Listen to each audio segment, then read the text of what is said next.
Okay, are we in? Are we back?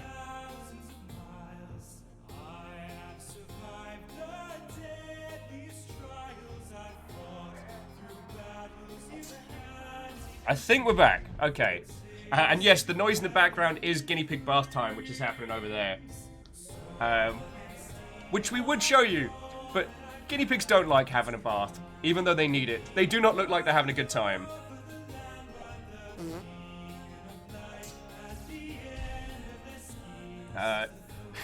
Well, J-Boast, I am glad you all didn't do a train while I was gone, because everything was broken. Like, it's eaten the 100 bits that you threw in earlier. It's completely eaten it. So I don't know where that alert has gone into the ether. I'm so sorry, because you threw in a buck's worth of stuff, and it didn't do the thing. So I am suitably livid at Streamlabs right now.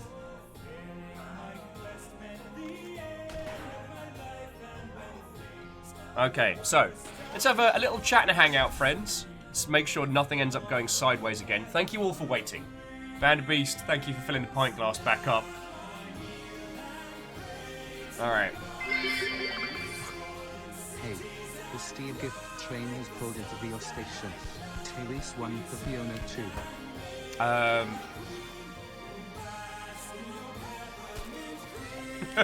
Hindle, long time no see. Sorry, thank you for the 200 bits. Hold that thought, as we are just making sure nothing is broken right now.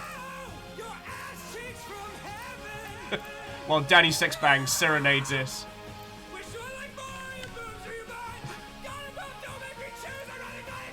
And Kindle, thank you for throwing it as well.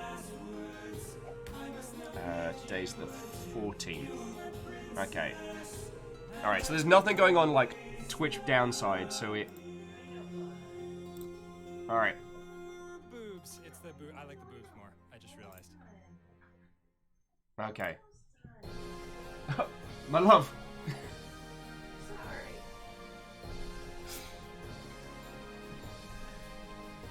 Okay.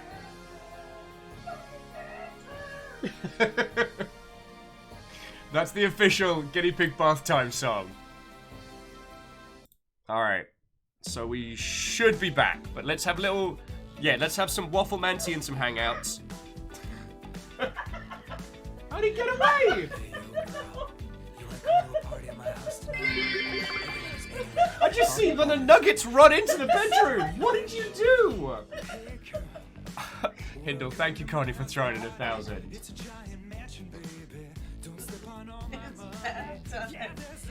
Fucking bedtime. I just saw this one run in on the floor. What is happening? I can only take so many things at once right now. You can have a potter about on the bed. How about that? How did he get away from you? I don't know. You just put him on the floor. On the floor. Okay, Hindle, thank you for throwing in 1,000. That's very kind of you. No! Don't do... God. You've really got to agitate the pandas to get them engaged in combat. Alright, how you doing? I missed their best move. Alright, Tiny upsetty nugget. Shivering, baby. Is he cold? Aw, alright. Give him the warm cuddles. Okay. I think we're back up and running, but had like a million things going on at once. Oh, very upset. Upsetty spaghetti. He's upsetty spaghetti.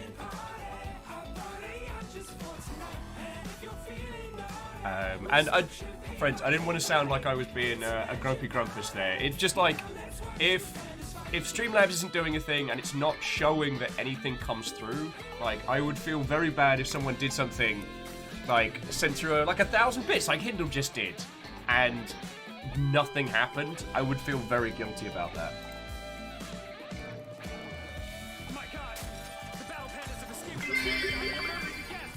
Pops head out of Tartarus. What in the name of Nix is going on? I don't know, Katros. A whole bunch of technical problems at the same time as things happening, and the Needs more Skull Crusher.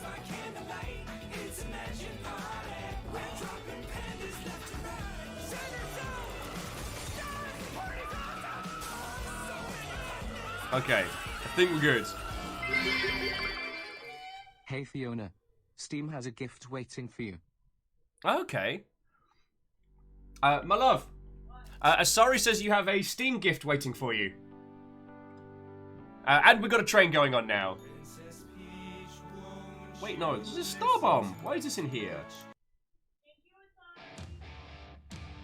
Fiona says thank you, Asari. Now, let's have a look at what that was. Hero U, Rogue to Redemption. Oh, and Fiona, thank you for the host. Hero U, Rogue to Redemption. Oh yes, I believe Stooge was giving us a good run. JP's like, Will, your Epic account has a gift from EA. It's not really a gift. Like, you know, after every kind of like seasonal holiday, there's always that one packet of biscuits that no one really wants, that's just kind of left lying around. That's EA's current gift on Epic. Like, I don't want it, I don't need it. It wasn't good to start with, and it's not good reheated.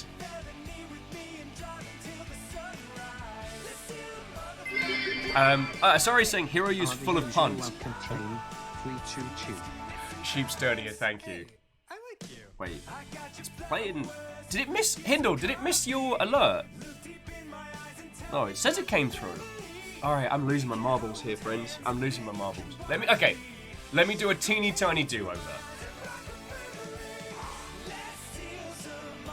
All of you who have thrown in for a trade, sincerely thank you. Sorry, Greenfire, thank you for giving me a copy of Hero U. That's bloody kind of you.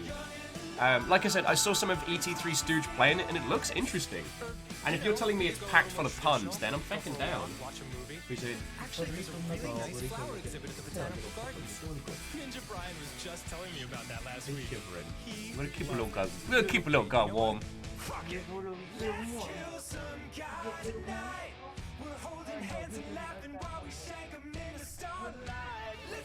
Salem says they heard a few folks saying they put in some work and made an entertaining game. Okay. Like, okay. Over Snark isn't usually my standard mode, and I think I'm still grumpy from yesterday's let's throw QA under the bus announcement. But Salem, like, you're right.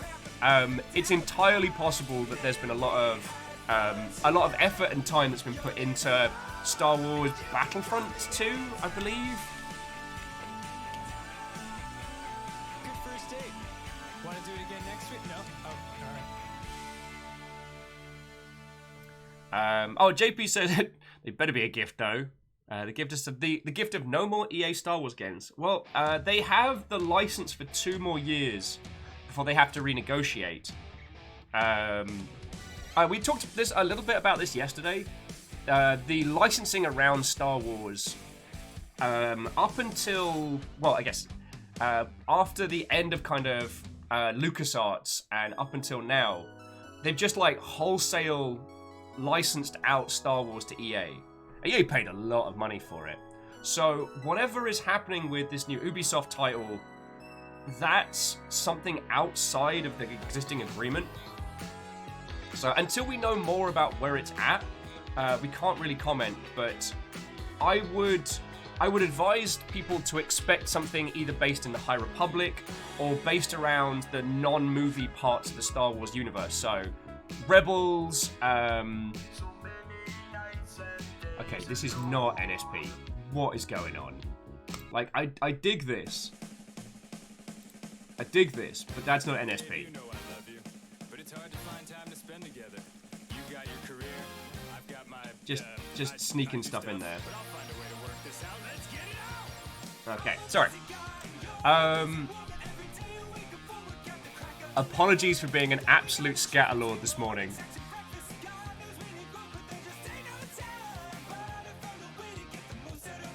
Okay.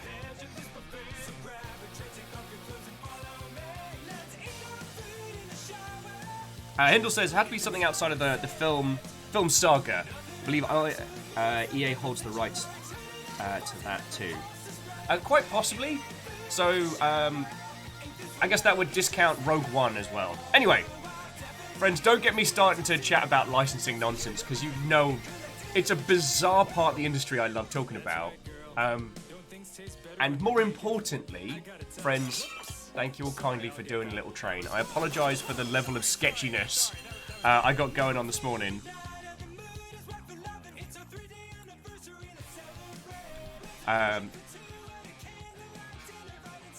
I could have done without Streamlabs being a complete and utter jerk while we're all trying to hang out. So, JP, Scatterlord. It's a new title, and wow, it bloody should be. Right.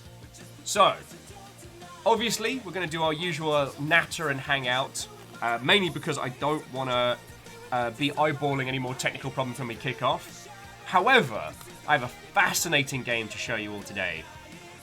And I absolutely cannot pronounce it. Man, it's getting crowded in here. So I'm just going to keep calling it End of Gods. But this is the title that I want to show you all today. We are going to be playing a future Viking horror game today. Where we wake up in a research facility attached to Yggdrasil. Like, this is like Nordic hard sci-fi glorious nonsense. Somewhere deep in the slow eternal dance of the heavens. J Pope's like, wait. JP's like, wait, future Viking what now? Oh yeah. To quote the Steam page, in this future Viking horror, you awake in a sanctuary of steel and concrete, built to research and exploit the worlds of Yggdrasil, and to house an artifact buried in the earth eons ago. Unveil the secrets of the mythology, the artifacts, the realms of Yggdrasil. I said Yggdrasil twice, which, let's be honest, a touch unnecessary. But basically, this has like a what if Too Human was good aesthetic that I absolutely want to show you all. I don't know if this game is genuinely scary. I don't know if it's just horror themes. I've explored only a little bit of it, so I'm going to this pretty blind. And anyway, we're not jumping into it for a while, but it's just got this wonderful, like, what if Event Horizon Viking Edition aesthetic, which I'm all about. Oh, Kybos has been watching Warehouse 13, so the word artifact means different things. JP says one of the trailers has spoilers in. Okay. I wasn't paying too much attention to the Steam page. Okay. So, friends, thank you again for doing a tiny train. I apologize I didn't say the usual level of thank yous. Those teeny tiny little technical problems that throw you for a loop where you can't find out what it is definitely scrambled my noodle while I was trying to talk to you all. So, Catros is too human but good. Bit rude, considering we haven't even started yet. Regardless of Too Human state.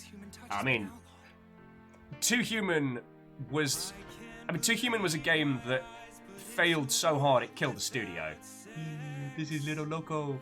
Oh, you're going for a hair wash, aren't you? Bath time. It's fucking bath time. Alright, hello Little Loco. Oh, you're gonna be so lovely. He's a good little kid. The one downside with long-haired nuggies, you gotta wash them. Because they're basically like having a tiny little wig, but with a cute face. Catros is like, save me! Loco, probably. It's fucking bath time! Excuse me, Dick Elders? What do you want?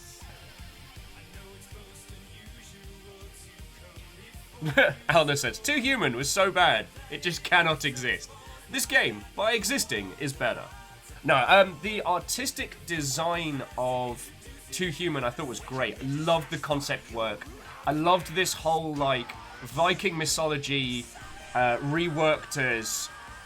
I'm trying to think of a real good term for it. Because it wasn't like a future punk style. But it was more like mythical creatures imagined as high technology. You know, the kind of the heroes that wield powers far beyond their understanding. Like, how would you describe Horizon Zero Dawn's aesthetic? Because, I mean, that's what they were batting for. But unfortunately, it wasn't the aesthetics of Too Human that killed it. It was individuals thinking themselves to be grand creators, smarter and above anyone else. And that selfish solo creator focus bleeds through so many of the decisions in that game. It's painful.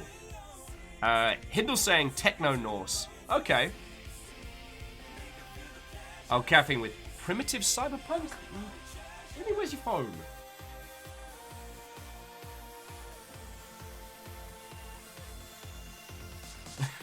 Hindle with Cyber Viking. Tempting. But yeah, what would you describe Horizon Zero Dawn as, you know?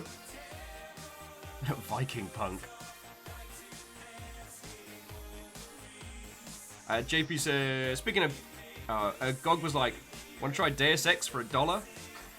Oh, Deus Ex 2 for $1? No, it's not. Don't give that company $1 to hurt yourself. Oh, Satan says, oh, of course, Horizon Zero Dawn is obviously just a game on my to-do list. Sorry, for those of you that hadn't heard of it, Too Human was a 360 era title by Silicon Knights. And Silicon Knights at this point was riding high.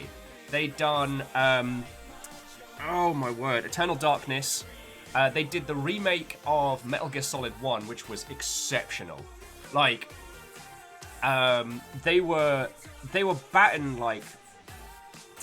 strong, and their intent was to do a trilogy of games in this like cyber Norse future hack and slash, starting with Too Human, and it was so bad.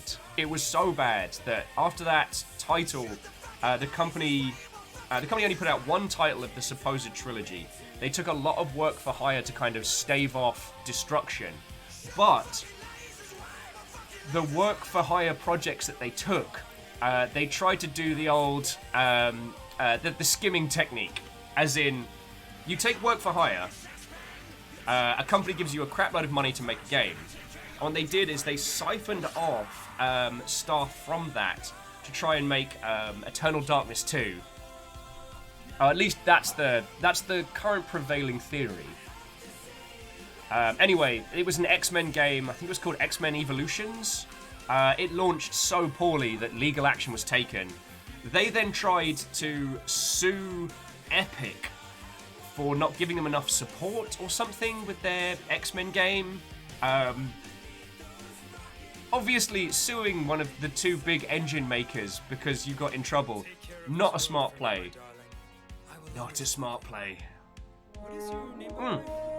Good morning, Stooge! Hello! We were just talking about you. Well, a while back. Until that glorious day when we meet again, Katie. Farewell. Okay.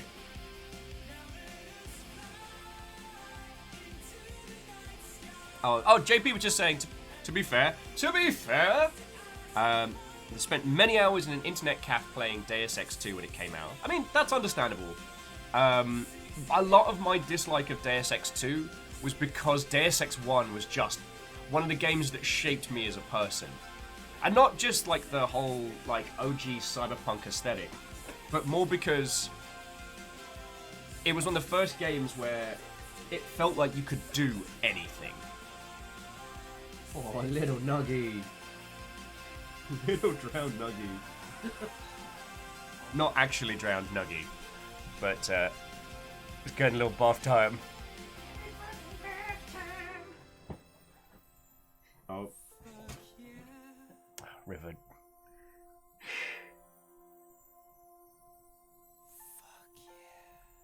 Crazy hurts. Okay.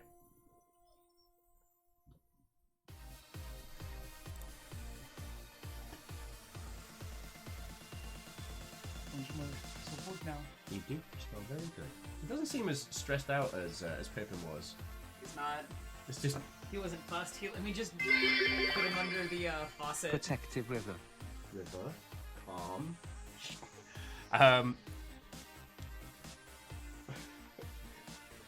Burrito nuggets. Bacon Avenger, thank you for 200 bits. Apologies for being a bit of a sketch lord this morning. So, Stooge, how was your morning? What were you playing?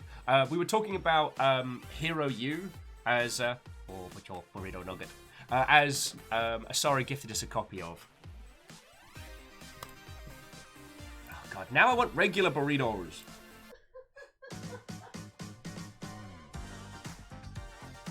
Oh, JP, don't worry. We are going to give her a hug. We're still not quite sure what her attachment to the nuggets is. It's like pseudo-protective. It's so odd. And River's an incredibly smart dog, so there's definitely a reason. Anyway. In a complete change of conversational topic, check this out. The Video Game History Foundation is doing blind bag video game magazines. It's $20, and they will present to you an authentic video games magazine of yesteryear. And I can't do this myself right now, but God, I wish I could. Like, especially after Beadora. Is Beadora with us this morning? Well, okay. Beadora sent through a care package of Christmas presents and stuff, but it also had a couple of Pokemon magazines. One was a guide, and one was like a, you know, one of those like newsagents off the shelf, like, here's how to get every Pokemon, as opposed to like the official Brady guides type stuff. And I was flicking through it. At the beginning, it had like import instructions for Dreamcast games and stuff. Immediately, I'm teleported back to my youth of trying to work out like how I could possibly acquire a Japanese Saturn to then play the next part of Shining Force. I think Shining Force 3 was the one on the Saturn. God, that game kicked the absolute hot snot out of me, and I loved it.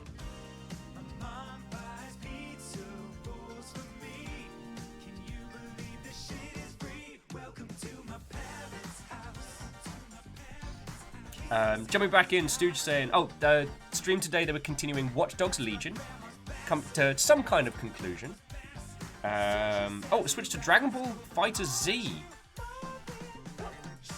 I mean, there's nothing that I can say about Dragon Ball Fighter Z that Floydo hasn't said much better, but I'm just enamored with Arc System Works, like faux 2D art style.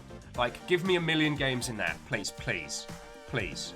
I don't need them all to be fighting games because I'm old now and I couldn't learn a new fighting game if I wanted to. But I love this style. Oh, and Stooge, I think you're right. I think the reason why she's carrying around the toy is like, hey, I'm not a threat. You're fine.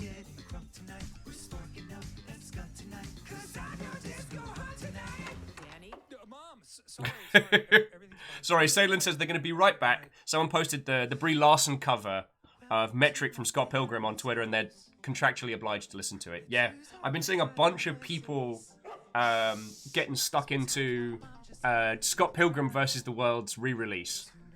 Actually, Tarlicus was asking me this morning, like, when we're going to do that here, and like, Scott Pilgrim versus the World, the game, is a glorious event. So kind of like with Crawl, I want to save it for when the world is safe or when we can have someone here safely. But absolutely recommend it. So Harmful Ray, also, good morning, hello. I haven't started a playthrough of Spiritfarer yet. I have played it. It's fucking glorious. Shocking opinion, I know. Spiritfarer is a bit good. But I want to do a run-through of it. And I wanted to wait and see what games we had kind of going on long play before we start it. But, I mean, we're kind of spoilt for choice right now for which long play game we choose next. Do you know what I mean?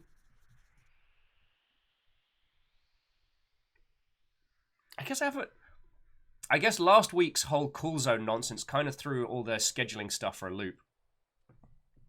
Oh, Stateless as the new version does have online multiplayer. I mean, that's feckin' rad.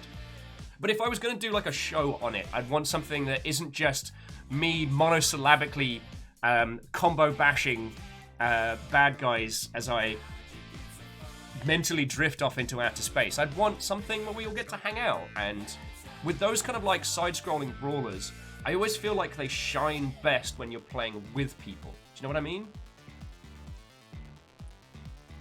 JP's like, well, no, I still have like 50 plus old PC magazines. I haven't read them or looked them in 5 years. I've moved 300 kilometers with them. See, JP, I guess the story of Will, I got chucked out by my family when I was like 19. So my stack of PC format and like OG Saturn Game Boy magazines, they're lost to the ether, unfortunately. So that might be why I have such an emotional attachment to the idea of like old magazines. Oh, feckin' copies of Edge. Now, go. Print media is dead, and I'm kind of okay with that. You know, the power we have as individuals to find out about games or convey our opinions about them have increased significantly since the death of print media. But there's still something about the aesthetic of it that I love. It's just unfortunate, like, Edge's quality of reporting has gone way down.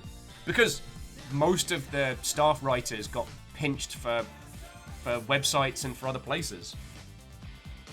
But anyway, we don't need to go into the whole, like, print versus online versus content creation conversation, because, like, both Susan Arndt and Sam said way better things about it than I have to add. That's why I brought them on the show. Secret Robert said, wait, with people? There was a time we did that. I just don't remember anymore. It's getting very City 17 there. Oh, and Katros, thank you for linking Floydo's video on Fighter Z, or at least on the art style of how they do the faux 2D. God, it's glorious.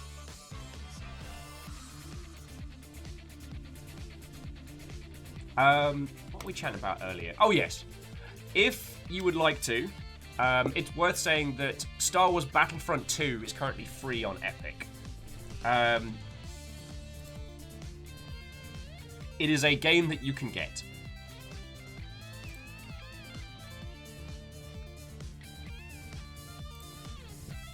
I feel that was very kind of monosyllabic there. Oh, JP says one of their favourite ones had a preview for Oblivion. Back in the time when I thought Morrowind was the best game ever. God, yeah. I mean, I'd still dig, of all the Elder Scrolls games, I'd still love an update to Morrowind. Like, the only thing that I would do is a little bit of a UI tweak, but I wouldn't change anything else about it. Just change the visuals, update it, slightly better quest tracking, maybe. But I worry that might dilute the experience a little. Because, see friends, when I played Morrowind for the first time, I had no idea what I was getting into.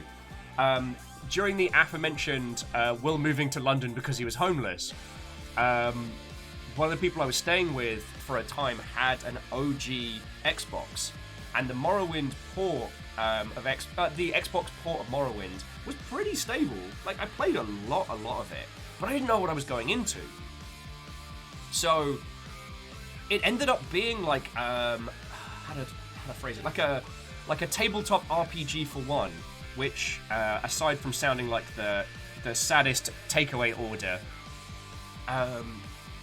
I was completely confused by the game, by how to play it, by what I was meant to be doing in this strange, like, mushroom forest dark elf world. It felt like a true fantasy game.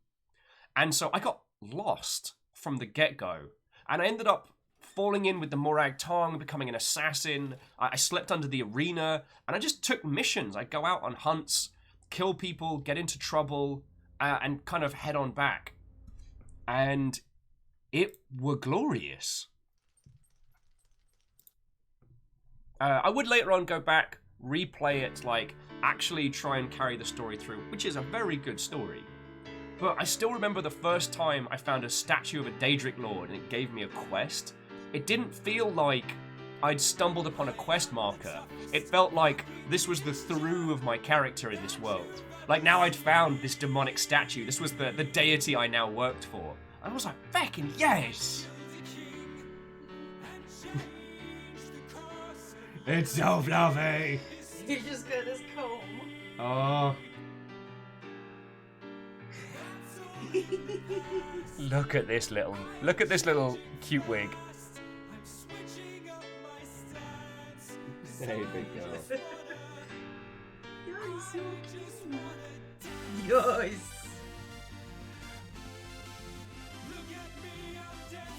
Friends, look at that nug. Which is totally a Foster nug. Loco's just here temporarily, isn't that right? But look at his little face. I need to get a camera on for that. It's like a little rotatey potato. Oh, River, hi. Yes, River, you are best.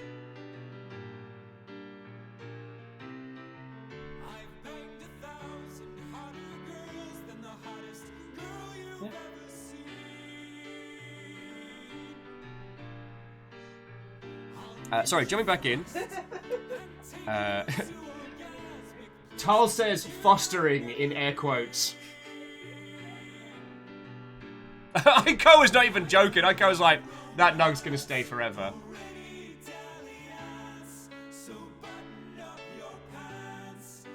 Oh, nom nom. Okay, this is not a cult. Like, it is not a cult. Categorically. Nuts is a lot. Fiona's correct. 8 guinea pigs is a lot.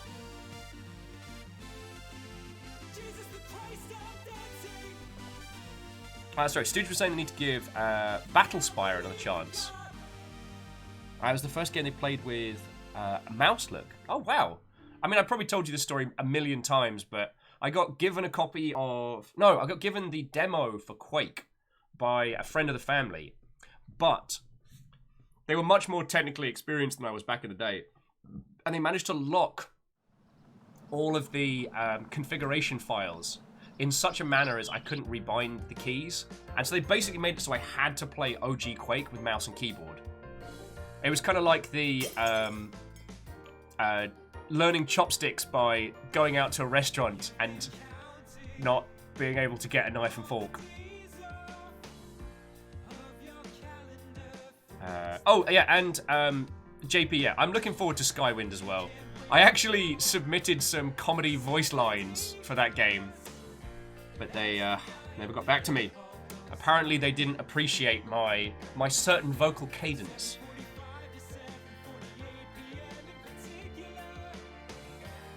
Caffeine says they've been enjoying the heck out of the new-ish naval mode in War Thunder. Maybe we need to do another War Thunder day. Reactor online. Sensors online. Weapons online. All systems nominal. I appreciate your vocal cadence. Iron Leon, thank you kindly. 21 months, yo.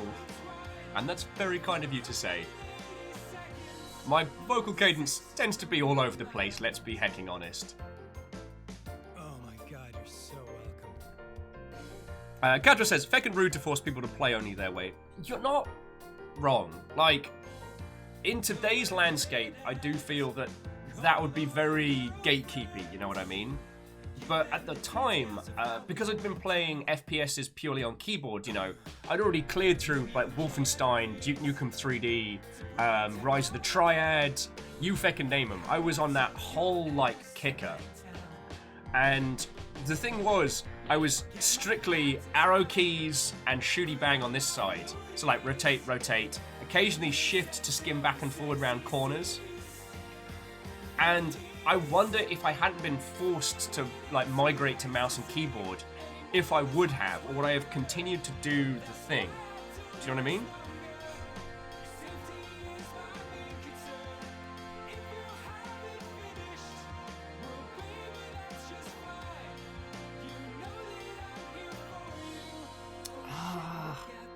Sorry, JP, I was just reading your comment, and I'm trying to remember the same game as well. So, JP said this. There was an old third-person game.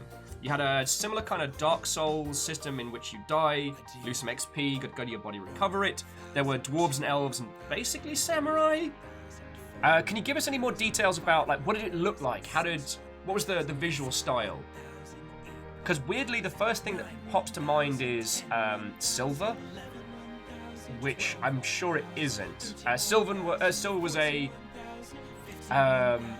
pre-rendered background hack and slash RPG where the sword combat was actually done with different swings of the mouse, so you could parry by flicking the mouse up, like stab, etc.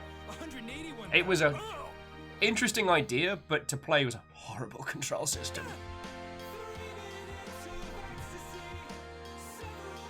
Discord gentleman says, random question. What's your favorite song you know by heart? Now, are you asking like favorite karaoke banger or favorite song that I know word for word? Because those are very different. Secretly Robin says, what kind of... Well, that's the question. Like, that's not my favorite song I know all the words to. But that's my, alright, let's get lagered up. Let's get this karaoke party started. If I have to be the vanguard of noisy voice noises, then feck it. I'll blast out some Arctic Monkeys. So Iron Leon says, query, have you played Seriously Attempted Echo Global Survival? Is that the ecological sim Minecraftian title? Or is that another one? Because now there's like... What did I tell you about that? Put a quarter in the murder jar. And what happened to the other people on the boat?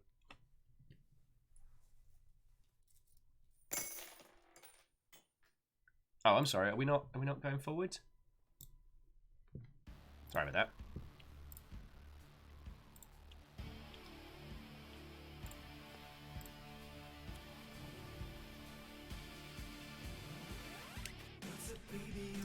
So JB was saying the elves were literally Japanese themed. There were classes like ninja and the game looked open world, but maps were old school. And Secretly Robin, that was the one that kept worked on, yeah.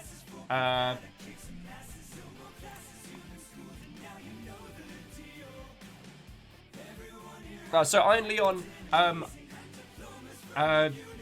kept worked on Eco for a while, and if you've got a squad of people to play it with, that game is entirely fascinating. Like, its early game is a very, very simple, Minecraftian survival game, punch trees, get wood, build shelter, find food. But late game, like, you have to manage...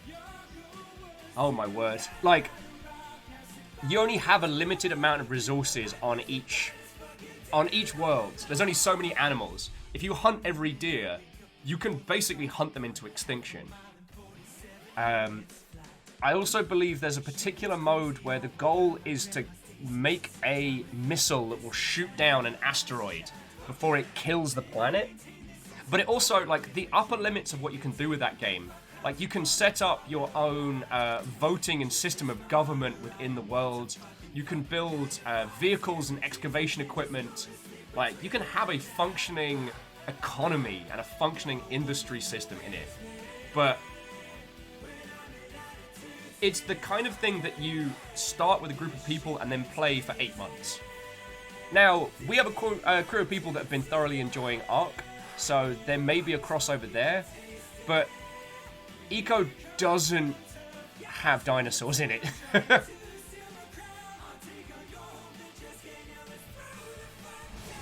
But no, it is a fascinating game. Ninja Brian, would you lay down a sick flute solo for me? Oh, Bacon Avenger, I wasn't aware of that, so thank you for posting. Bacon Avenger saying that if you want to, you can get a free copy of Little Nightmares. You have to sign up for the Bandai Namco mailing list, but free video game. Oh, sorry, and it's not rockets in Eco that shoot down the asteroid, it's lasers. My apologies.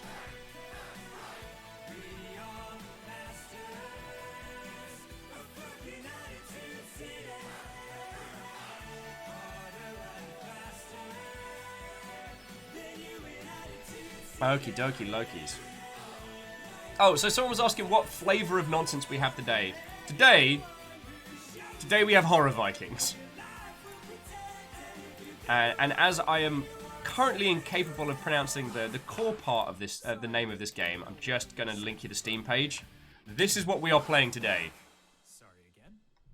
It is going to be hella Viking, hella future. Basically, like...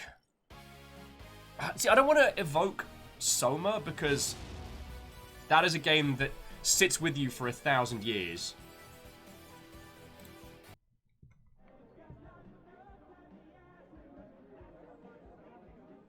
And Nominum is asking, will there be a stream of the itch games from the last stream? There absolutely will be.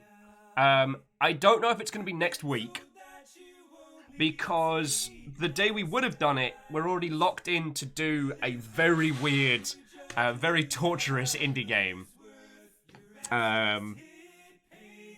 So we could do 2 days of super duper weird indie games next week, but I don't want to lose all of you lot, because sometimes when we get into the weird, people don't always dig that. Oh, and next week we've also got Depth as well, so... Good! A week Saturday! Hooray! God. Oh, Zelky, I didn't see you come on in. What, ho friend, how you doing? Samuel's like, well, I'm excited.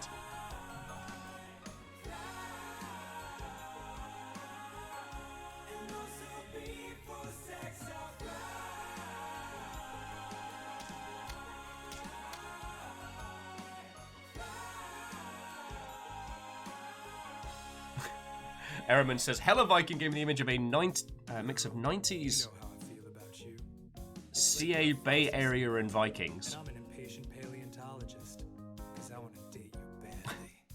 Now imagining an Earth-style bound RPG built around it. Well, now you've said that out loud, Ehrman. You know you're now legally obliged to make that. Yeah, so, Stooge, I've got Depth down for the 23rd. I can't physically show you my calendar because it's got stuff on it I can't show you, but because we've got Longship Awards this Saturday. So yeah, friends, for Saturday, make sure you got your good caffeine and your good thinking caps on, because we're going to be deciding on our little Longship Awards stuff. Then next Saturday is Depth, and then the Saturday after that is Memnol.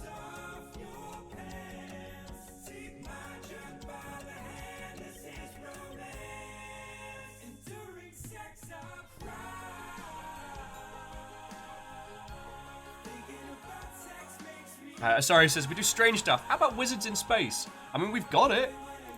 I will admit, I was kind of looking at my, the itch.io page and just being like, there's so much I want to get into. But no, I want to do a proper day as a follow-up, because some of these games are only like 5 or 10 minutes. Like Burn It Quest, the one where you use your phone as a controller, but like as a motion controller. Also, if you need to, check it out. I made it so that you can see all the games we picked up on itch. So you can have a look at the full selection.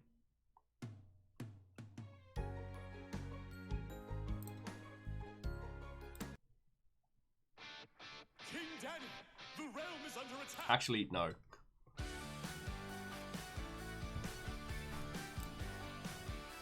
Ninja Brian, I invited a large number of girls over here for an orgy tonight. And I will say, JP, maybe once I've got a little bit more coffee in my system, but like right now, I'm going through my brain trying to grasp the title you're thinking of, and nothing's coming to mind.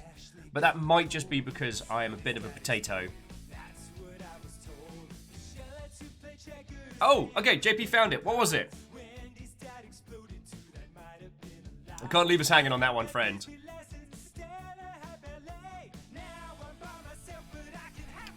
Dungeon Lords. Okay. That does not ring a bell. Sorry, friends. I'll just ignore all of you while we try and remember some video games. Oh, God. So that's a 2005 RPG. Interesting.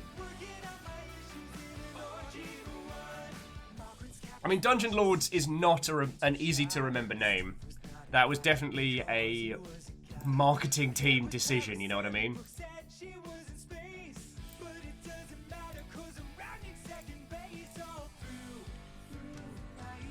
Also, as a small aside, I'm not a vinyl collector by any means, but Limited Run are doing a Panzer Paladin soundtrack, and I'm enamored with the art they have. So, if any of you needed to, for some reason, destroy $45 of your own money because of sweet art, got you there, got you covered.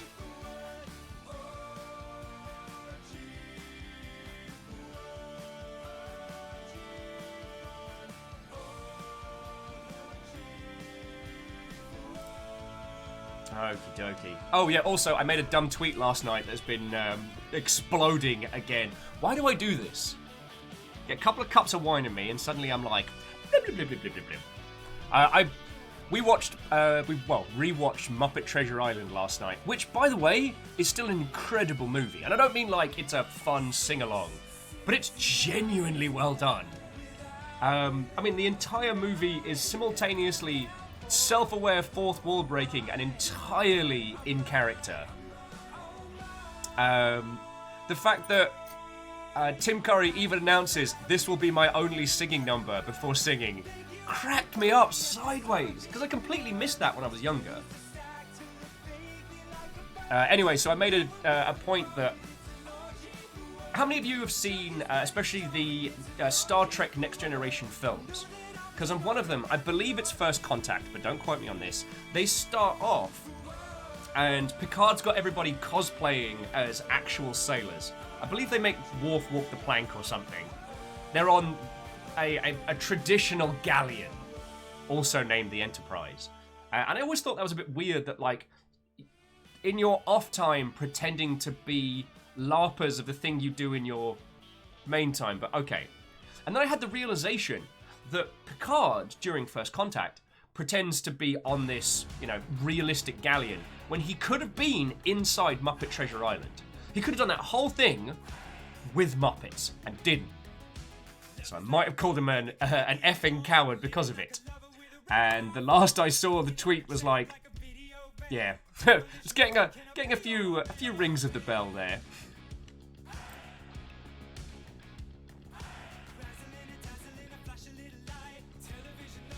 Oh, Salem says random. Here's the long history of the HMS Enterprise. Huh. Does it include the HMS Enterprise from Azure Lane? Because still not sure how I feel about that.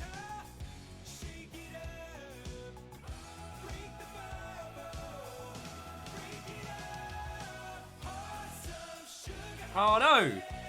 Graphite says they found out they're unable to play Monster Hunter Rise with the Joy-Con still attached. That fecking up the hand. Oh, I do recommend getting one of the Pro controllers. If you've got the green for it, it's so good. I managed to get a Pokemon one from Goodwill that was unused. It's like a violently yellow Pikachu one, but it's good. It gets the job done.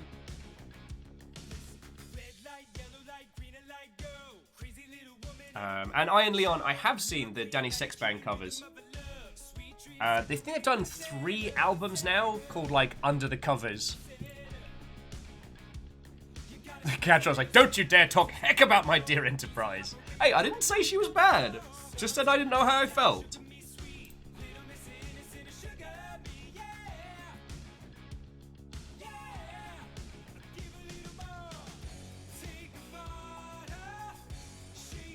Oh, Kimball says, alright, so, the dad from Home Alone is loaded, right? And a few years earlier, the same actor is in Big, making a lot of money. Coincidence? I think not. Although, I guess, how did they have so many children within the amount of time? I can't remember, are the kids from Home Alone adopted, or is it just a very large family?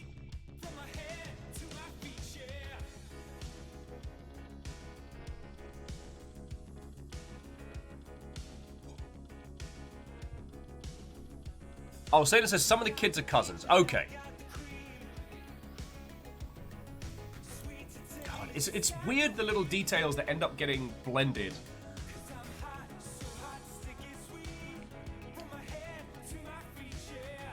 Oh, friends, just very quickly, friend of the stream, Vicious Punsmith, and lovely human, Zalavir, has announced his next game, which you can wishlist on Steam right now, and it is called Space Warlord Organ Trading Simulator. That is a real game coming out for video game consoles. Video game PCs. Oh, you know what I mean.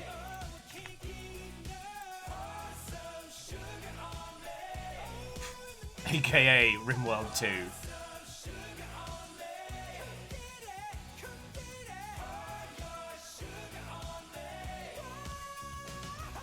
We just get like a little parade of nugs today. Little nugs. How you doing, little? How you doing? Oh, Pachaw. Actually, I can kind of hear her doing a little like, oh, Pachaw. Oh, no. She does not like being on camera. It's like our loudest and most brash nugget is also does not like being on camera with everybody. Oh, my word. Want to say hello? Want to say hello to everybody?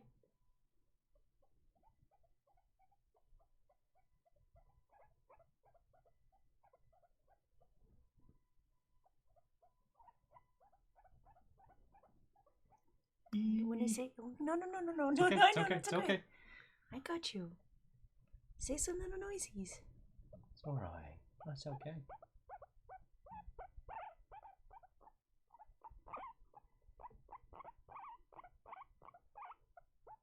It's Cleona's show now.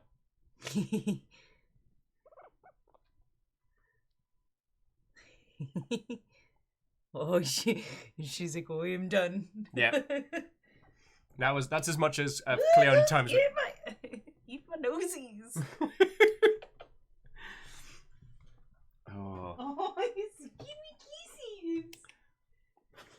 Oh, LeJax Watto. I don't think I said hello. Oh, and JP, are you talking about today's game or Space Warlord Organ Trading Simulator? Because I know about that one because Zalavir was on our show, God, a while back. And I've had the chance to hang out with him a whole bunch.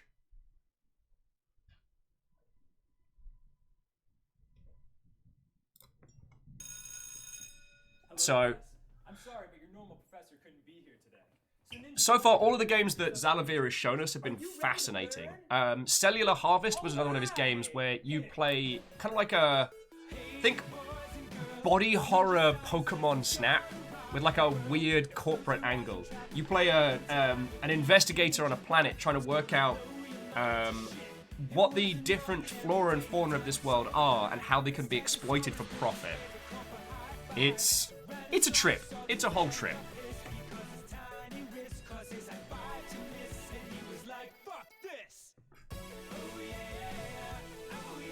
Oh, sorry. Keep flitting between the two games. No, that's the same game. Space Warlord Trading Simulator. There we go. Oh yeah, Graphite Sparrow. Good point. We do now have a release date for new Pokemon Snap. Although, as... There we go. Dr. Sexbang, did this really happen?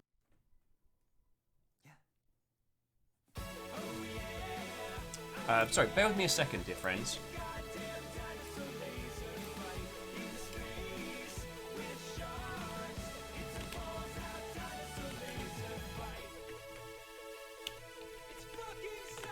Sorry, very sorry.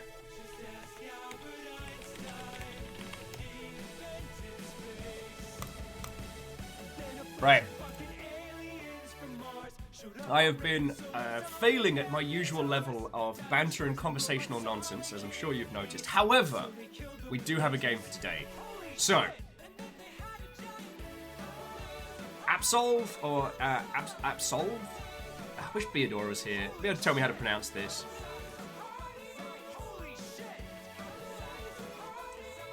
we're going to be leaping into some first-person future Viking horror Hey today. everybody. Check With out some of our other proper Ninja music videos by weird... clicking here. I mean, I guess this is indie. It's self-published. I'm just Someone was asking if we saw this at E3, and I believe we did, but don't quote me on that. The game is downloaded. We are ready to jump into it.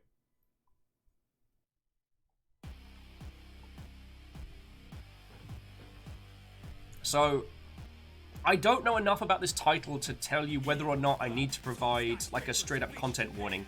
It appears to have some horror elements, so at any point, friends, if you feel the need to tap out, please do. Like, I love sharing these games with you all, but like, don't put yourself in mental distress on my account.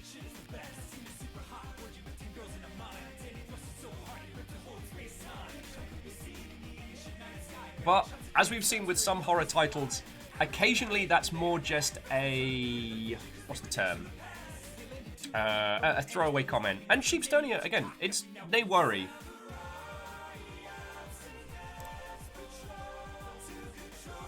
Katros says, Apsulov isn't a Swedish word that I've ever heard. Well, hopefully the game will teach us how to say it. And then I'll immediately forget how to say it.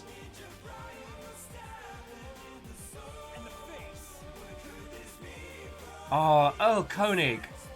Why you gotta make us hungry like this? Ah, my love. Earl's getting banh mi today. It's not fair. It's not fair. But we have loads of food.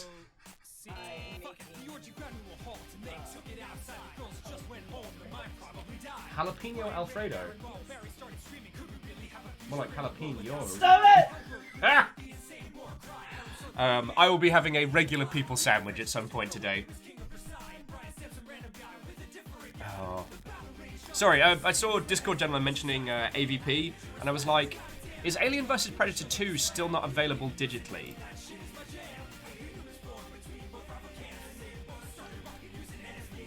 Wow, there was me going off completely into space. My apologies, friends. My apologies. Okay. So, we'll get this going in just a second. Let me update Steam so we're ready to roll. But yeah, if at any point throughout the day you feel the need to tap out, go for it. Don't worry, I will take no offense. How vicious or how squishy this game is, I've got no clue. But I'm enamored with the art style of it. That it's going like hard Norse mythology mixed with kind of a 2016 Doom, like science facility on hell aesthetic. That's what I was thinking of earlier. Oh, sorry. Consider this the content warning. We do not know where this game is going, but expect Viking-flavored gore, sprinkling of horror elements. Nonum says, I can't wait for it to be Little Misfortune situation where we didn't nope out after half an hour in. Yo, Little Misfortune was batting to a level that I've not seen another game attempt. And I'm not saying, because that's the thing, violence and gore is something that I'm probably due to the kinds of, hang on.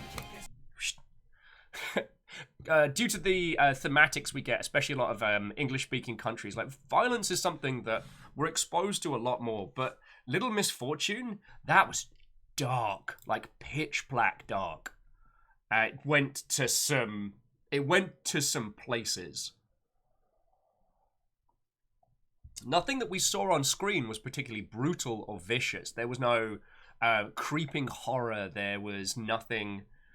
There was no dismemberment or body horror, but it had a lingering brutality to its descriptive language, the likes of which few games can step to. Like, at some point we should do a playthrough of Lisa the Painful, just because there isn't another game that steps to that level. And it is sometimes fecking hilarious. But, god dang. I mean, it's like drinking 4 pints of Guinness. That's something that sits with you in an uncomfortable fashion. And Discord gentlemen, I've had these for a week and change. I did these last, when was it? Last Wednesday. When we had the whole Cool Zone nonsense going on last Wednesday, I basically just sat here and used the leftover Gundam decals that I had to do a little bit of nail art. Okay, so let's get this game started at very least. We're slow roll. Oh no, I didn't update the page. God, why am I such a sketch lord today? I'm so sorry, friends. And if there's any like points you've brought up or conversation stuff that I've missed, like, do let me know. Because the voices were pretty good. Because I'm not ignoring you, dear friends. I'm not ignoring any of you. I feel, for whatever reason, I just have the sketchlord about me today.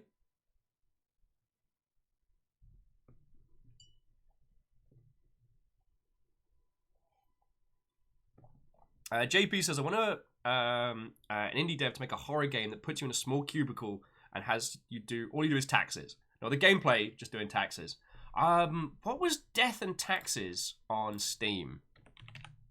Death and Taxes. Because I've got that on my wish list.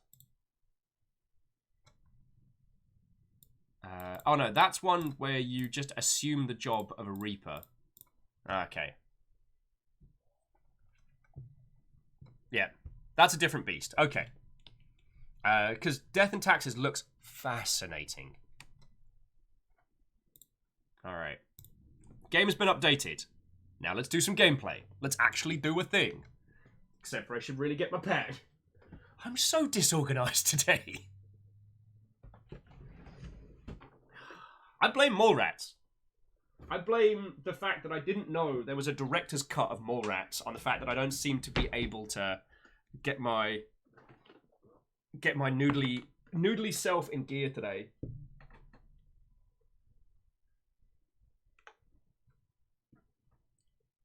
But let's be feckin' honest, I'd be happy to just sit here and chat with you all up for hours on end, so. Oh wow, sorry, saying in Death and Taxes, Stu just unlocked the apocalypse ending in one playthrough. Go you, dude. Game. I can't help but notice that you're not game right now. Could you do the thing? That'll be lovely. Please don't blow our eardrums out when you start vid your game.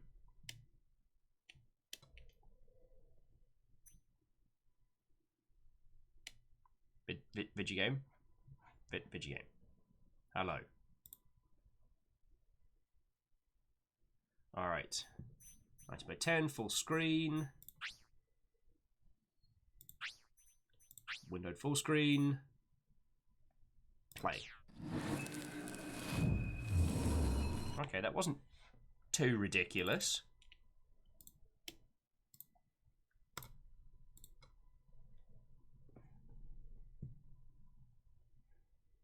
Earl's like preemptive. Earballs, man! Let's run out the door to grab a sandwich. It seems to be okay. Alright, this game contains flashing lights, intense environments, jump scares, violence, and the dark. Alright, well, there's your content warnings. Alright. So, general, let's get... show button hints, yes. Speech volume, audio volume. Bring that down a little bit. That should be okay. But do let me know how it sounds, dear friends. Now, back we go. Bindings and gamma. Okay, move it until you can barely see. Alright, there we go. Because I've got all the lights on me, so I can't see diddly squat. And it should make it a little bit brighter for you lot so you can actually see what's going on.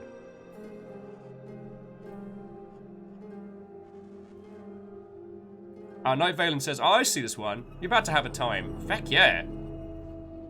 Graphite says it's a little loud on their end. I can tweak that. See, I got you. Bacon Avenger says they're digging the screen vibe alone. Feck yes. I mean, the kind of the MS-DOS runes, like, I'm all about that. Okay. What's in the extras? Oh, just credits and unlock ones. Okay. Okie dokie lokies.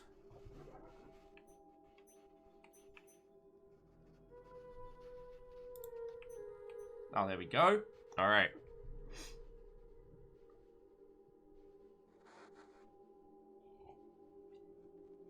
Okay.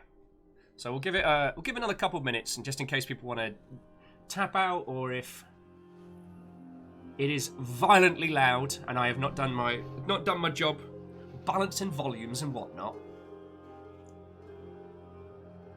I don't think there's any other video gaming news to really talk about.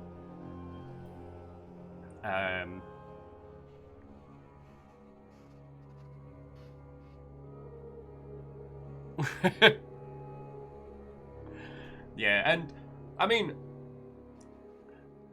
I should definitely do another pass of the lighting in here. But yeah, Stooge, I'm glad you know my plane.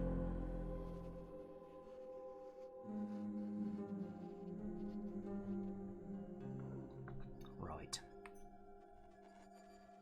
Oh, what was the other video gaming news though? Oh, just so 505 Games bought the people that made Puzzle Quest, which I thought was very interesting.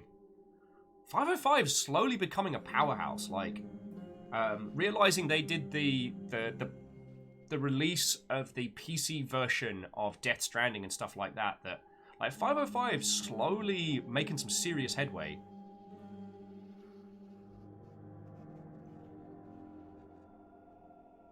But there's nothing wrong with having a nice day of the games industry not being on fire.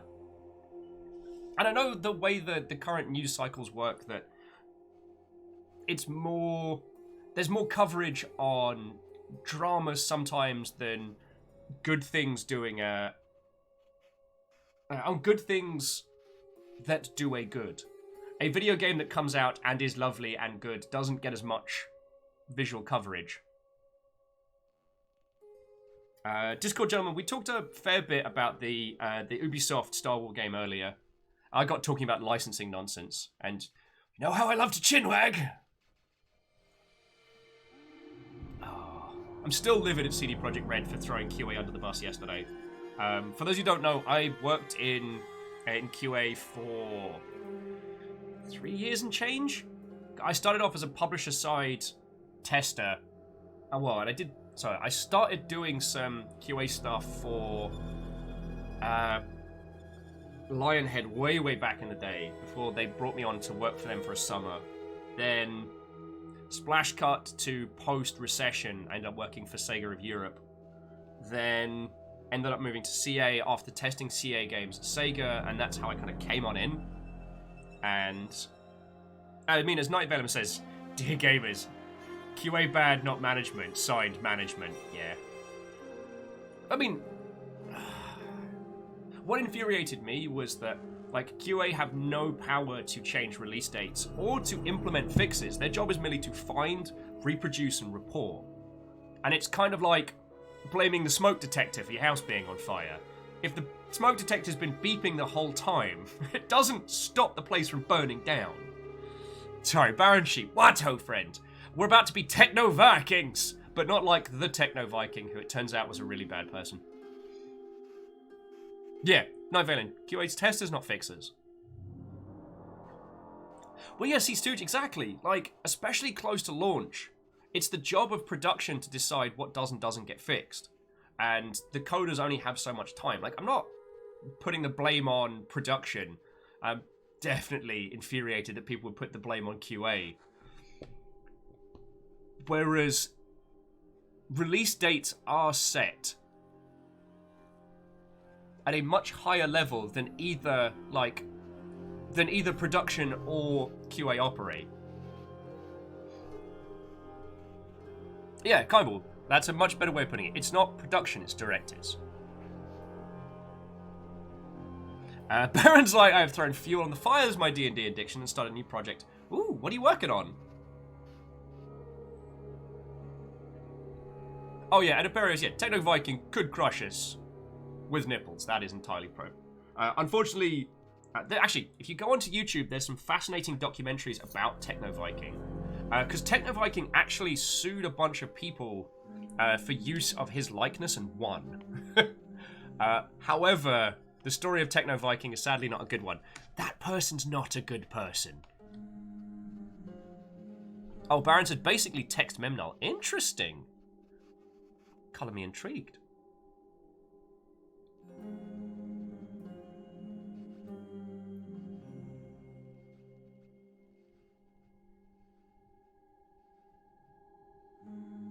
Night Vale, yeah, Techno Viking, the infamous dancing Viking dude.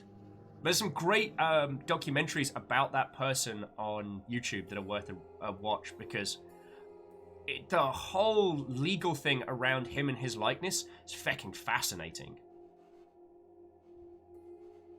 But yeah, the march at which Techno Viking was filmed wasn't a good thing.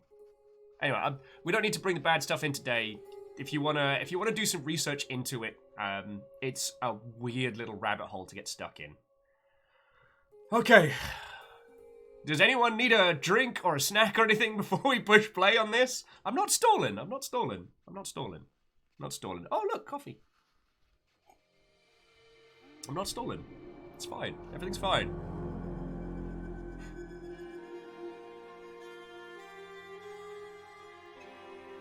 Oh, sorry. And on the previous topic with QA and production, like, yeah, production are the messengers. A good game project has a strong production because they're the ones that stop, oh, I don't know, rampant feature creep.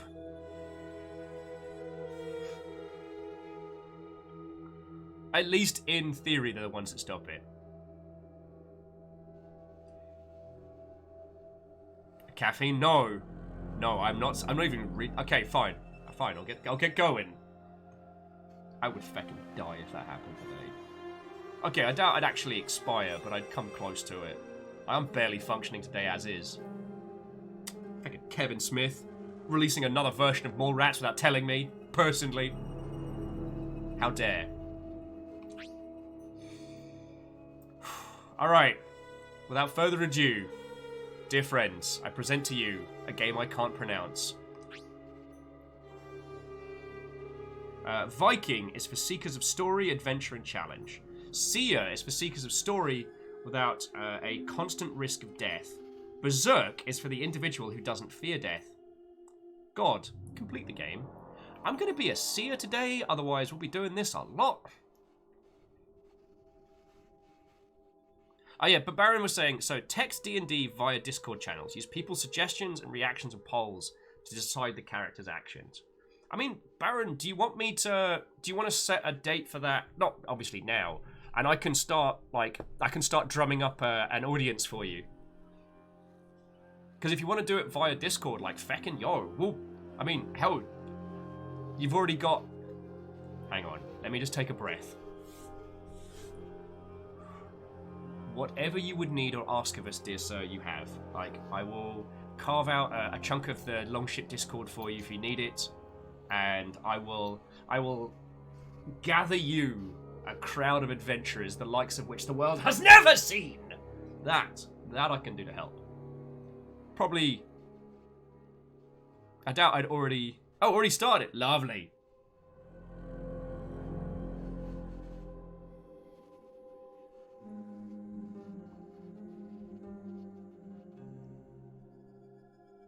Right. Let's begin.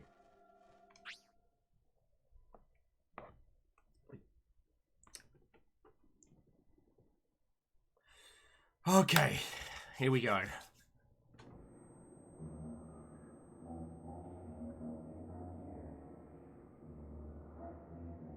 Oh, that's haunting. So, slight movements. Her responses and cognitive abilities seem to work as intended. Good morning, my dear. Now, snap streets.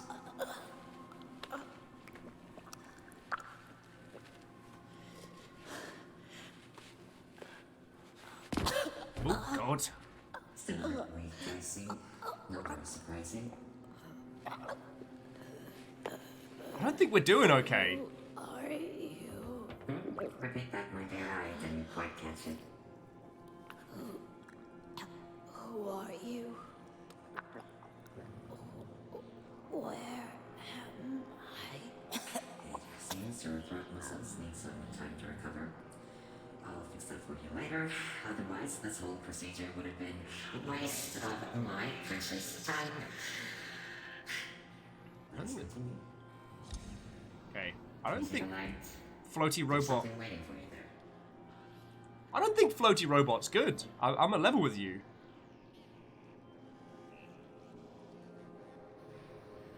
Oh dear lord. Okay. Someone more experienced with Norse mythology would probably be able to tell you who all of these are. Old One Eye is pretty easy to spot. Find the button and press it.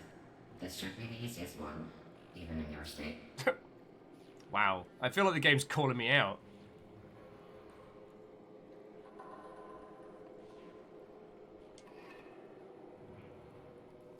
Okay, it's doing us a little teach. Good. Woohoo! Now, over to the next light.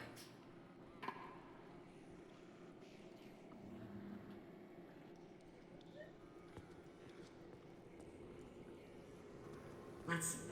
Remember the numbers. 1, 4, 3, 6. 1, 4, 3, 6. Woohoo! I cracked the code! The last light. I will be accepting my my hacking certificate. Stop talking already. I can't understand you before your thought has been applied. So stop talking. Okay. The light. Get over there. I'm not okay with RoboPlate here. Also, there's Hell. Alright, so I recognize got Old One Eye and then Hell. But not Marvel Cinematic Universe Hell, like actual Hell. Or Hella. Wow, this seems bad. Alright, Baron, see you later, friend. Watto. Yeah, I'm definitely getting the... Oh!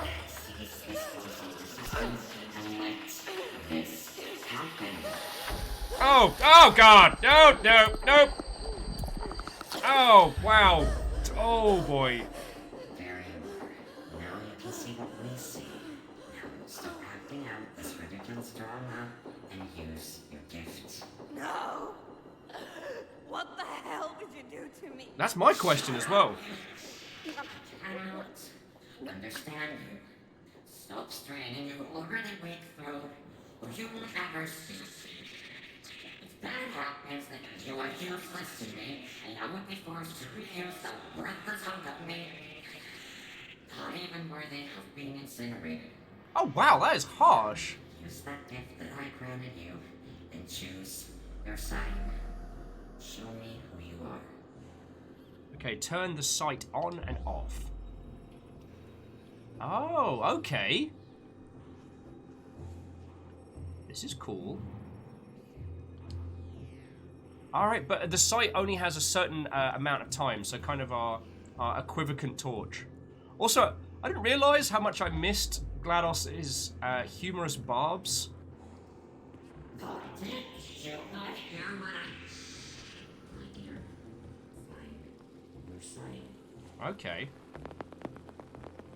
By the soul of the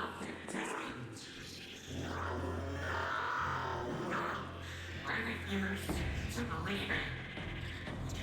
You failure. What did I do? I just pushed One Eye's button. I don't. Not for you. So won't you dare move? I'll fix you later. Yeah, apparently I chose wrong.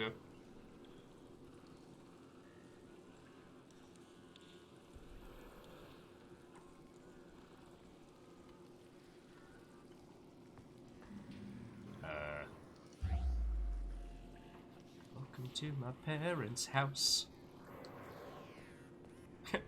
Katros, PSA, don't push people's buttons without consent.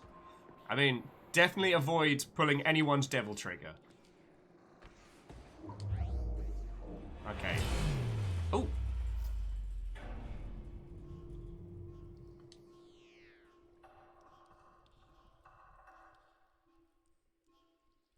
So, angry screamy robot said don't move.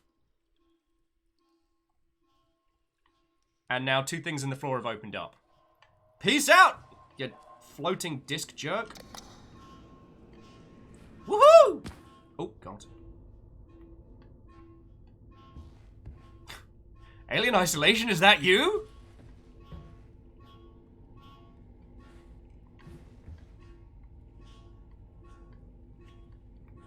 Alright, where are we going? Oh, there we go. Got ourselves a button. Oh, this is quite cool.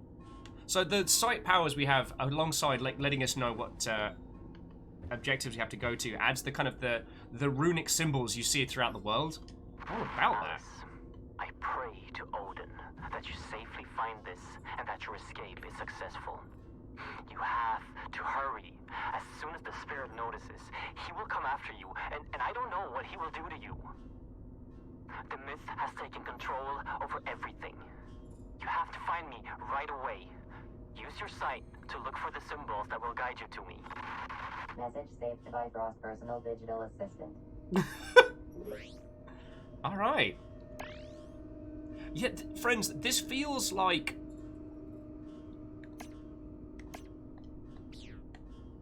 You know what? I don't know what this feels like. There's... I don't know if it's because we played so much Rune 2, or if it's because we've been chatting about this a lot. There's... I don't know, the casual nature of throwing around a lot of the terminology with technical terms is certainly interesting. But it's something we tend to see more with Catholicism in video games than with Norse mythology. So, hopefully this doesn't end up being a mess.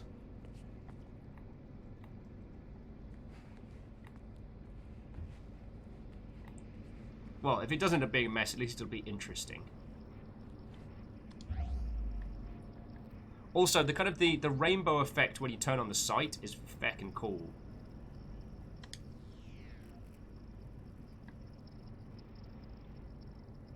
Alright, is there anything we can read on here? This is the first time we've seen this error. Oh, sorry, it's a runic blue screen of death. Oh, and Stooge, thank you for spotting that one. Yeah, it was 6725 on the door. Okay.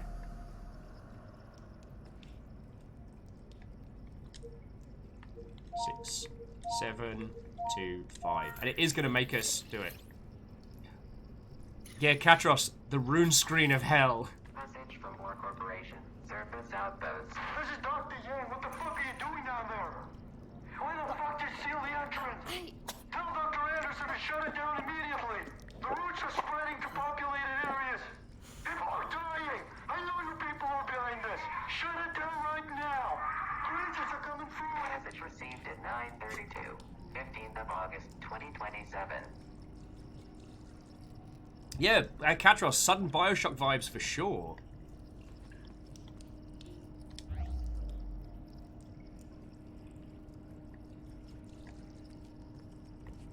And I will say also the little symbols pointing the way to where we have to go doesn't feel patronizing, and it doesn't feel obnoxious.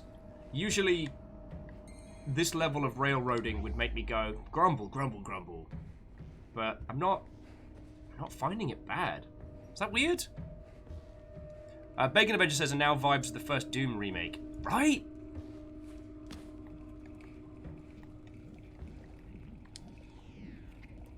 Oh, that is squiggly. That is squiggly bad. Oh, good. I think I can see it. What the fuck was that?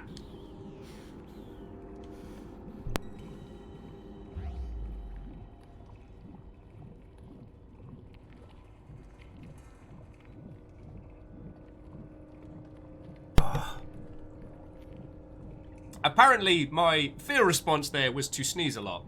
Classy. Very classy. Osterline, Watto friend. Can lean around corners. Alright. It crawled that way. Let's go this way.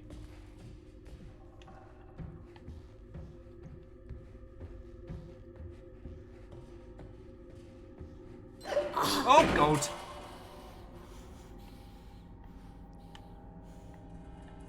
Do you reckon there's just one company that makes these air vents?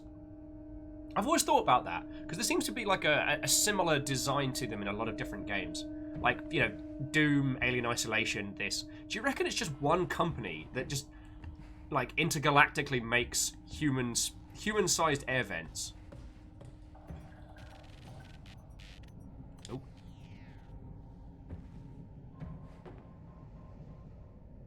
Well, that seems like a bad idea. In real time.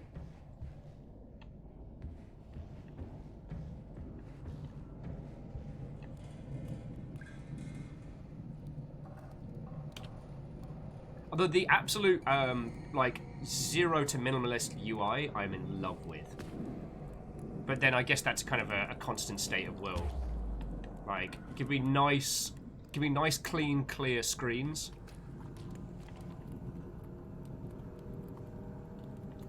Oh, that thing's going to grab me. I'm pretty sure I need to pick this up. Oh, that thing's going to shake me like a potato. Oh! It's a safe point. Soulstone activated. And by you, I thought you were supposed to stay put, my dear. Instead, like the ungrateful waste of life that you are, That's you mean! decided to leave my merciful embrace. A decision you will regret in the dark.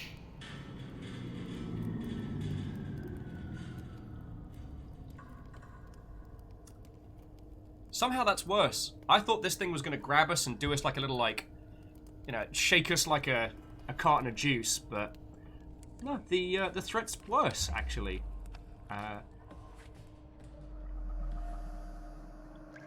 don't like this. I don't like this. Welcome to my parents' house. Let's use our inside voices.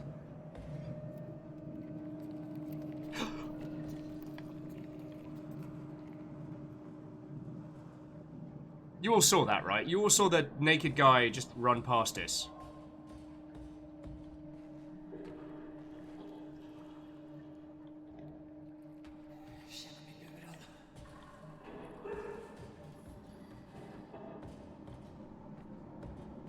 Alright, I need to recharge the site for a second.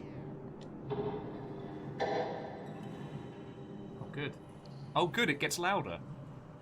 So, alright, no one saw the naked bloke with a deer's skull for a face. Just okay.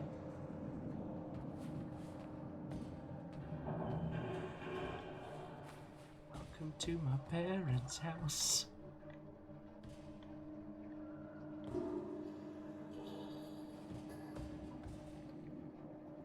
It's alright, buddy. Not here to mess with you. Let's go.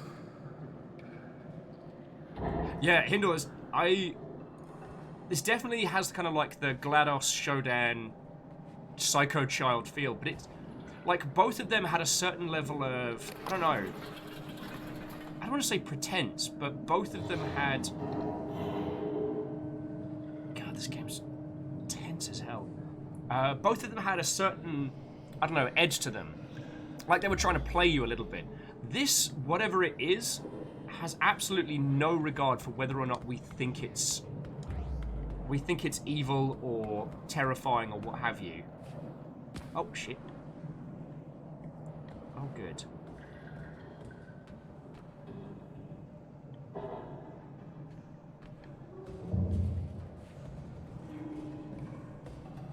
Oh fucking hell. There's that old thing of as soon as a game teaches me how to run, I'm like, oh cool. I guess I'm going to need to learn how to run from something. Because this is bad.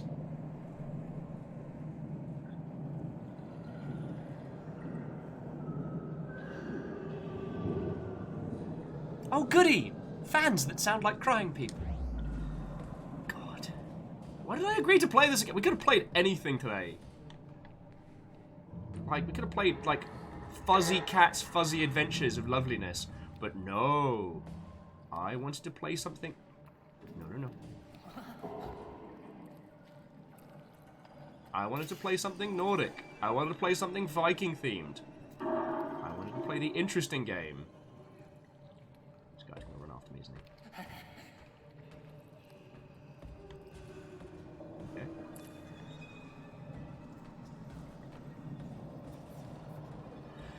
Okay. Okay.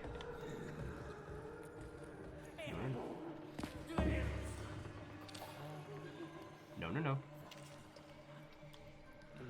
Basement 1, lower cooling.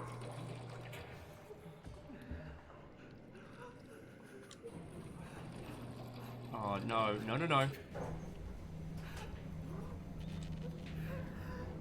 Oh, my sight ran out.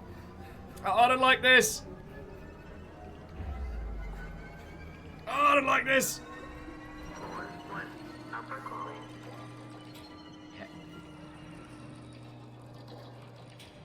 Fucking hell, this game! Ooh, what's this? A collectible. Lovely.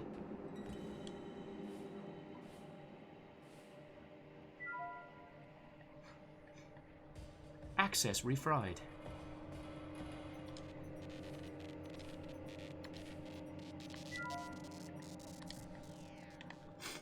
You know what? Let's just hang out here for a second. Let's hang out here. We'll have a little chat, have a hang around. Stu's like, you're absolutely right. We could have played anything. Even Raft or Depth. Whoa. Okay. Raft. The only time we're doing Raft is if I ever get the purple tick on here. Which, because of the way that I stream, is incredibly unlikely. So, I'm not saying that I've locked Raft behind an unlikely outcome, but I will remain true to my word.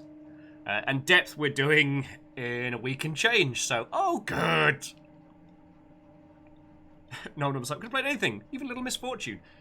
No one should play Little Misfortune before lunch. You know what I'm saying?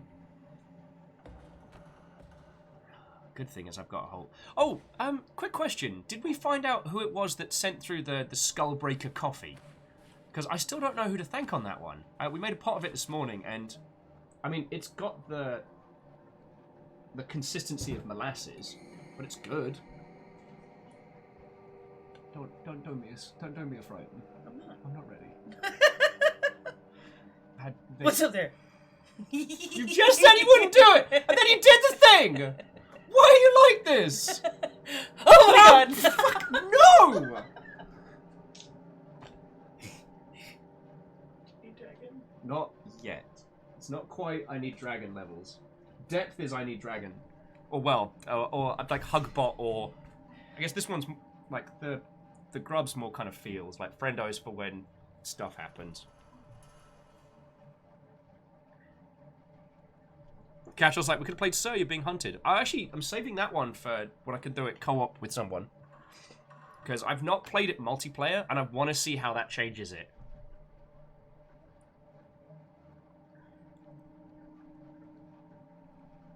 J-Po says, wait, I don't remember a Viking base in Soma. Well, I don't think this is going to go for the same, like, existential horror that Soma rocked. So I don't just want to...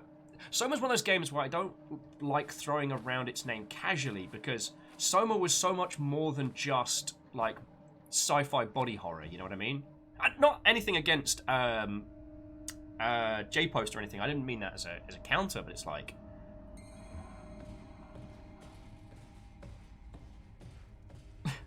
Sorry, I haven't hidden the shark socks.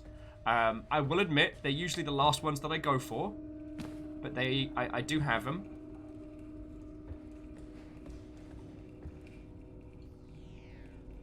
I also like how the character we're playing as hurts himself a little bit when they fall down just a small incline, which is not too dissimilar from myself. Oh, good. Oh, good.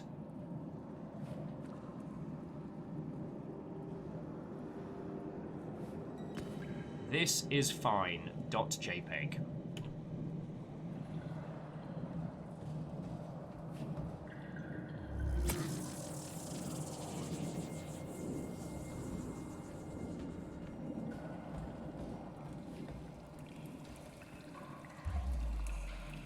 Okay, that person is super duper dead. I'm sure whatever this audio log is going to be absolutely lovely.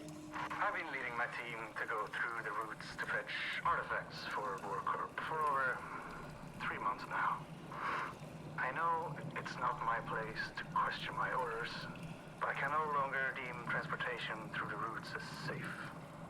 It wasn't a problem when I thought the other worlds were inhabited and dead. But last time Team 4 went through, we were fully armed, and still only half of us came back. And these roots, they're still spreading. Before the power of the gods, we are nothing. So friends, those of you who said this had like the vibe of Doom 2016, I think you're spot on. I think this is treading a similar kind of path in the idea of, instead of pulling energy from a very kind of like, I mean, they never say it, but it's a pseudo-Catholic hell. This is kind of like they're pulling something forward from the different dimensions throughout Norse mythology, and it seems the roots of Yggdrasil are the ones reaching forward, and that's where our elements are coming first. But what they're using it for, and why we're in this world, is kind of unknown. Like I said, we've got the GLaDOS type, but GLaDOS sans any kind of sarcasm or pretense, just robot that hates us and will throw us into the great big blender if we don't do what we're supposed to do.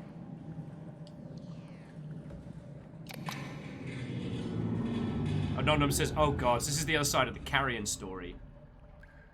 God.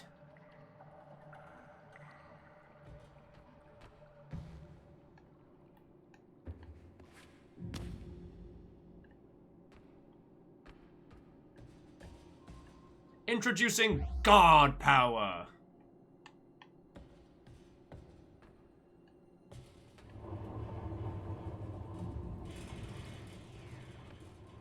Oh, that was weird. Oh. Let's not fall off into the abyss, shall we?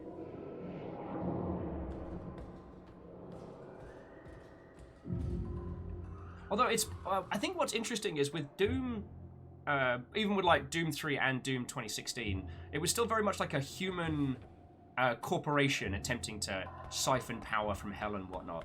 With this, there's a certain amount of, I don't know, like worship within the technology, worship within the architecture.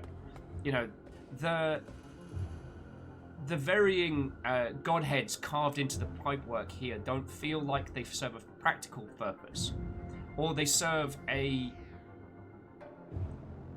I don't know. I'm trying to think of a way to describe it. Oh, isn't there a, oh, I'm gonna need more coffee today. There's a clever term for when theological elements are treated like scientific elements in fiction. So the idea that these runes are carved into this green fire. You know what? I have precisely too many shark socks. Thank you for the 100 bits. Oh, feck, there's a term for this. Where's my brain at today? But yeah, it's where things within, oh, fucking hell, where the theological is treated like the scientific. Navala says kind of like the Imperium of 40k. Yes, sort of.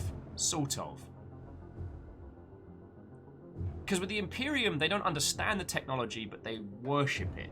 Whereas this is the idea of, for example, see these runes carved into the floor? They serve a purpose specifically. They are put there practically, even though their function is theological. No, that's not the right term. Apotheosis? Could be nom nom? I mean, if that is the term, I'm just not remembering it correctly. But, like, so the idea that you have a piece of rock, you carve a series of mystical runes into it that, through the power of the gods, causes that rock to float, so you then walk along it. You haven't carved those things in because of faith or belief. You've done it in a practical manner that one might, you know, installing a fucking ladder somewhere. But it utilizes, you know, the power of a pantheon or a theology or... Dash says, I thought apotheosis was ascension to godhood. Okay, I'm struggling to think of the term. But yeah, that's just the thing here is, in Doom 2016, there are elements of hell that they pull forward and then study. But here it feels like they have taken, you know, elements of this universe's belief and used them in practical manners. Dash is like, if any of us had the vast array of human knowledge at our fingertips, alas. Oh, good. Rusty Goreblood. Stooge says it's more like the 40k orcs with their belief. Theirs is just, theirs is low-level psychic powers. Well, okay, incredibly powerful, but unknown psychic powers.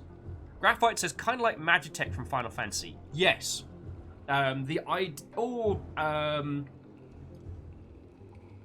Well, I guess the Mako reactor doesn't quite, but comes close.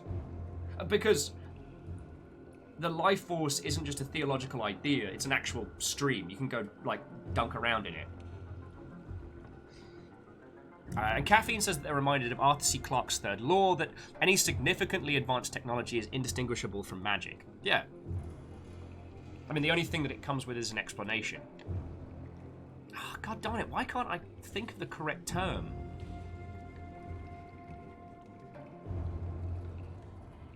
Stooge says, where are you arguing, but one could agree that their belief is their equivalent to faith. But not with 40k orcs, because they do have a very strong belief system. It's not a very smart one, but they have a very strong. They have two gods who are identical, and they spend a lot of time arguing which of either Gork or Mork is stronger. Or better.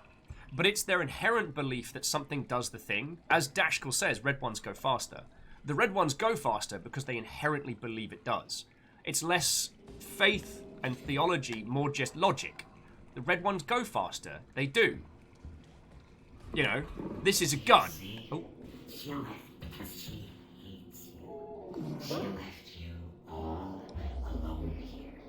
Poppy! You don't want to be alone forever. You need to get her back from me. Can you do that? Go get her back. Make your father proud. Oh, that is not a puppy! Why did it have so many hands? Stupid, disgusting creature. Okay, Robo. It might be an ugly dog, but it's still a dog. Don't be mean. Nom's like, just so we know, Gorka's the better one? Kestrel. I can't pronounce this game. Think 2016 Doom, but replace Hell with Vikings. It's kind of like a narrative horror-ish.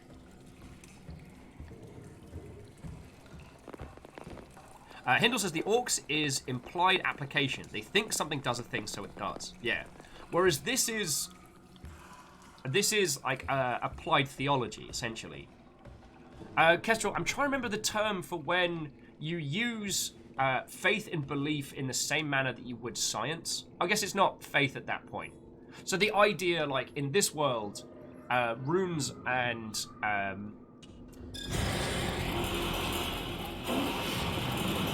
Puppy, no.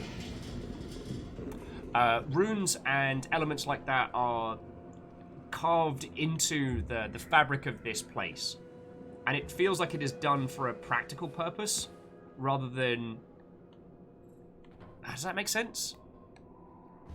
And I'm trying to remember the term, but for some reason I'm a fecking potato today, so I can't remember.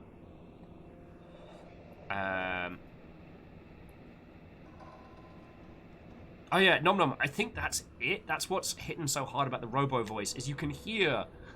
It feels like something that's been around for thousands of years, because it has lost all patience.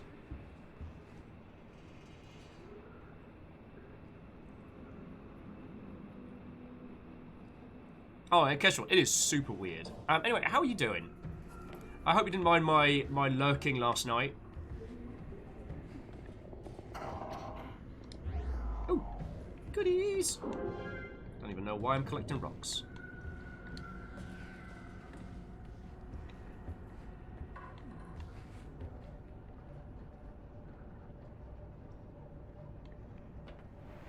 So, like, you have the Imperium of Man, who... They understand a little bit of technology, but not all of it. And so, because of their beliefs, it's become a religion. But, like, the seals placed on stuff, I don't remember if they have a practical application. Like, you know, you put a seal on a bike and it is immediately faster. Or immediately better protected. Or if it's just part of their belief system.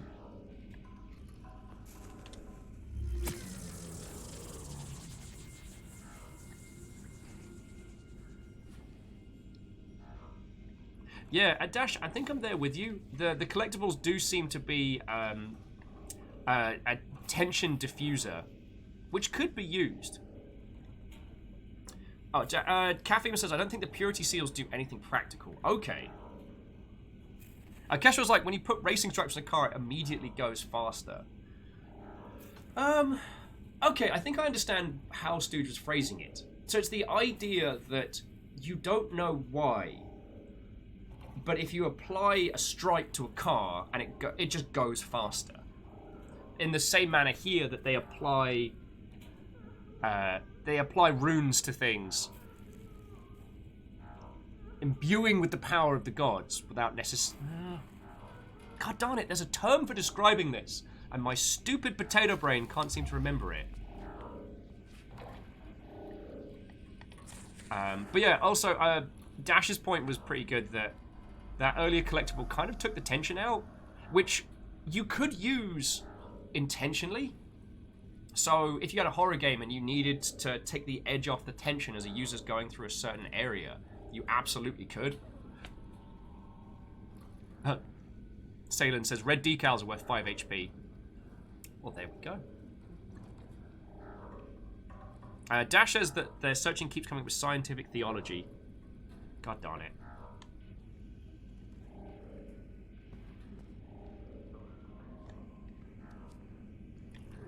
I looked at that and then immediately forgot it. 6725. 6725. Okay, now, are you gonna try and eat me, or... Okay, come. Like, are we friends, or are you gonna... You good? Sup, you okay? You'll wanna talk about this? War Corp. Ow! No punchy! No punchy! That's just rude! Ow! No punchy! No punchy! 7913. No punching. No punching. Ow! Ow, no punchy! No punchy!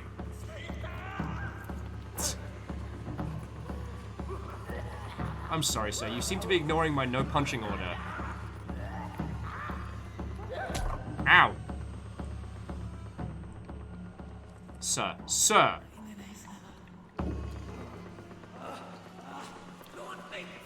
Sir. Sir! Sir, I need you to slow your roll. Sir!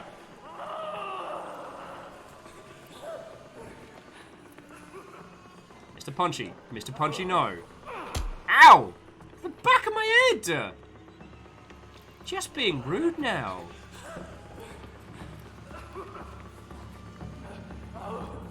Oh god! Fuck! Sideways!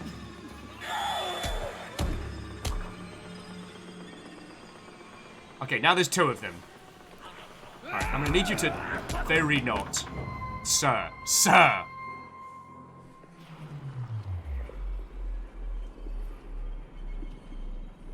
Oh. The heck is this? The heck is this? The heck is you? Yo! Is this... What the hell is that?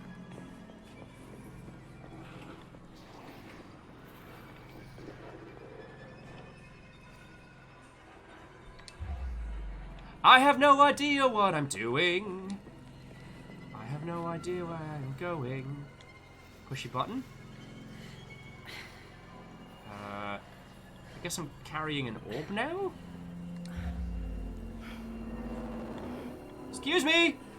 Excuse me, does somebody need this orb?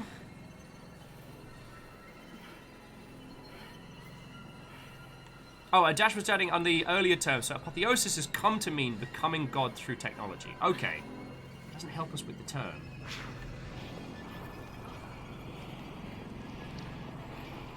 Did I do a good? Is this better?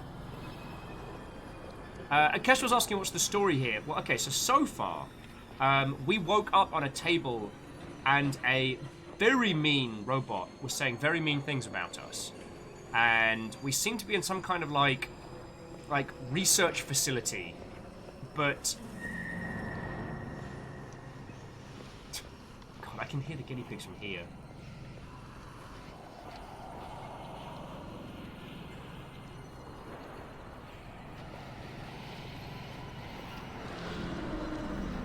I'm getting some Prey 1 vibes from this.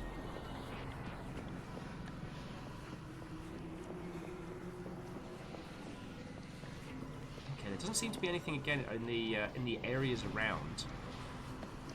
You did see a gangly Mother Hubbard going through some portals and stuff, but that appears to have gone. Alright, so either this is going to take us back to where we need to go, or it's going to spin us around like a top and blend us. It's gonna be one or t'other, right? Pacha!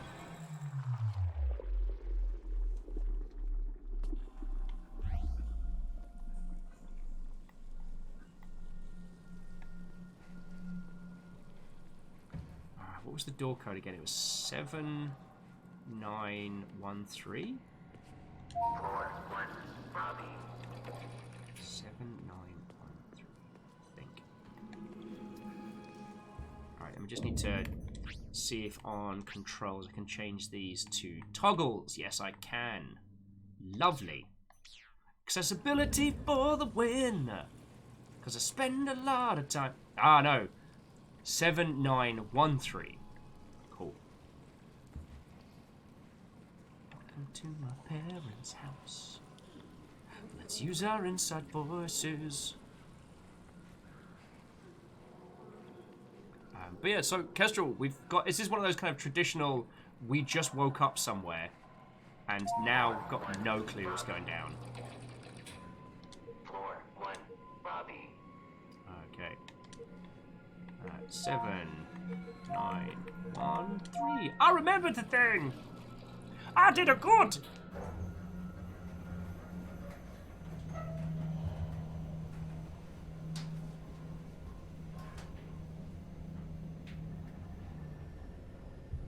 Floor 2, artifact research. Okay. Kimball, let me know when you start getting Warehouse 13 flashbacks. Hey, Camille. Thank you. You need to. I do need to eat. I was just having a ponder.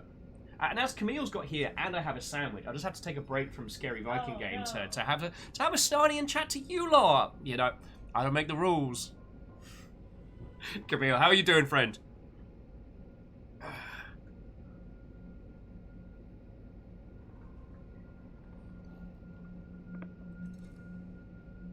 Tell me your tales while I have a little bite of sarnie.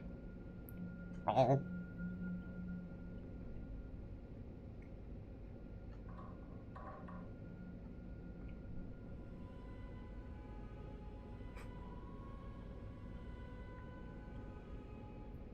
Oh, that's good to hear, Camille. Oh, sorry, Camille's saying they just got power back to their house.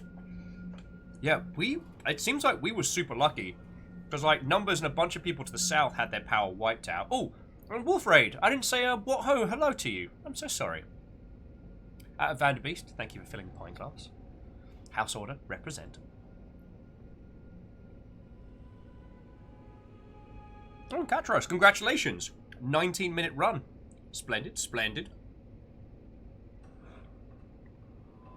Oh, you were without power since midnight on Tuesday? Shit. I'm so sorry, friend. Well, I mean, it's great to have you back. Yeah, it seems like we just got lucky here. Because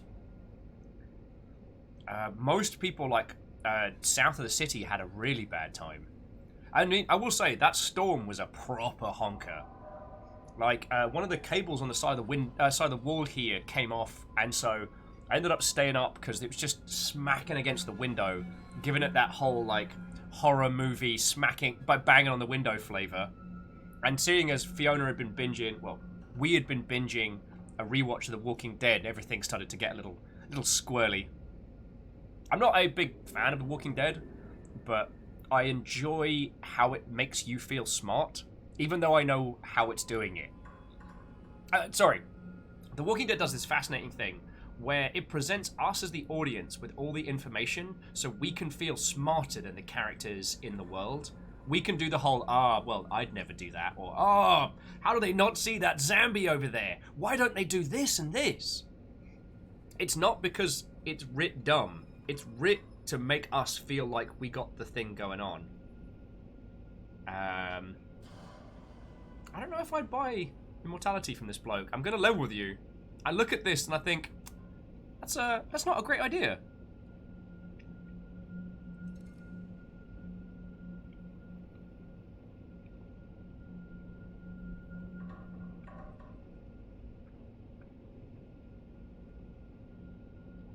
Wandering Gamer, what ho friend, come on in, come on in. How are you doing?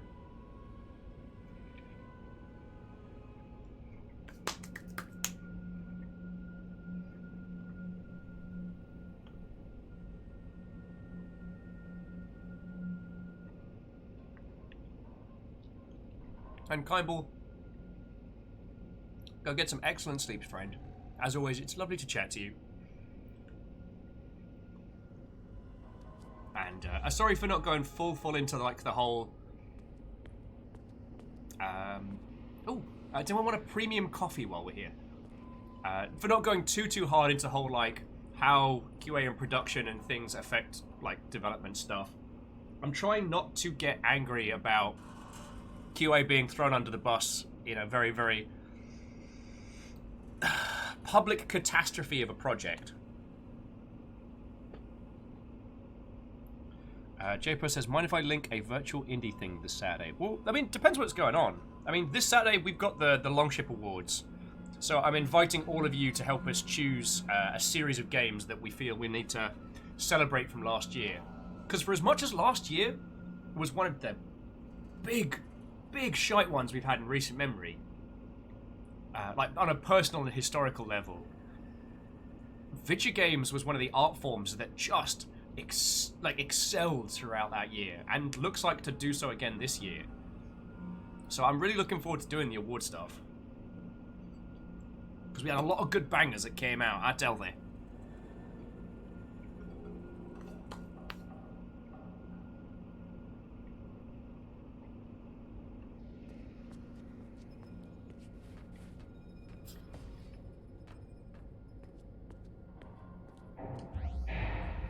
Turn on our super night vision. I really enjoy the aesthetic of the site, as it's called, and the fact that it does have that kind of that rainbow thing going on. Like when we activate it, it has this kind of like outward rainbow maneuver, which feels very no. Oh, piss off! Ow. Don't hit me. Don't hit me in the back of my head. Don't hit me. I don't want to be hit. Don't hit me. No. No punching.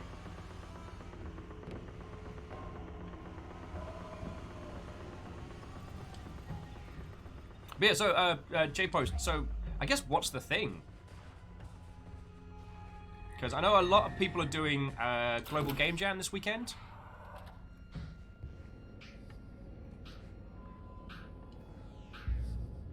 Okay.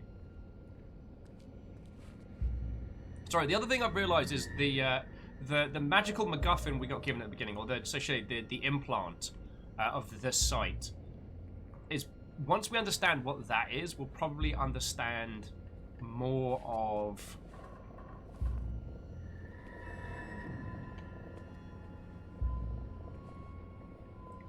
what's going down in this world, because you can see kind of like the research of these runes, these slabs. This one specifically, which we woke up on at the beginning of the game. But when activated with the sight, I mean, heck, it glows for days. Dr. Lisa Svensson, Supervisor, Day 3 of tablet analysis. We received several stone tablets from front on Fire with inscriptions apparently symbolizing the 9 realms of the World Tree. Initial analysis shows that the tablet emits an energy field boosting cell regeneration. End of note. Cool.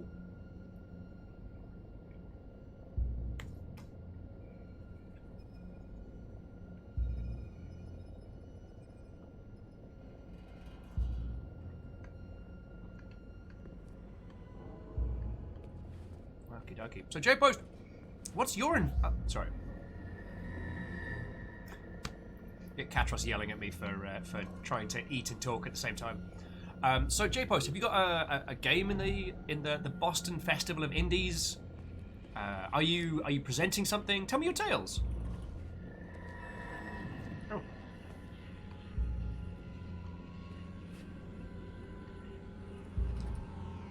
Hop char.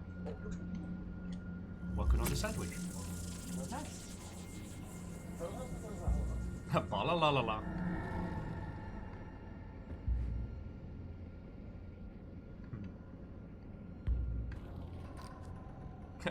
Phew.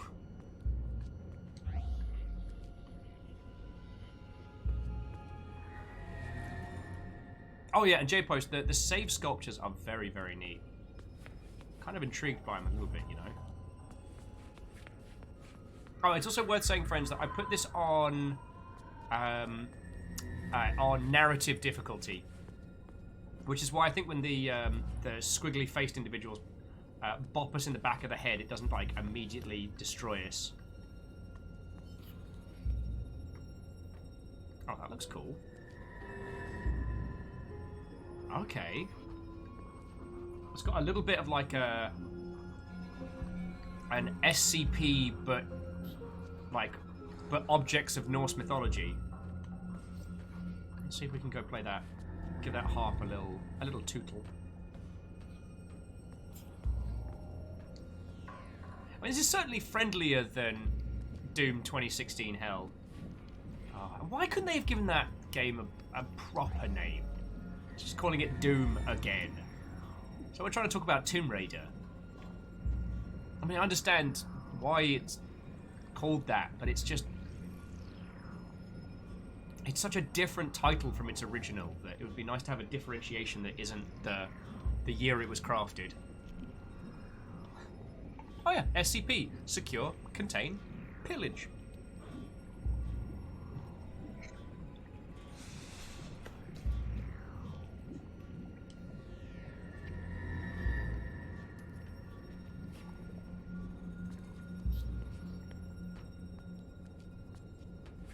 Alright, let's see if we can play with this mystical instrument.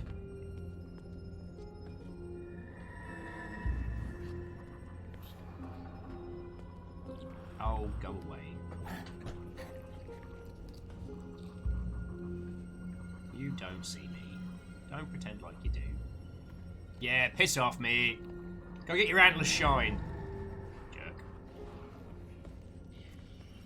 Welcome to my parents' house. That is a big shield. Okay, question. Big shield, or are we tiny? That's sad, Wendigo. Is that a big shield, or are we a small lass? Which are we?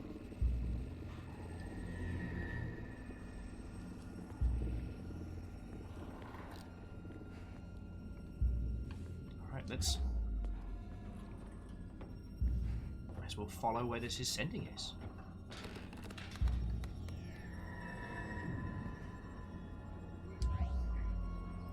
Okay, Arca Conclave says, yeah, definitely big shield. That's a shield you want to sign you. The side of a spaceship. Oh, this seems bad.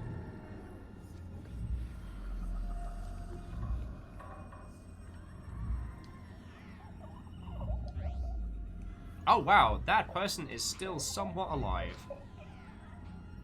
Oh, that is... You are having a bad time there. Oh, well, the hand's still doing a wiggle. Oh, God. Don't look at it like that. That's how you get face huggers. Oh, look at this wiggly hand. I'm gonna put it right next to my face. Yeah, Varials, this room could be 3 feet tall. We don't know. I was having this conversation with, I think it was Navalis the other day, about how it's difficult to measure distance in video games because there isn't a standard measure in a lot of spaces.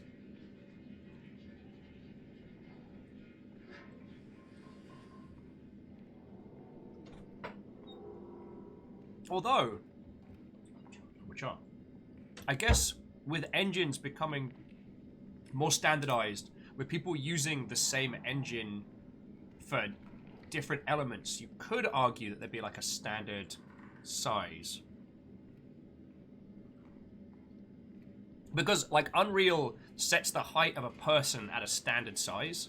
Navalis, was it not yourself? Oh, I apologize. I didn't mean to... My brain is completely shot today. I'm doing my very best. I apologize.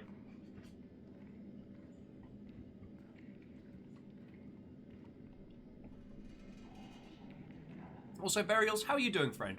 We are playing a... What If Doom, but instead of hell, it's Norse mythology title. And it's interesting so far.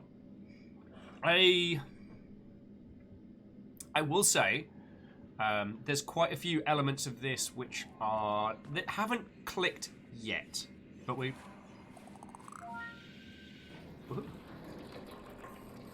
no.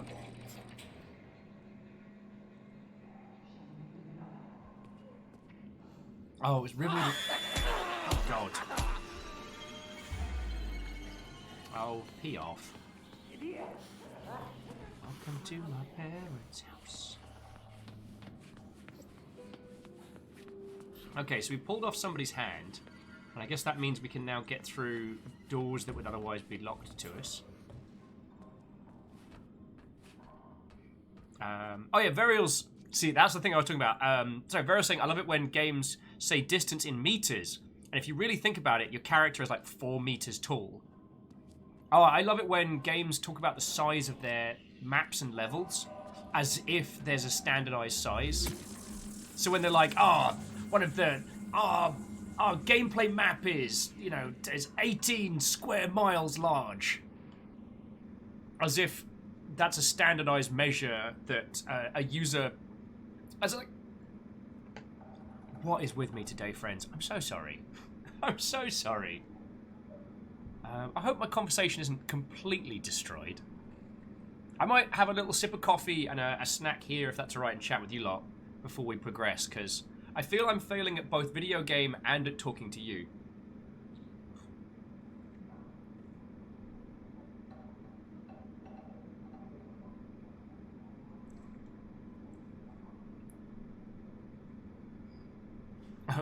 Wandering Gamer says, I guess there's the key system, appendages. What's next? A foot? A leg? Oh, and Caffeine says, like in Minecraft, Steve is 2 blocks tall, and 1 block is 1 meter. So Steve's reach is something like 9 meters tall, right? Yeah, Steve is 2 meters at very least, which is slightly terrifying, his blocky form looming over you. See, like, Minecraft's a good example, because you could say that a Minecraft map is X number of blocks large, And that's a unit within the game. Like, the size of a block doesn't change. But whether or what you consider to be a mile, that is a difficult one. More measurable in something like Minecraft. But, ET3 Stooge mentioned Generation Zero this morning, because they've been returning to it. And Generation Zero, one of the selling points was the size of the map. And I find that fascinating because there's no way for them to accurately measure to our standard. Do you know what I mean? Oh, Varial, there's a good point. The blocks in Minecraft could be 1 millimeter large and everything takes place on the micro scale.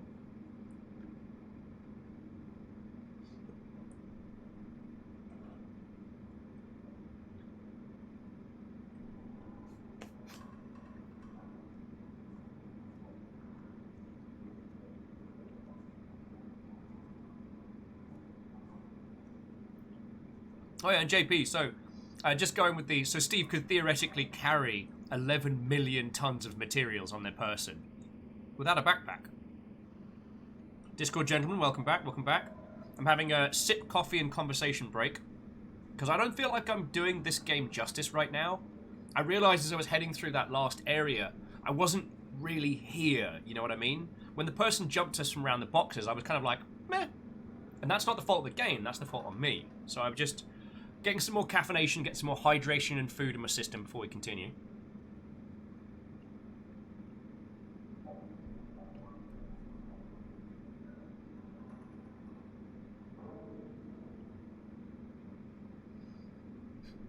Wandering game with Steve can also store 30 full-length swords in his pants. Dash was pointing out, I think someone did the maths, that if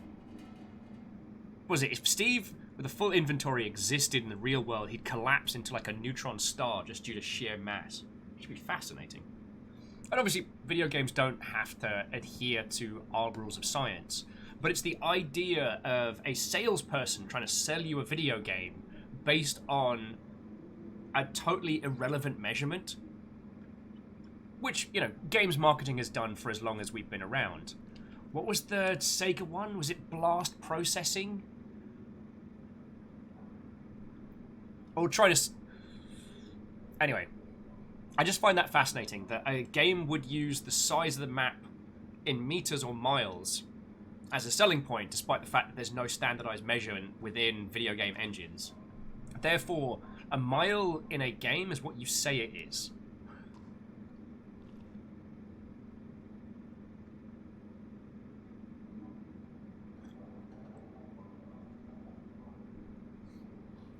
Discord says, a NASA mission has made me realize that maybe alone in the universe is entirely possible. I mean, there's loads of theories, but... I mean, there's one theory, or I forget the name, which is that multiple civilizations pop up throughout the universe, but the time in which they exist and then collapse in on themselves are so distant apart that basically you kind of like have little pockets of civilizations popping across.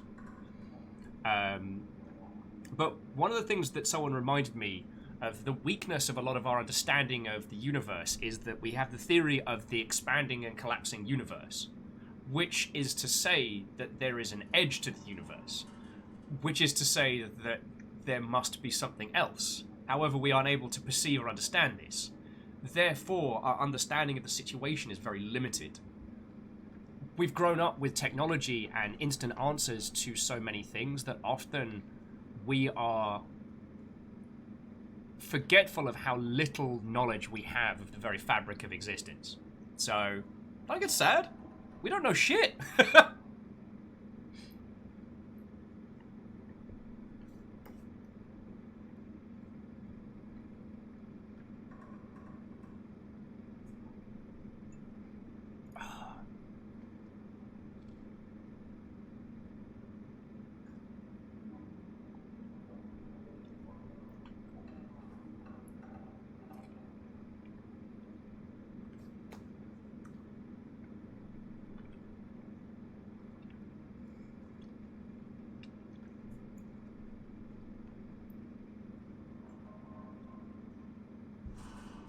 And JP, that's a good one. We know more about the surface of the moon than the bottom of the ocean.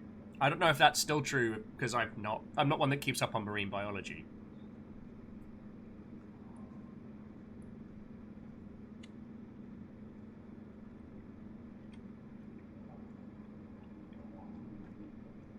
Oh, okay. Put it into our perspectives. We understood the theory of black holes for a larger portion of kind of like astrophysics' history. However, we've only been able to observe them in the last... God, when was the first proper black hole picture?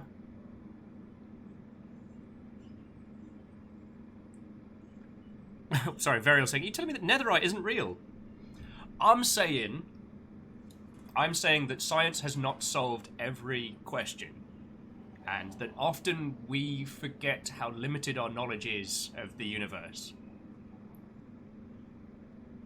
That is what I'm saying.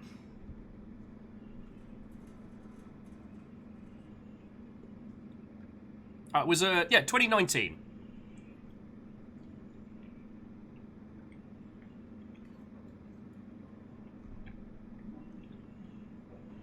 My friend always used to chat about the chart of electromagnetic spectrum, which... Oh, when was the electromagnetic spectrum? I think it was...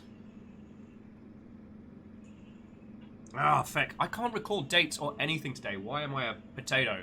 But anyway, just merely the idea that until we understood the chart of electromagnetic spectrum, there are large swaths of existence that we could not perceive or understand, that were going on all the feckin' time.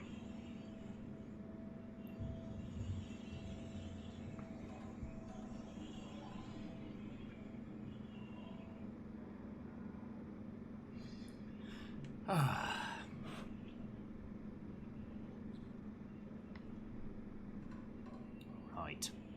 I guess I should keep giving this a go. Alright, so I've got a squishy hand that I can use to... Poppy! Poppy! Oh, I think the puppy wants to hang out with me anymore.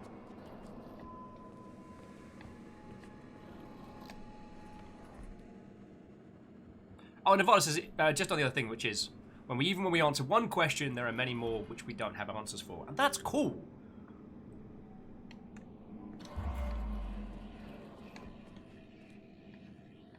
And, you know, admittedly, I'm not saying that it is good that we live in ignorance of the universe, and it'd be awesome to potentially solve the great puzzles of existence. I take comfort in the fact that we have not solved everything. That's how I keep the existential dread at bay.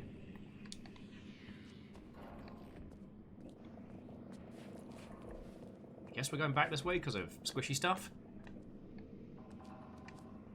Oh, and Ball, how are you doing? How are you doing? Yeah, Katros, knowing everything sounds hella dull, to be honest. Absolutely. It is one of the things that I love about people. People are the most wonderfully unpredictable... Oh. May I just say I did not realize until literally just now why you always played Rune on Thursday, and now I'm going to sit over here in my shame. Okay, actually, Shackle, come away from the shame corner, because there's more to it than that.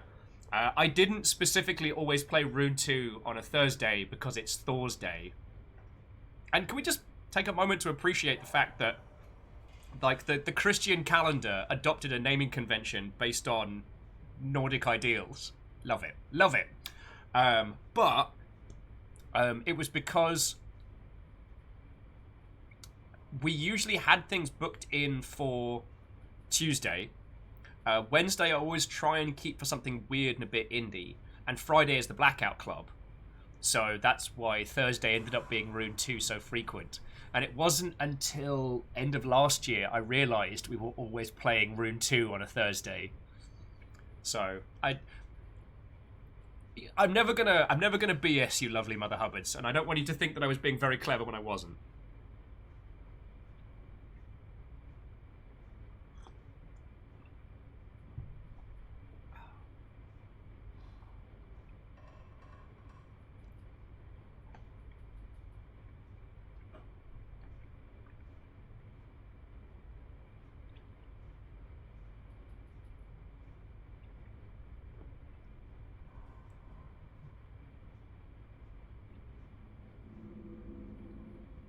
Oh yeah, and Hindle, Wednesday is Odin's Day.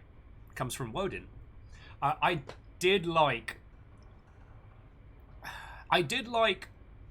how obvious and yet how clever the naming conventions were in American Gods. I did a literal forehead slap when they reveal which characters are which in that book.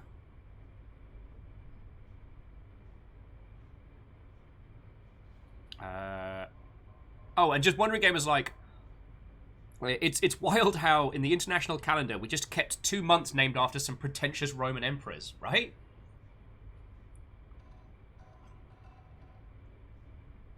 Oh, and Ball, that is a terrible joke. Ball, that joke is older than the internet. So, Ball, how have you been? I was saying, fell asleep after dinner, woke up at midnight. Oh, no!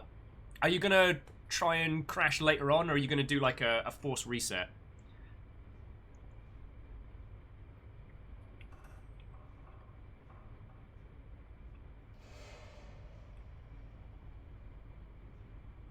Oh, and to the Discord gentlemen, the health bar at the bottom of the screen, that is our Jarl of the Day. It's the Bit Boss system, but we've kind of repurposed it as our measurement for pseudo leader, based on either donations or bits thrown, or sometimes subscriptions if you time it right.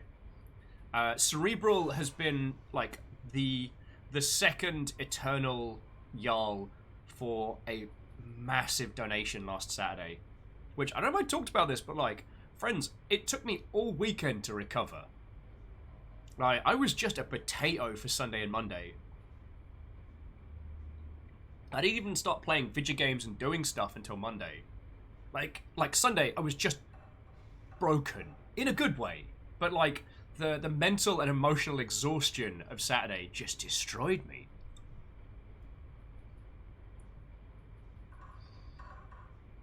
Ball says that they're just going to bite the bullet and be real tired all Friday. Okay, well, Ball, we'll keep you company. I'm going to be here for hours, so we'll keep you company this evening for as long as we can.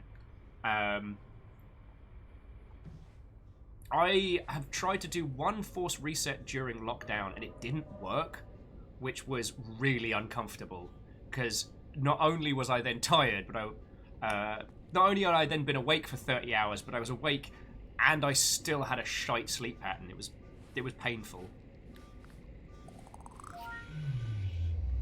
But Ball, because I used to travel internationally a lot for work, like when going to conventions or... Oh, found a way to the airlock. Or when sorting a lot of nonsense, the amount of times I'd have to reset my sleep pattern was very frequent. So I'm very familiar with the pain of staying awake for like 30, 40 hours. Mythology research. Ooh, Note mythology. 1. Sarah has shown me a lot of the myths surrounding the ancient objects we have recovered. Just like assumed, most of these stories corresponds only a little with the true events of the past. Giants and fire giants are very much like the descriptions, but the Vanir and Aesir gods differ a lot from their noble fairy tale versions. Some stories are not even close to as gruesome as they are in real life. More of these stories later.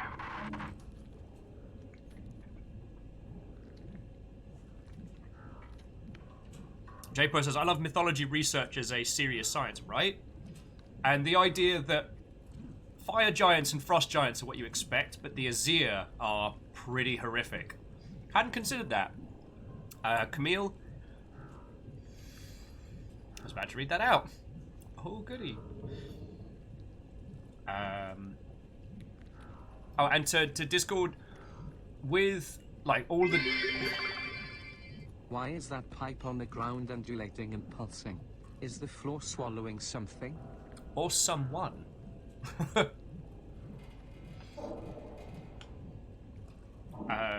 Yeah, everything that people throw in, like Shackle with that 200 bits there, like a fucking legend. That's literally what is paying our rent and food at the moment, so I'm very grateful. I'm very grateful. Wondering Gamer's like, I know what that is. It's a tentacle. What's it doing? It's doing tentacle things. It's not hard. Next question.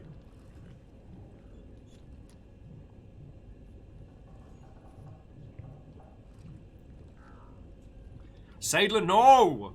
Look, I saw the stuff for it, and I told Fiona, like, I've been clean for years. Sorry, friends, the next expansion for Magic the Gathering is like a Norse, like, metal magic thing, and it sings to me. It sings to me as a thematical set that I would be all about. I'm trying to resist. I'm trying to resist.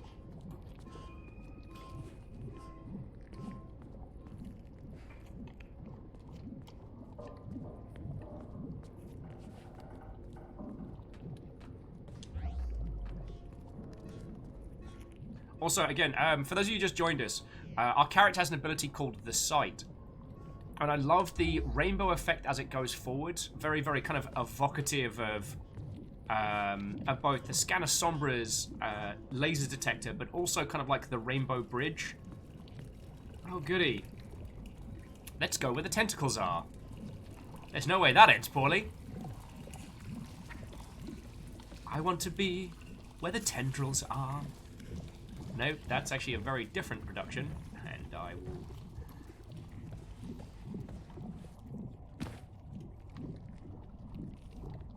I broke my feet.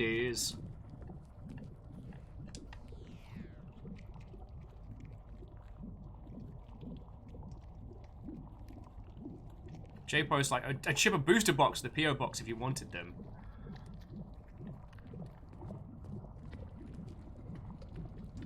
Why must you tempt me so?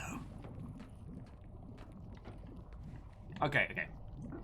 Joking aside, if you did send that, I would, like anything else, I'd just be feckin' grateful for the gift.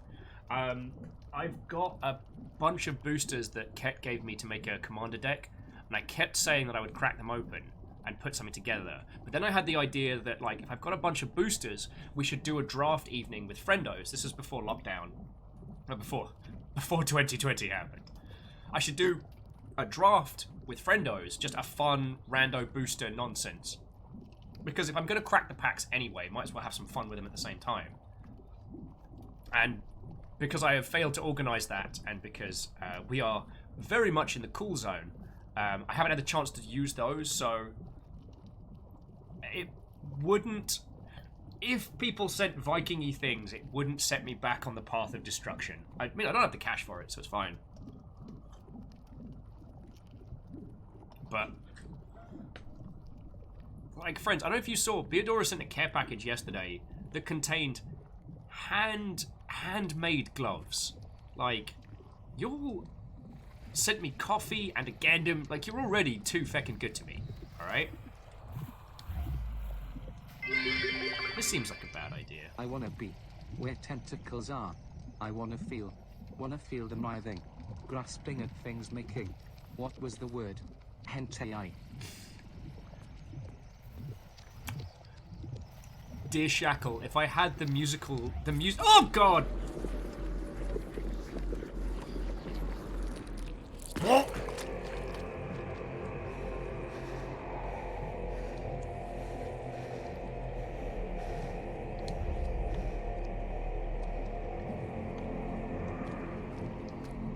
Well, that was horrifying. We find ourselves in the tenterhole. Deg. I don't think we're in a good place. Friends, I think we're in the bad place. Dash is like, I just got back and what the fuck? None of the fuck. Just got kind of a, oh dear. If any of you have arachnophobia, consider this your content warning, because I see those little leggies in the distance.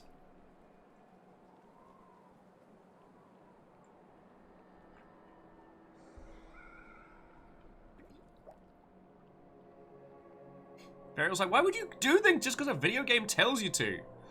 Because I'm a stupid.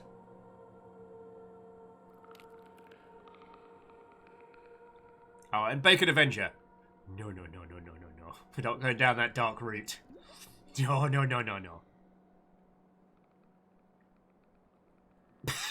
JP, no! JP, no.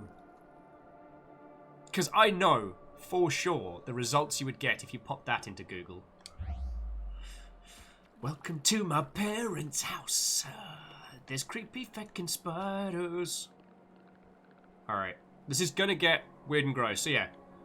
If you need to tab out, I will not take offense, dear friends. I will not take offense. Ooh, that's a noise I don't like. It sounds like someone soft grinding their teeth. But spiders.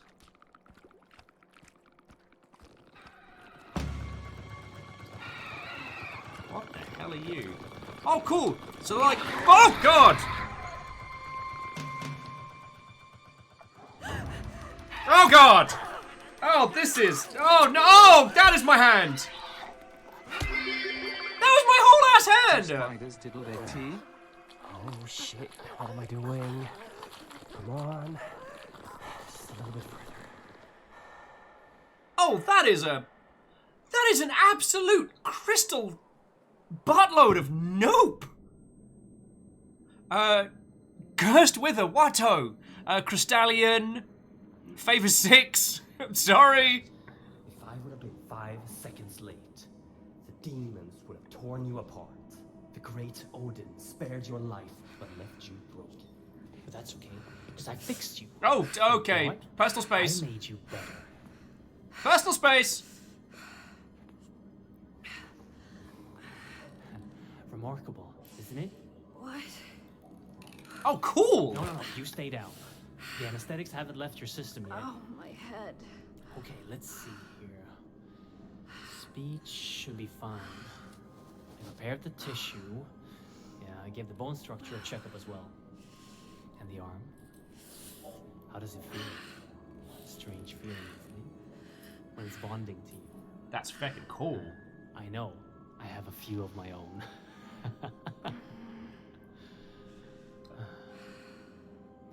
Okay, yeah, now we're a cyber Viking. I have much to prepare. You rest.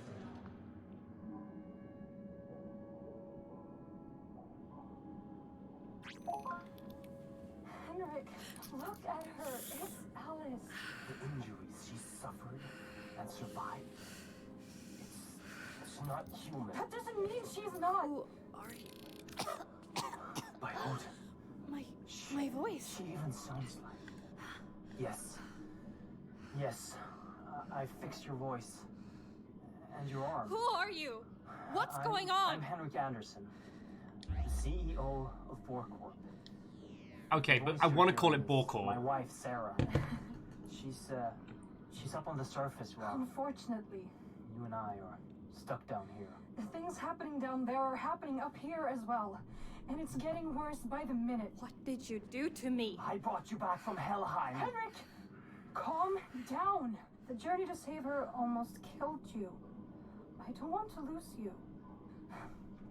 Since she already has the prosthetic installed, tell her about it. Fine. Your new arm holds great power. Okay, whoever said Sekiro, you were entirely right. Can channel a magnificent force. It's based upon ancient knowledge uncovered by my wife. And brought into fruition by Henrik. Aw, you two mad scientists together. You brought a hand with you. Use the Jangreper to extract the RFID from it. You'll gain access to all doors with that level of security clearance. Ooh. Now try it. Scan the hand on the table and then use it downstairs on the lock. I know this is a lot to ask, but we're not taking this lightly. Please. I'll tell you more as you go. Okay, so we get a cyber hand, we can steal stuff from other hands.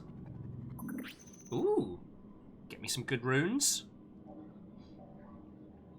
Oh, I saw Dash's comment of, I'm gonna nope out of that one, because I played Quake 4. Had enough body horror to last a lifetime. Prey didn't go too lightly on that either.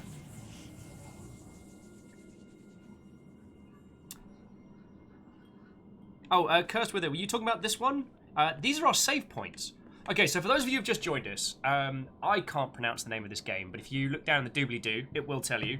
This is available on Steam, and this is like a narrative horror game set in, I don't know, this is to, like, pseudo-Catholic this is what Doom is to Hell, but for Norse mythology. Do you know what I mean? Oh, Dismook, Watto. It's interesting. I have been taking my time a little bit on the early points because, again, I don't know what it was this morning, but it's taken me a long time to get up to speed. And I don't think I really gave it a fair shout to begin with. This game is very evocative of Doom 3 and Doom 2016. But it's... Oh, what was it? It was like...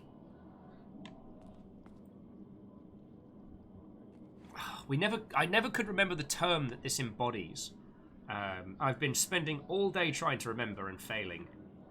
But the mysticism as science element... Not gonna...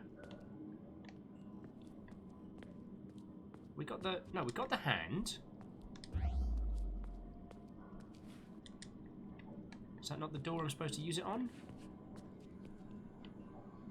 Oh no, it's downstairs. Sorry! There we go.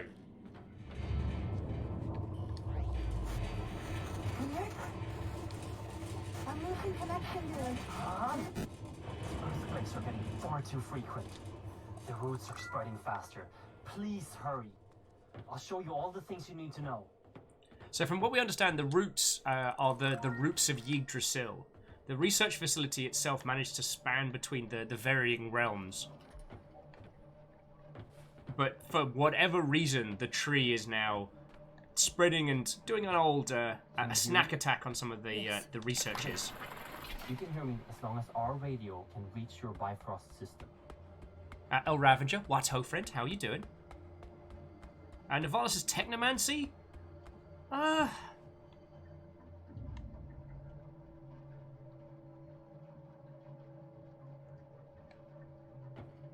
It's not a bad descriptor. It's definitely not the word that I'm reaching for. Friends, it's going to keep me up. Be opened from the inside, unless you're an engineer. However, Jerngraper can open the tunnels in an unconventional way. But first, you need power. You should find an atrium upgrade in a nearby room. Ball's saying we should go ask the dragon who's chewing on the root. We'll find him. Cursed Wither says, I wish I could buy a computer strong enough to run stuff like this. Hey, the only reason that I'm able to stream all this is because Stugen Strager built the rig that runs the Longship, and it's a behemoth. And I'm never going to be able to say enough thank yous for that. But at very least, Cursed Witherer, like, if I can take you through some of these experiences, I feel like I'm at least alleviating that a little. Ooh, upgrades. That right there is a small atrium cell that can power the arm. Insert it in the arm, get back to the service hatch, and fire a burst at it to fry the lock circuits. And don't forget to refill your power with the power station on the wall before you move on. Alright. So this is kind of, I guess, going to be the puzzle element of it. We get, like, one shot to open things like this. Do.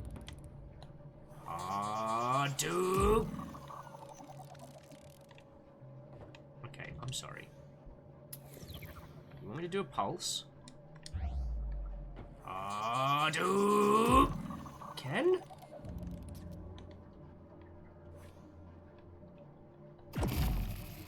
Oh!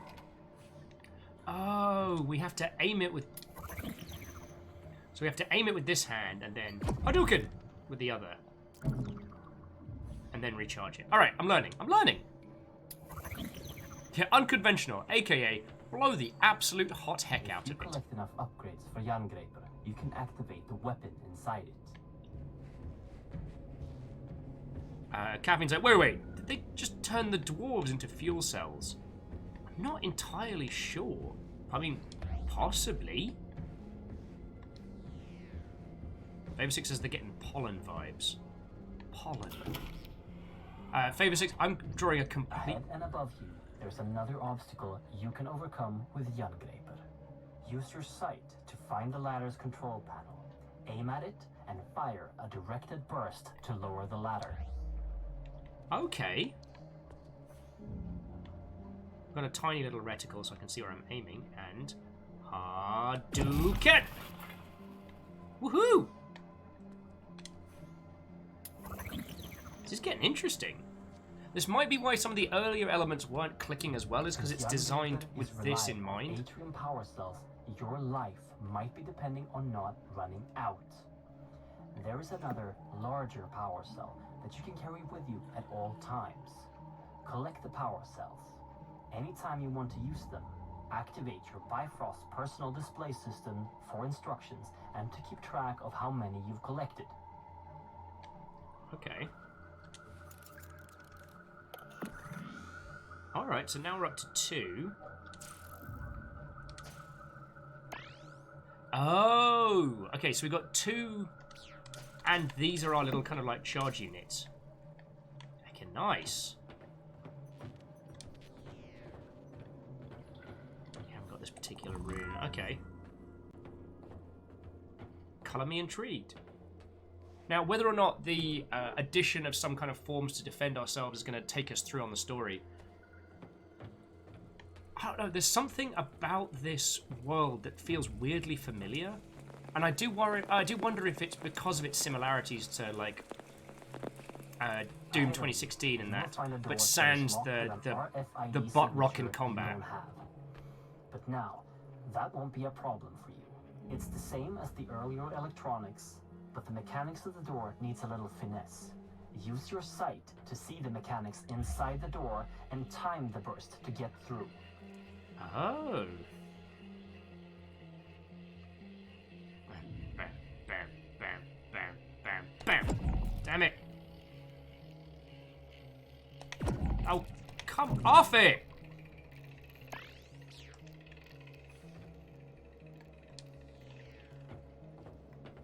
I have a feeling that's going to become very panicked.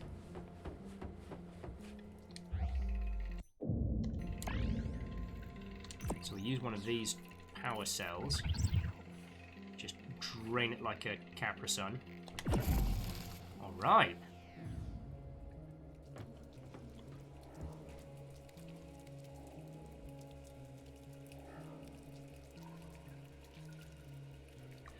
Ball was saying, hold on. Was that scientist one-eyed because of a deal with Mima for knowledge? I can never pronounce. I've tried reading. I've read Neil Gaiman's Norse mythology a couple of times, but I have yet to be able to pronounce all of the names in it. It's Mimir, isn't it? And I think it's heavily implied, you know, being a genius CEO able to craft stuff. Because there's very much a what if the Nordic pantheon.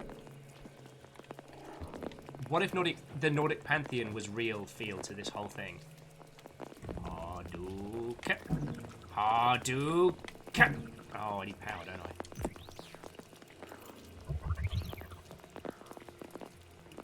I? Hadouken. Oh, Joe. How is the little fluff? The super floof? Super fluff. Well, now that he's clean, Will can get a week. What do you think, friends? A little guinea pig week. There we go. Haven't had a fringe in ages. What? Oh. I can't wait till his hair gets longer. That's Loco, one of the 2 foster nugs we've got at the moment.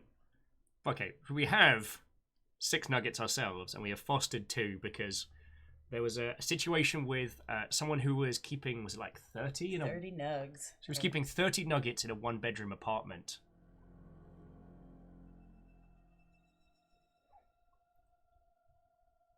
One of us. One of us. Oh, Wolfred, it is a nice hat. Oh, Cryptalian's digging the nice hair. And,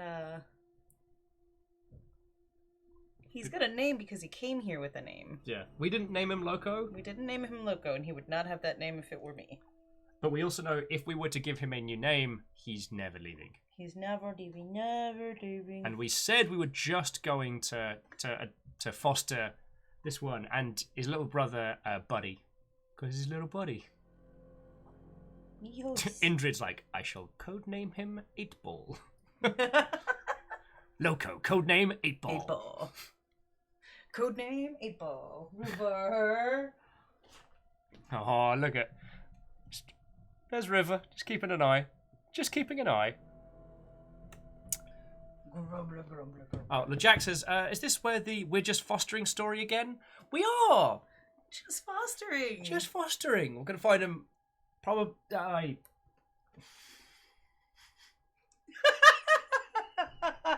You couldn't even finish the sentence. You couldn't even finish the sentence. No, I could not. Sorry, buddy. Alright, little man. Yois. He's cranky with me. Just because he washed his hair. Because I washed his hair. We got a cool arm now. Although people spiders stole our other arm. Seems to be working again. Where were we? Right. Our world, Midgard, is sharing its existence with 8 other worlds that are all connected by something known in the legends as Yggdrasil. Yggdrasil. When we started researching So I've been saying it wrong my between entire worlds, life. We used technology to tap into a magical artifact known in the legends as the Apsulov, controller of the boots of Yggdrasil. This made it possible for us to safely travel to other worlds. Then, something came through one of the roots. The spirit. It took control of the Apsulov and our systems, causing an emergency override. The facility was completely sealed, and the roots started spreading. We need to reverse this by collecting the 9 artifact keys, originally made to control the artifact and the roots it brings forth. 9. But Henrik has traveled too much unprotected. He almost died when he saved you, and wouldn't survive going through another route. You are literally our only hope of stopping this. Without those keys, the roots and nightmares will take over our world. The fire giants will... Sarah! Wait, Henrik, I'm losing connection. Sarah? Shit! Listen, we know the location of one of the keys. Honestly, fire giants seem like the least of our problems right now. Niflheim, the ice world. Every moment, the roots spread further into Midgard, so find the key and come back here as soon as possible. Please, hurry. Okay. Oh, you're gonna make me do the thing, aren't you?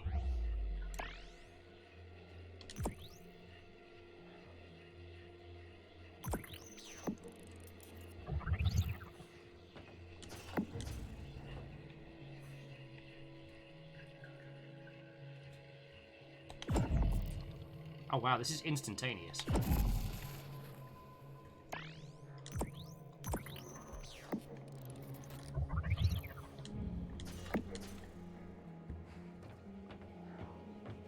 So I guess that's our general plot MacGuffin. We've got to make our way through, find the keys, cut the roots off from coming into our world. You know, honestly, standard stuff.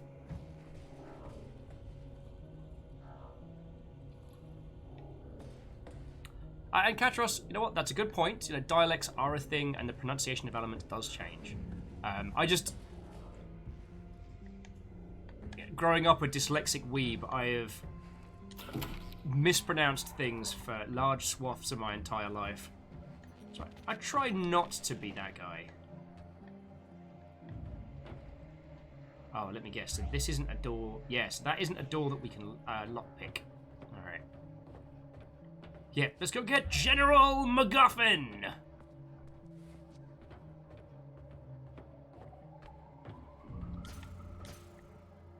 Well, it says, wait, that's the same door as the lab. Is it? Oh, let me go back and give it a wave. I'm cursed with fire giants will probably give us a warm welcome. Ah, no joy, sadly. At the moment, the only key we've got is that rune you can see thusly. Just don't ask me to pronounce it.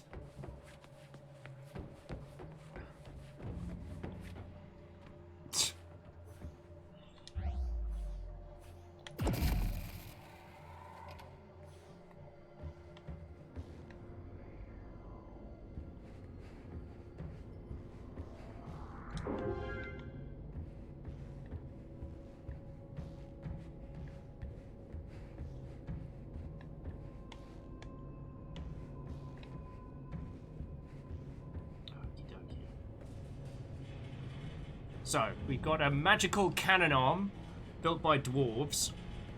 And we have a CEO science bloke taking us through some of the finer points.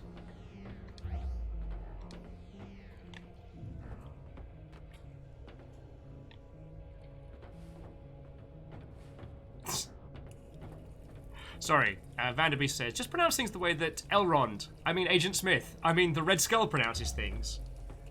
Mr. Anderson. God, if I pronounce things the way Hugo Weaving's characters pronounce things, we'd be here all bloody day. Do not have that key, and I can't crack it open. Ankles like glass. Right you are, Caffeine.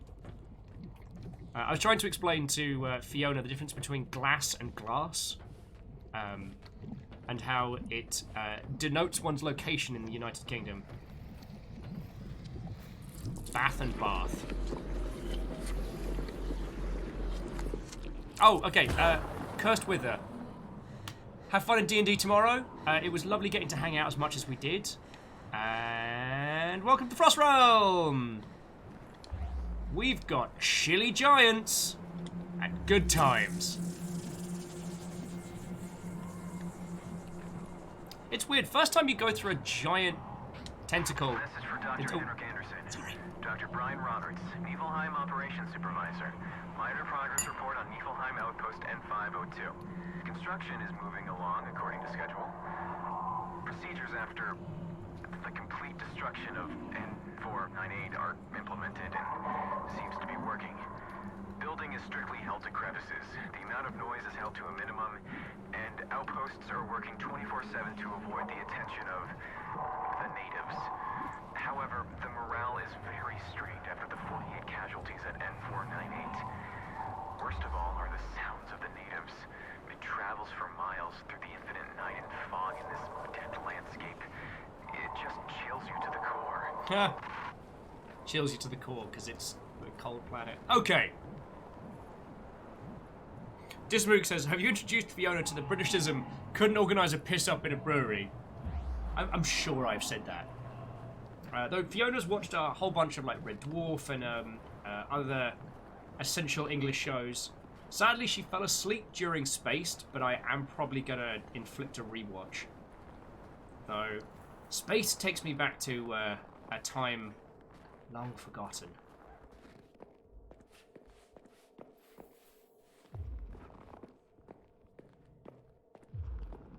Indrid, Watto, you know what? I am a happy person. I'm more happy than not, but Fiona often looks at me and asks why I'm grinning like a loon. I'm like, I'm just happy. Like, Oh, Katros is heading to bed. Alright, before I get all... Katros, go get some excellent sleeps, and it's been lovely hanging out with you today.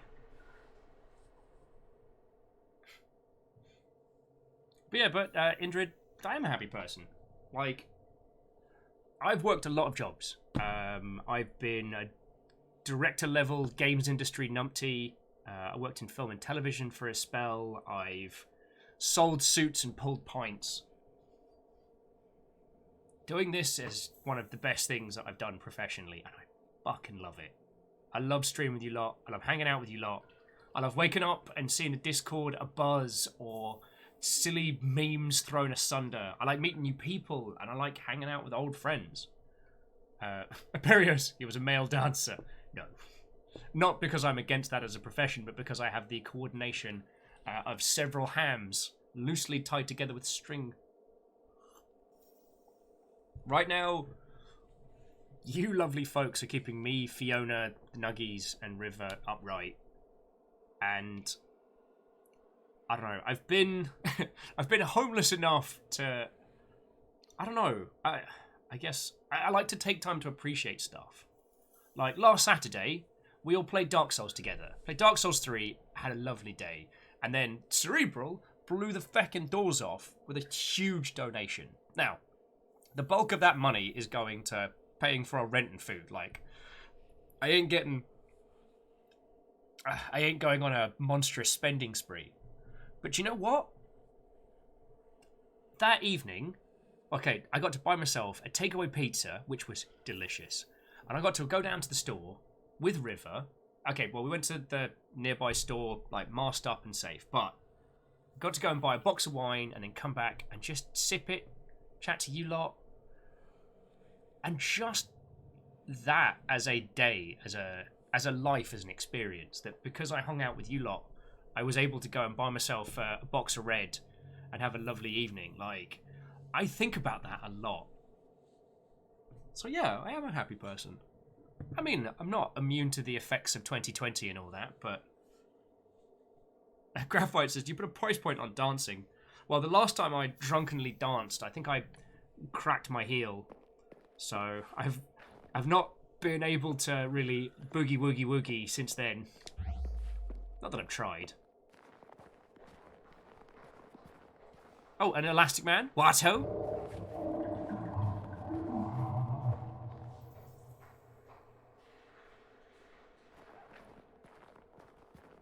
Yeah, Bacon Avenger, you told me to buy some pizza and some booze stuff, and I did.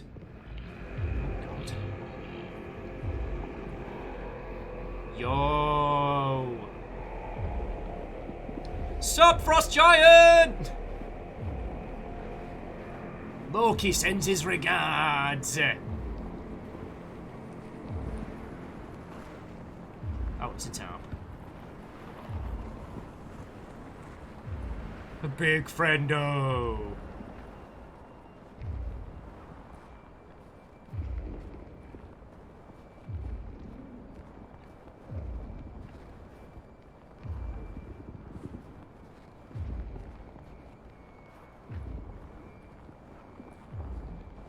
Oh no, and El Ravager, I do agree that is creepy. But you know what? There's a certain amount of indifference. There's the indifference it has to our existence that I'm finding the most thematically interesting. Like, that creature does not give a hot heck that we even exist. Sorry says, has Fiona watched 2 pints of lager and a packet of crisps? No. But I don't think there is a service where you can rewatch that. At least available out here in the US. I think the next British show that I want to try and acquire is the OG version of Utopia, which is, albeit, like, a super dark drama. But since Amazon did their remake of it, which is utter garbage, I've been wanting to give it a rewatch and wanting to show Fiona. Find an alternate route back to Midgard.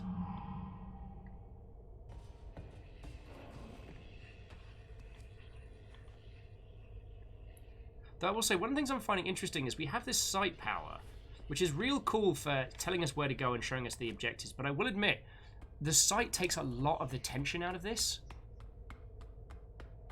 I mean, maybe that's something that's going to change and modify as we go through. El Ravish has totally reminded of Cloverfield here. Yeah.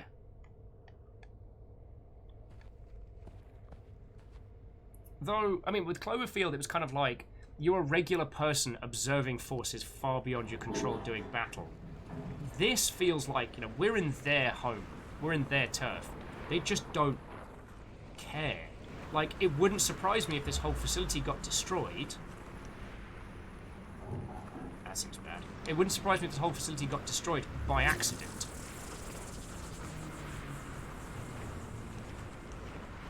And Imperio says, did you know that Cloverfield is 3 movies? I did. And 10 Cloverfield Lane is one of the great movies. Not that you need me to tell you that. Like, you're all... Huh. That seems like something bad. Welcome to my parents' house. I've got audio recordings. Oh, what's this? Oh, got ourselves one of those. Reload! Some Mega Man level nonsense going on. Alright.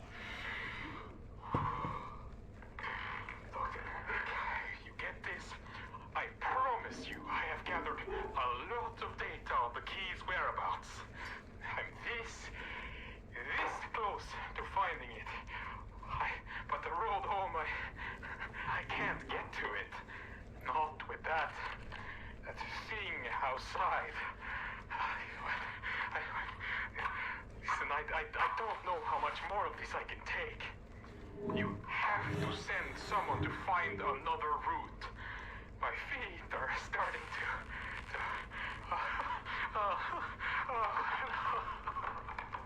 I can't feel them anymore. Okay.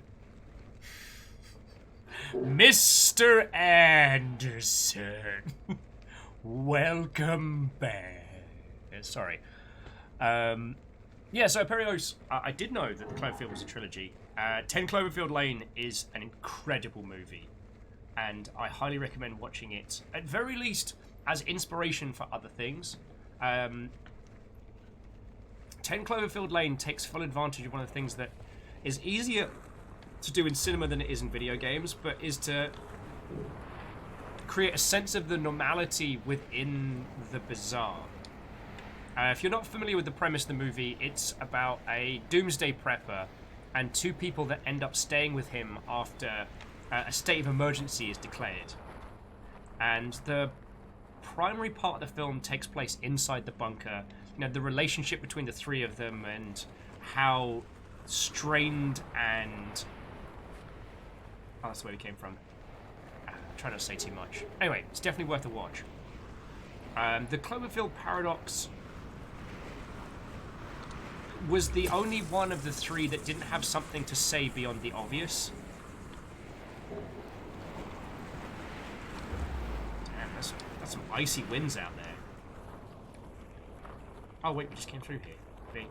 I am being a dingus. Habacha! Habacha.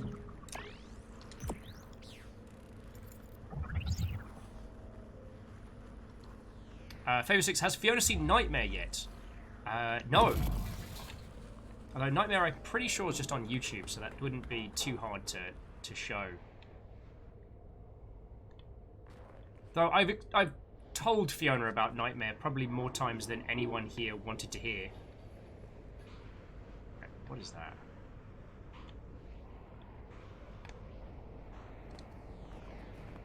I know there was a member of the Longship that could actually read runes, and I have a feeling that they're saying some very specific elements.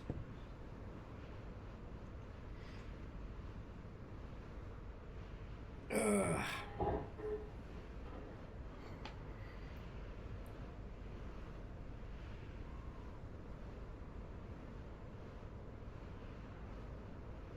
But sorry, yeah. The reason why I recommend 10 Cloverfield Lane so much is that it takes the fantastic and allows it to become the mundane,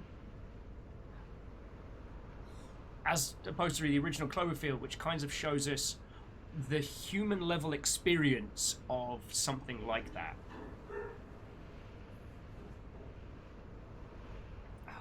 Now, Cloverfield, was that Shyamalan? Was that his work? I forget.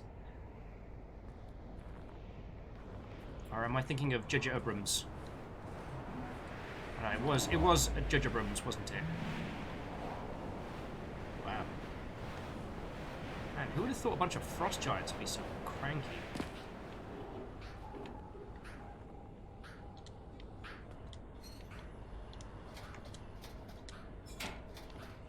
Huh. Oh, fuck me, sideways! Bloody skeletons, I tell thee. We found the key. And this guy who has been freezy mummified. The cheek of it all, I tell thee.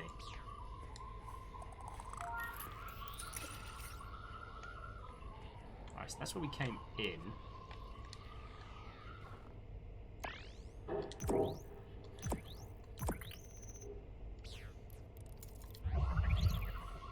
Alright, see if I can get this first time. Chop! Almost. Second time's a charm.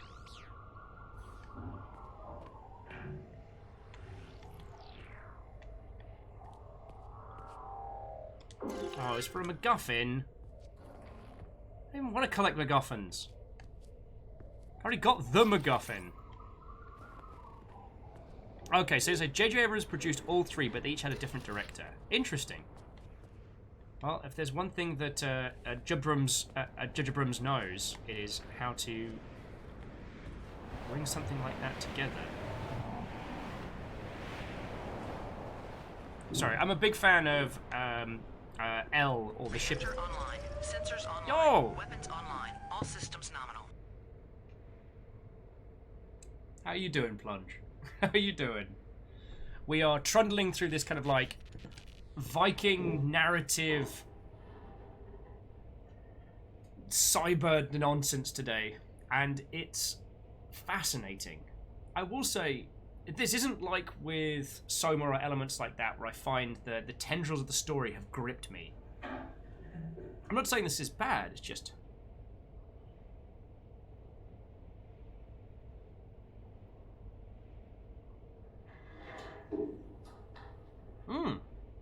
Oh, it's Alan. I know this is going to give somebody a tick off the old Longship bingo, but reset the clock! Movies with Mikey is the show that Salem was referencing. And yeah, I agree with Mikey Newman. I'd love to see Judge Abrams continue to use Cloverfield as a way to find like brand new, fresh directors and give them a chance at building this universe, because the way the stories are told in that space is in such a way that it would be very possible to do a lot of different stories back to back to back.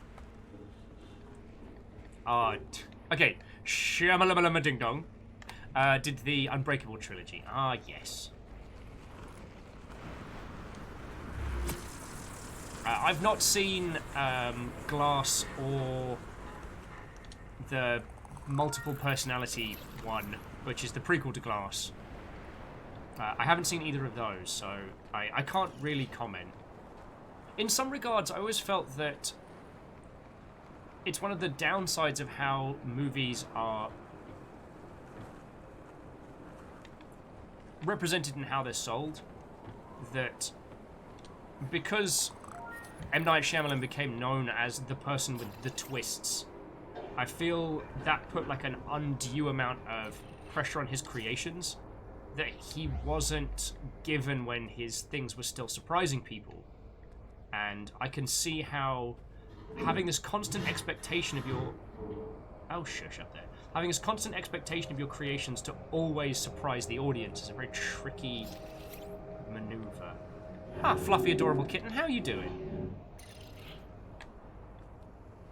See, in video games, I don't like the fact that we don't acknowledge individuals when it comes to creation of video games, but what that does mean is that there isn't an expectation on a person-to-person level. Because very, very seldomly can an individual person live up to that. You know, a company, an idea is... Oh, good. Yeet! Yeet there! Do we just have to make a jump for it? Yes, we do. God, I kind of want to see what happens if it sees us.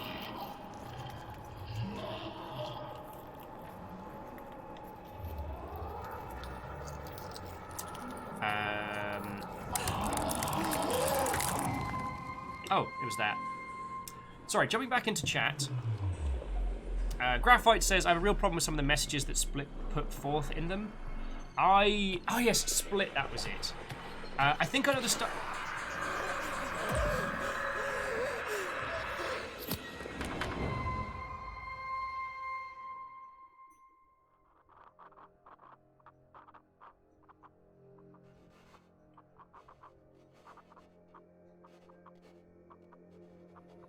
Alright, I have no idea what just happened. We'll go from save point, but okay. Anyway. Jumping back. Oh, so Clank, this is a different indie game, but we are going to go through the itch.io titles that we picked out. I want to do a little bit of research to see which ones are well, one, safe to stream, and which ones would be interesting to watch.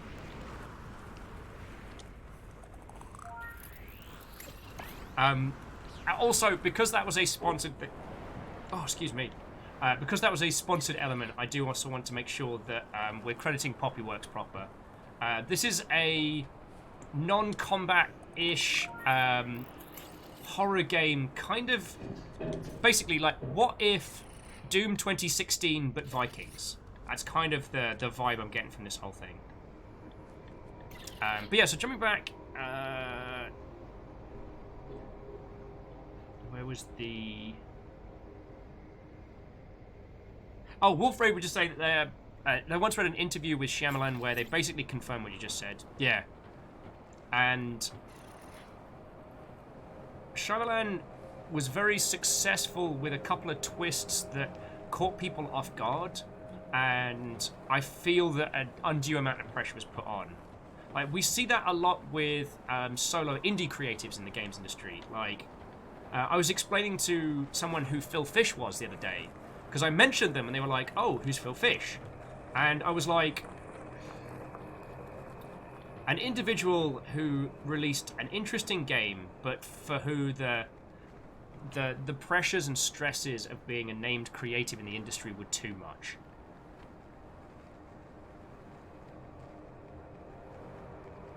Fluffy Adorable Kitten, well then, welcome back. I just said hello, I was just introducing the game a little. Krypton says it seems a bit more horror than Doom. Well, that element's definitely more evocative of the early sections of Doom 3. There isn't the combat, but in terms of its thematics and its world... Hey Shiv says, I miss Phil Fish. I mean, I met him once, he was a jerk, but that was kind of unrelated to a lot of other things. But there's an example of someone who had like an undue amount of pressure put on them. Because Fez was good, but it was also the poster child of Indie Game the Movie. Which, by the way, is really hard to... You have to pay quite a large amount of money to watch it now. Anyway, and that... The pressure of making Fez 2 and people on Twitter kind of... He basically rage quit that... the sequel and the industry in the same time. Which is his prerogative to do so. Hey Shift says, well, Indie Game the Movie is free on Prime at the moment. Is it? Oh shit, maybe we should do a watch party of that. Because I haven't rewatched it for a while, and, like, some of those people have become, like, huge industry badasses. And some of them, like Jonathan Blow, have become huge industry jerks.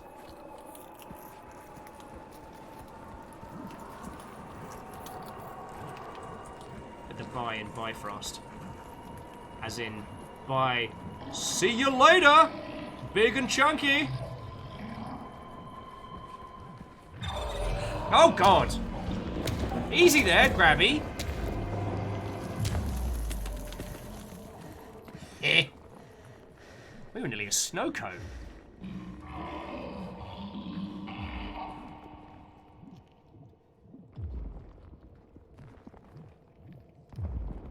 Oh, sorry, Sadlin. Yeah, there was a block of blue names together. I apologise for reading the wrong one. J-Pope. Ah, Jonathan Blow, my long-lost, thrice-removed neighbour. Yeah.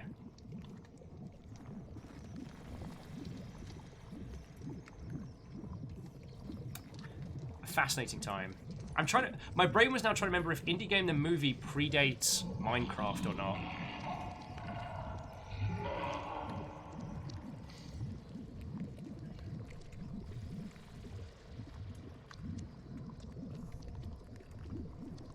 And hey, Shift, we don't need to waste any time chatting about his last round of jerkiness. Let's... Alright, hop in the tentacle.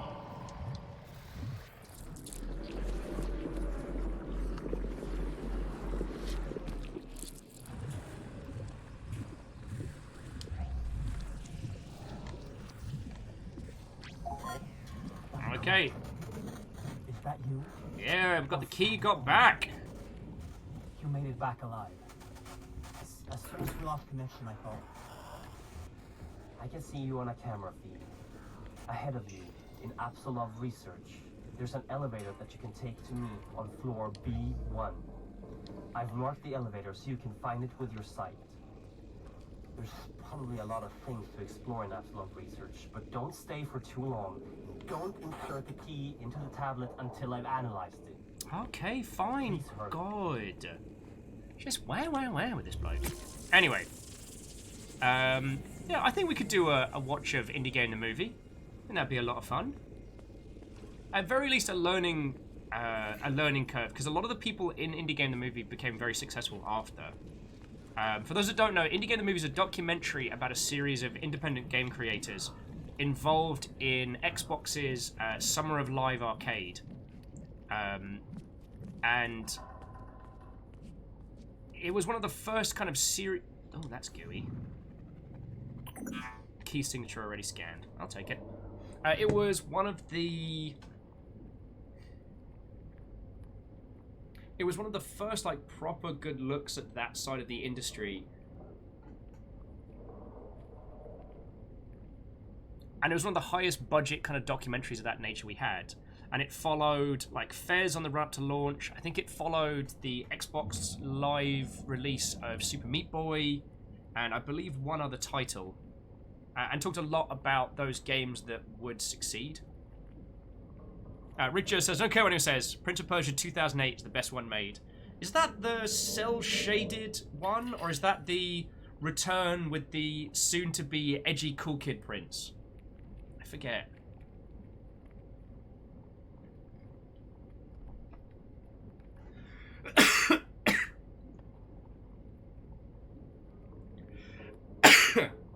Okay, thank you, Salem. Salem's saying they watched it a couple of weeks ago, and the Summer of Live Arcade... Oh.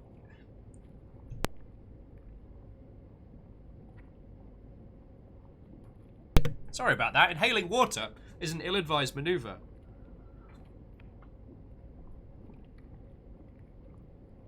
That the Summer of Live Arcade only applies to Super Meat Boy. They do a good job of showing a recent success, Braid, actively releasing of Super Meat Boy, and the yet-to-be-released Fez. Oh, yes. And I guess because Phil Fish was very active on Twitter and was very known for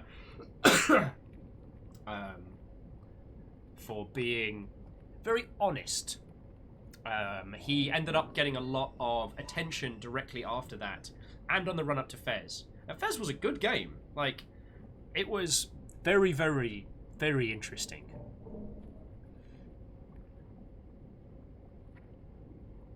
Oh, Richo says, I just wanted to say something to someone. I was talking about people that work at the game series. Hey, I'm down to talk about it. I still think about the art style of the last Prince of Persia game we got. And while there were a few elements about it that felt a little counterintuitive, it was beautiful and fresh and different. Like, I could have played an entire series of games like that. El Shaddai had a very, very similar, but more kind of, I want to say, like,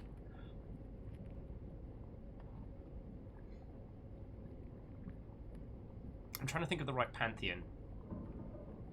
Anyway, El Shaddai is coming out on Steam. I don't need to explain it. I'm going to show it to you when it launches.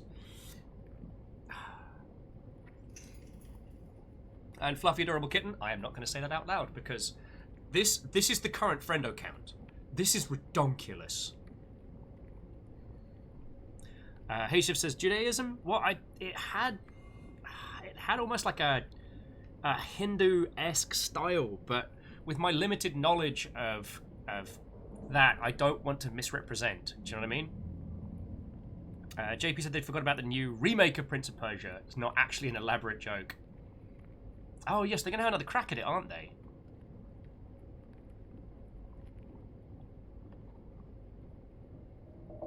Anyway, Indie Game the Movie is a fascinating little snapshot, and looking at it again now to see how those people have now succeeded so much, and how, like, the independent games industry is massive. Like, let's take a stop for a second and just appreciate that any one of you could make a game and release it on Steam right now. Like, I mean, you might not want to do it day in of, but... Or if you did want to do a quick game jam today, you could release a game on itch.io right now. I mean, Varials. Friends, Varials has an incredible game on Steam called the void reigns upon her heart. And it is Slay the Spire with roguelike. It is a roguelike bullet hell Slay the Spire-esque game, but with a through narrative. Well, technically multiple through narratives that are exceptional. You know, one of the things that Lecter, are you here? Is Lecter chilling and nilling with us? Because I want to say this in case of I don't want to be Mr. McSpoilery. I'll give it a couple of seconds just in case.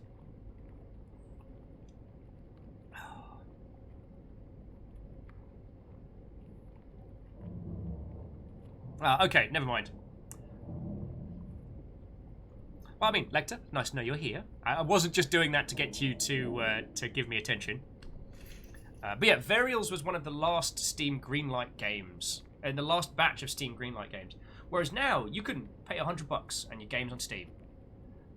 If you go back and watch Indie Game the movie and you see how much those people struggle to get the same kind of accessibility to get onto those platforms, like, it's feckin' fascinating. And because it shows a lot of the genuine struggles they went through, especially with the Super Meat Boy team to get to launch. Oh, puppy. Puppy no like.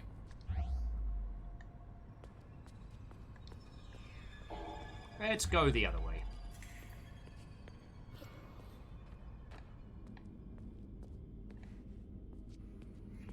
Yeah. Oh, and Kisa, thank you for...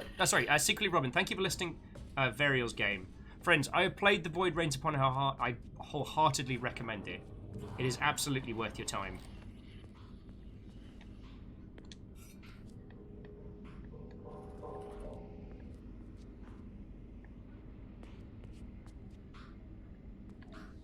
Bacon's like, hope you have your milk bones handy. Open security door.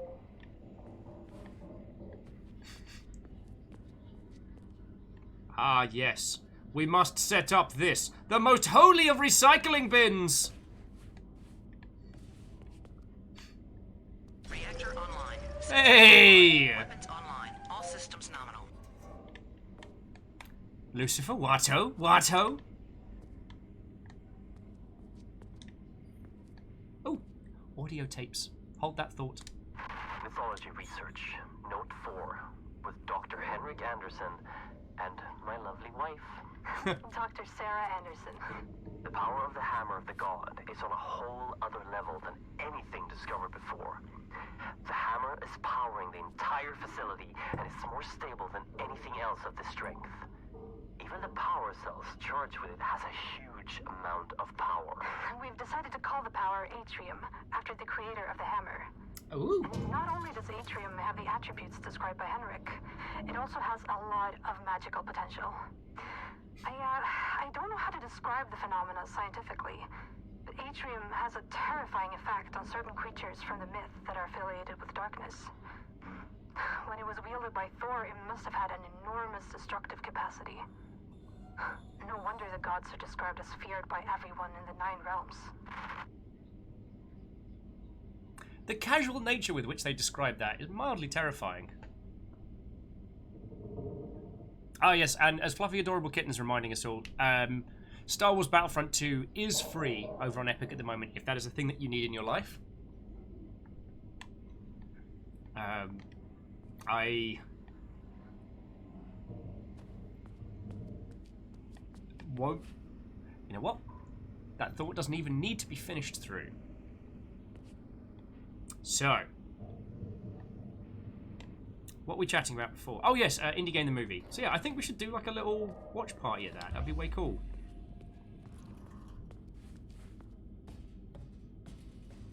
Not quite like a Where Are Thee Now, but at very least as a good conversation starter.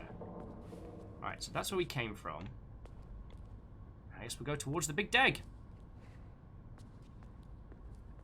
Lucifer's like, you make me listen to Philfish, I will cut you. Well, I was explaining to someone yesterday, day before, like, who hadn't heard of, okay, who is Philfish, why is he a person that's discussed? And like I said to you, like, I met him once. He was a jerk to me, but that was after he was out of the industry. He just had no interest in conversing with anybody. But that's neither here nor there. I do think that, especially if you see what that whole process of releasing Fez and then after Fez did to him, it is a good, I don't want to say cautionary tale, but I think it's a good sphere to have knowledge on. Back to, okay, so Lucifer, how we got onto this conversation topic. We were talking about Shyamalan, or M. Night Shyamalan, how he became famous as the creator who does the twists, right? And how a large proportion of his fall from popularity, we'll say, was because the amount of pressure put on him because of the expectation of the audience. Now, the live-action Avatar film is awful. And I don't mean like it's not good compared to the cartoon. It's a genuinely dreadful movie. And from what it seems like is that Shyamalan was not an exceptionally gifted director, but knew how to play with audience expectations a little bit. But once the spotlight was put on those particular talents and kind of, you know, once the trick was revealed, unfortunately what was left behind was someone who didn't know how to convey a lot of the language of cinema. And then I started talking about, you know, video games and how when it comes to big productions, don't tend to be named creatives. So, like, when we talk about Mass Effect, we talk about BioWare as this huge entity that creates games. But really, you know, a larger portion of those creative decisions were made by individuals. Whereas the only time we see those kind of, like, named creatives, outside of, let's be honest, Kojima, is when talking about indies, especially front-facing indies. I guess you could say Todd Howard as well, but no one evokes Todd's name for good reasons. Like how nobody talks about Randy Pitchford unless it's something bad. And that doesn't strike me as a named creative, that's more like an infamous individual. Do you know what I mean? Like, when Gearbox do something good, nobody says, oh wow, that Randy doing a bang-up job. They go, wow, Gearbox has made a good game. When it goes sideways, they're like, what has Pitchford done now? Apart from leave inappropriate things on a laptop on a train, was that him? I forget. Mythology research, note 5. There are many gods from the myths, which seem to have ties to the things... Oh, Miyamoto's another good example, but Sakurai's not really discussed outside of, like, memes and Smash circles. The god of lightning. We have also found proof of the existence of the immortal Baldur and Freya, the goddess of fertility. And we have some leads on Hel, the goddess of death. Mimir, the keeper of the well of wisdom. And Loki, the god of mischief. But that one worries me a bit. Oh, good. Oh, Lex is saying, I like to leave my inappropriate laptops on boats, personally. No, I didn't mean that as a diss on yourself. More just like, Sakurai is a very known character if you're in the fighting game community. Kind of like Ono used to be. But yeah. Nomnum says, fair, but Ton is also known, arguably more for his meminess than his gift for making good games. Well, there was a time, like, before 76 hit, while Todd did have a bit of a reputation industry side, publicly, like, especially after the success of Skyrim and Fallout 4 doing gangbusters, like, he was riding high. Like, I remember the Bethesda press conference where they had... Sorry, the Bethesda E3, where they had their own fair. I mean, like, with carousel, big wheel, cotton candy, the whole shebang. And then they had their big press conference with Andrew WK, and Todd came out like a rock star. Like, the crowd went ballistic. That was also the one where Todd announced all the games that he liked, and for the games that he thought no one would like, they sent out the community manager, which irked me quite a bit. Then, well, Fallout 76 happened. Cycle selection lock. Peter Molyneux sadly burnt out, and I'm still quite sad about that because, like, I got to talk to him a whole bunch when I was based in Lionhead for a bit, and you know, the dude was all about like fostering other people's creativity and, you know, supporting his fellow creatives. His problem was when he was left alone to just say things to the press. And he would say things to the press without telling his team, and then come back from like E3 and places like that, and they'd have to make it.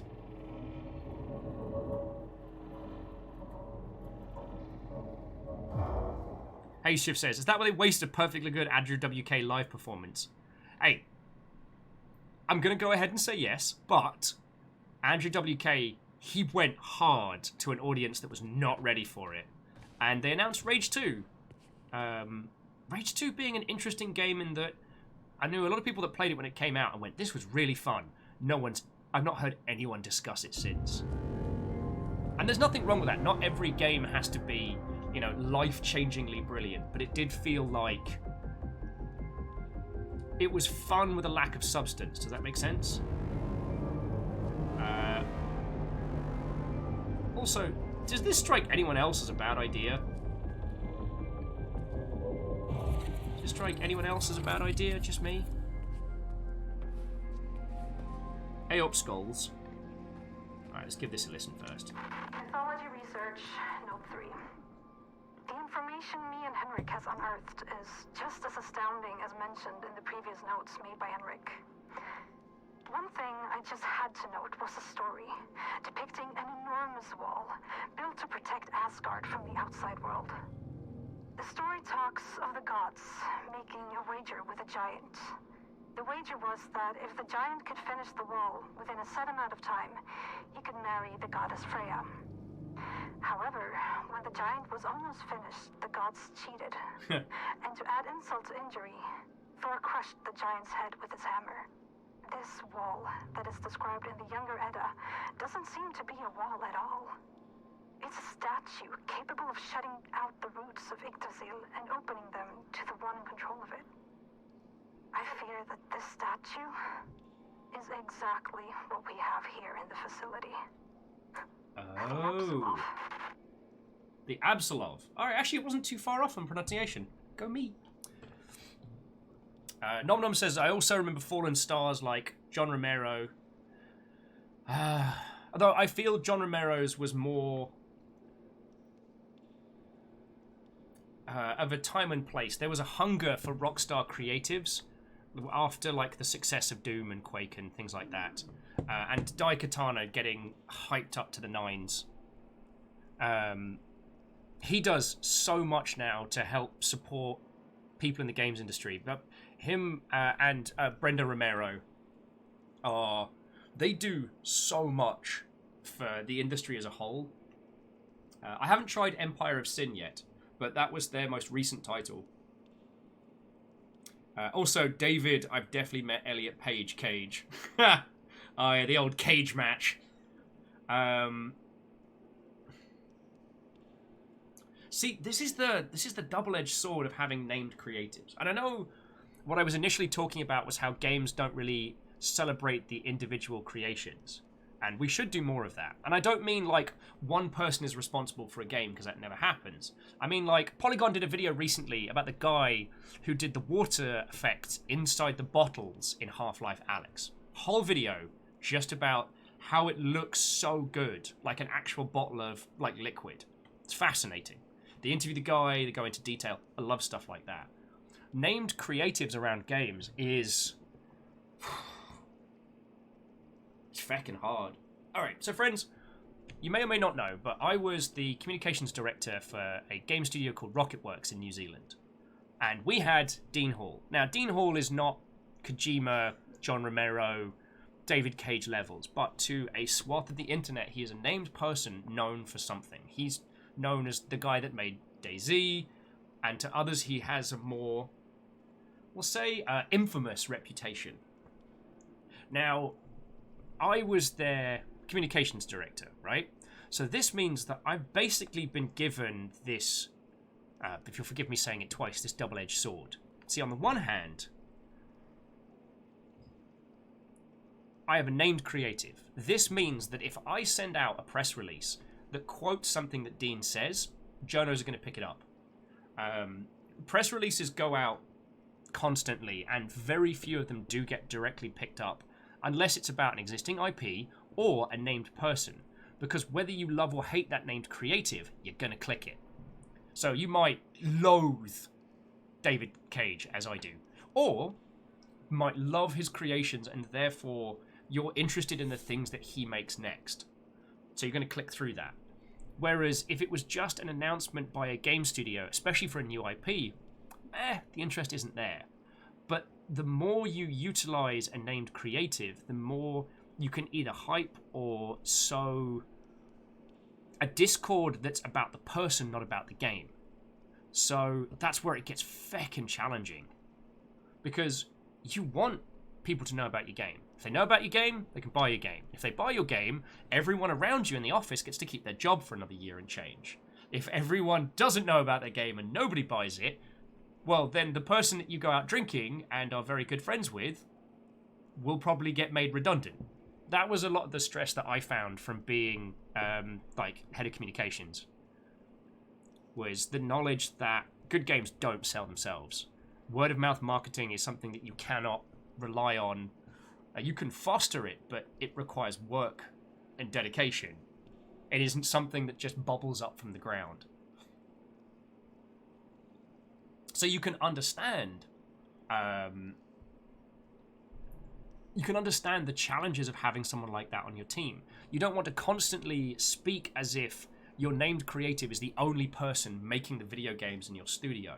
You know, you want to give credit to the whole team, or at very least give credit to the studio as a whole. But the more you utilize the name creative, the more people give a feck.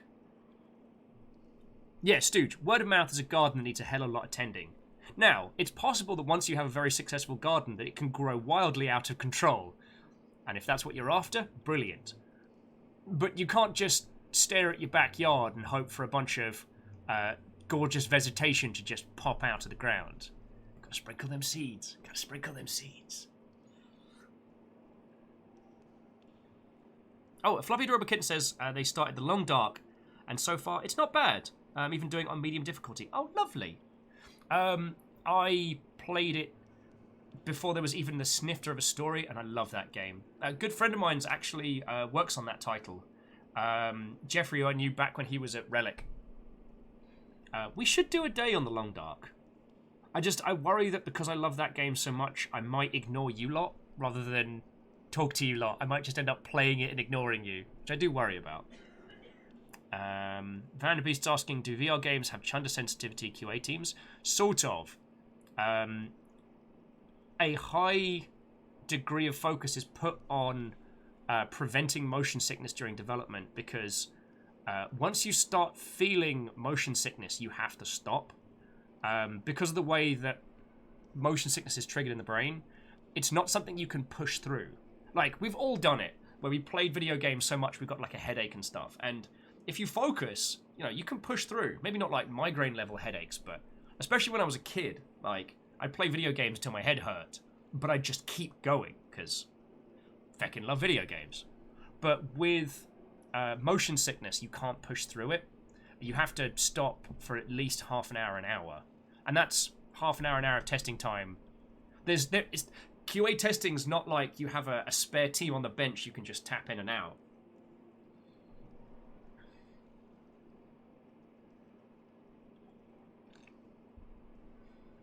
Anyway, so jumping back in. So Nolan was saying, from what I understand, John Romero was essentially the Adam Savage to Carmack, being more present on the spotlights when they needed each other.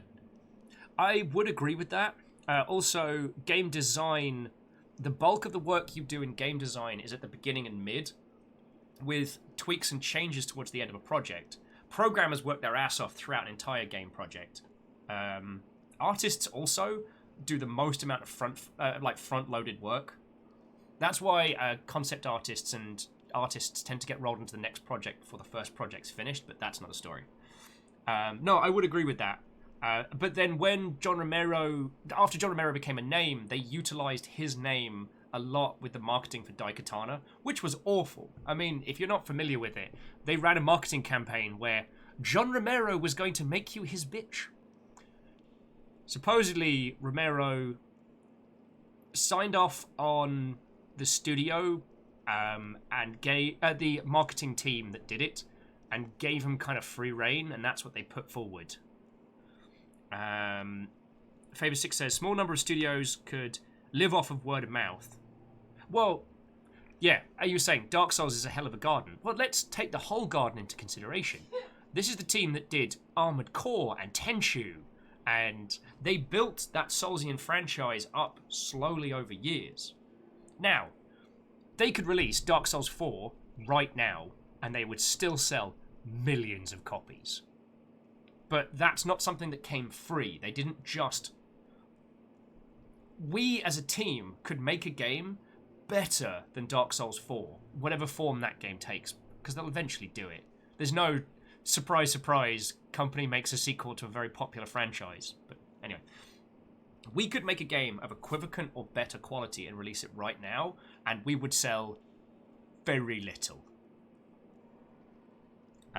Fluffy Adorable says, another way is to say word of mouth is kind of like Twitch channels. They often take time to grow to become a good wealth of positive influence rather than toxic.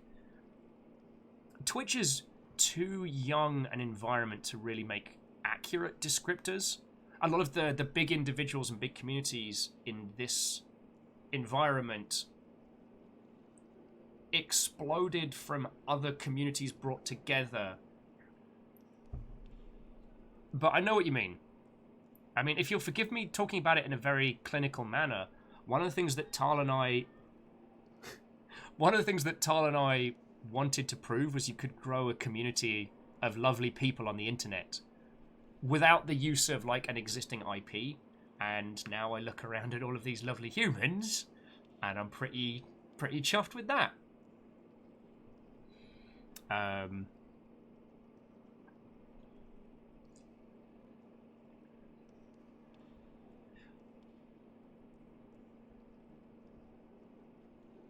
Faber6 says, I would argue that the Surge is on par with Dark Souls 1, maybe 2. I mean, in terms of quality, it has one of the best bait-and-switch introductions of a game, which I'd love to see more like that. I'd love to see people using meta-narrative to play with our expectations when it comes to... Yeah, play the Surge 1. Even if only for the first couple hours.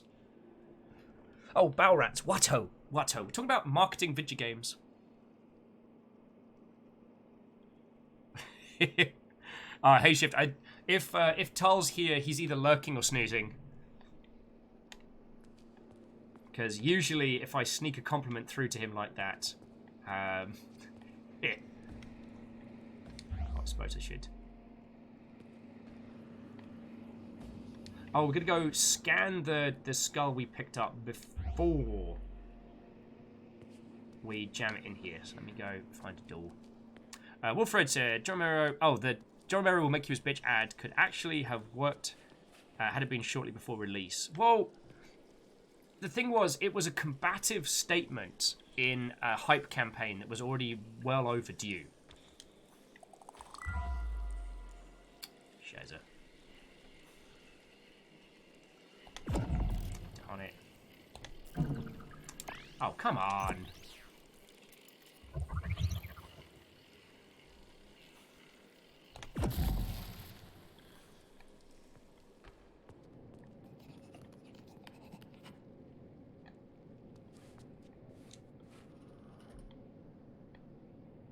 Okay, I heard somebody trotting around here.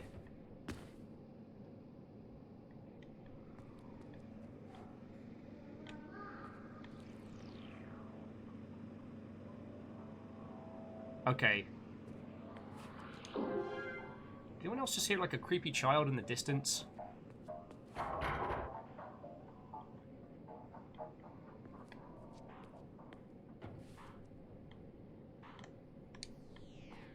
Cool, that was sinister. And one was like, wait, did you see a mimic?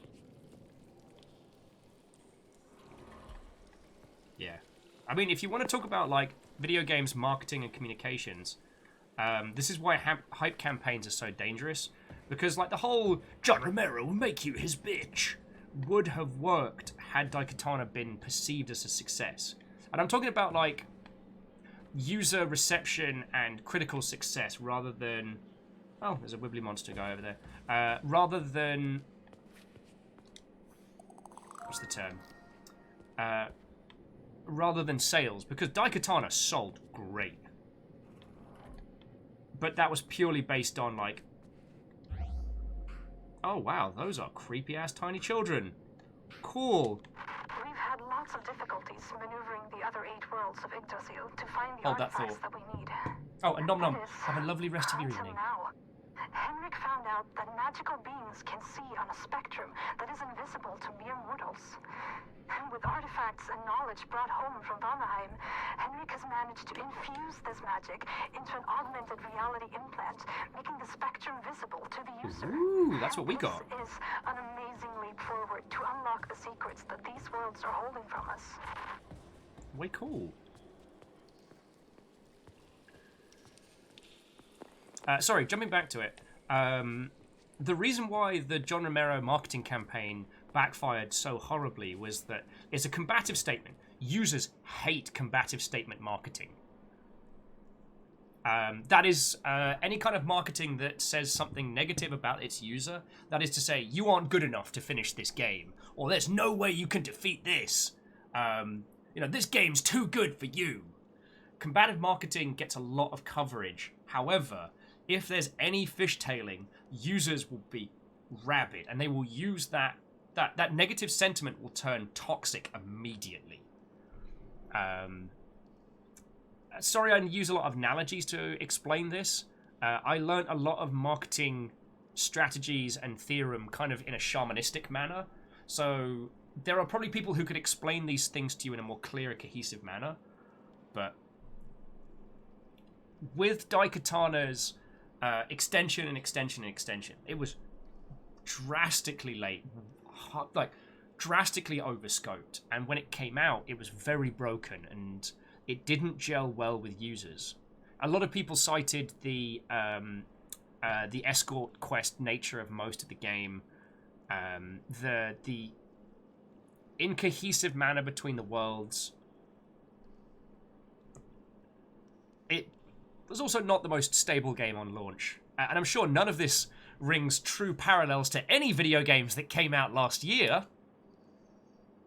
Anyway, so game comes out drastically late, drastically overscoped, and its marketing campaign was a hype campaign twinned with aggressive marketing language, and yeah.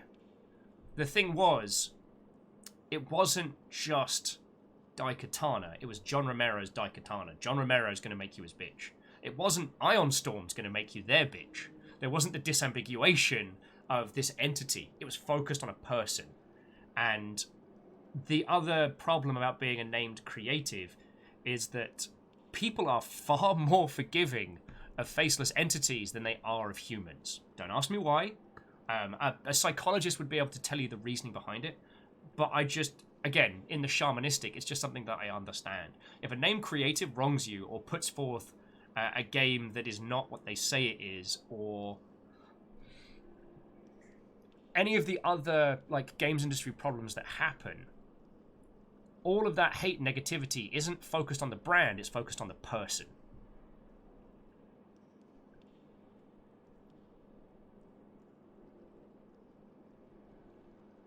Stooge says, giving ownership to an individual like that is honestly terrible to them. It can be. Like, not every person is destroyed by becoming a front-facing individual. Not every person is destroyed by becoming a named creative. But you do see the true color of a person. That's for certain. And also, as a company, one of the problems with games is that if someone really loves a game, and I mean like if they shape their personal identity around that game, they can't tell that game, I love what you do. Because it's not the creation of one person, it's the creation of a massive team. And the emotional attachment that we can anchor ourselves with art, doesn't translate well to a company or a brand or a group, because that group and brand can change. Do you know what I'm saying? Or have I gone too into the nonsense zone?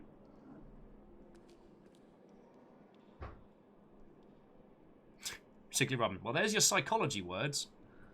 I mean, I didn't even make them up.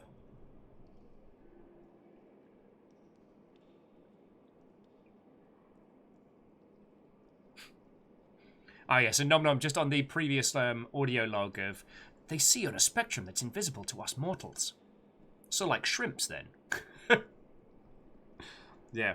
But when you... Sorry, going back to the other one, if I haven't gone too far off the deep end. When a game has a named creative, the love that you have for a game, however much that game means to you, you can take those feelings and you can express them to a human directly. And that's good. I'm not saying it's good for the person, but it's great for that game and for people's anchoring, essentially. You can't tell a company, I love what you make, but you can tell a person, I love what you make. And the more that people attribute those good emotional feels to a person, a project, an idea, the more they'll follow you and stick with you. So having a front-facing person, having a face behind the brand is great for people sticking around. I'm trying to think of a good, wholesome example of this.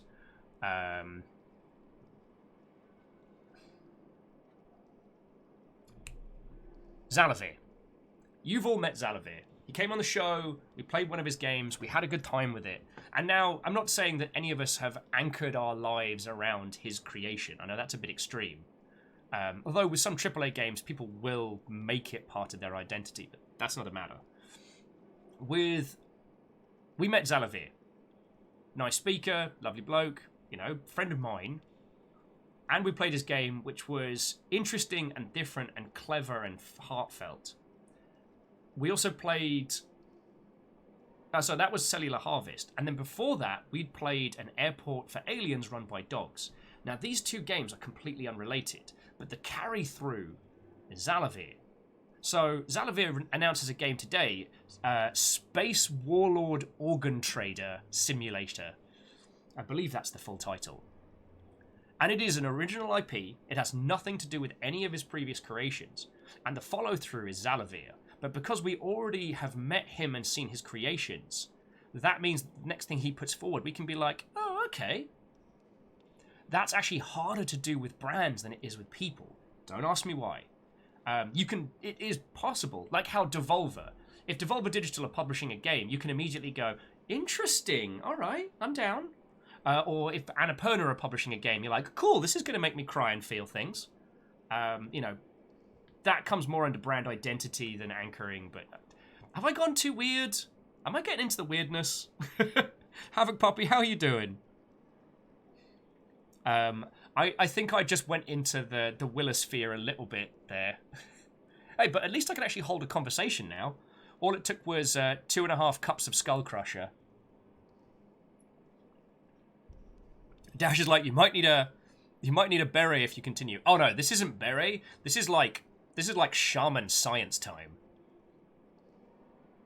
Havoc Puppy, I'm doing lovely. It took me a little while to get going today, but everyone's been lovely and understanding. And we're playing a game where Viking mythology is also science, and also tentacle roots are bad.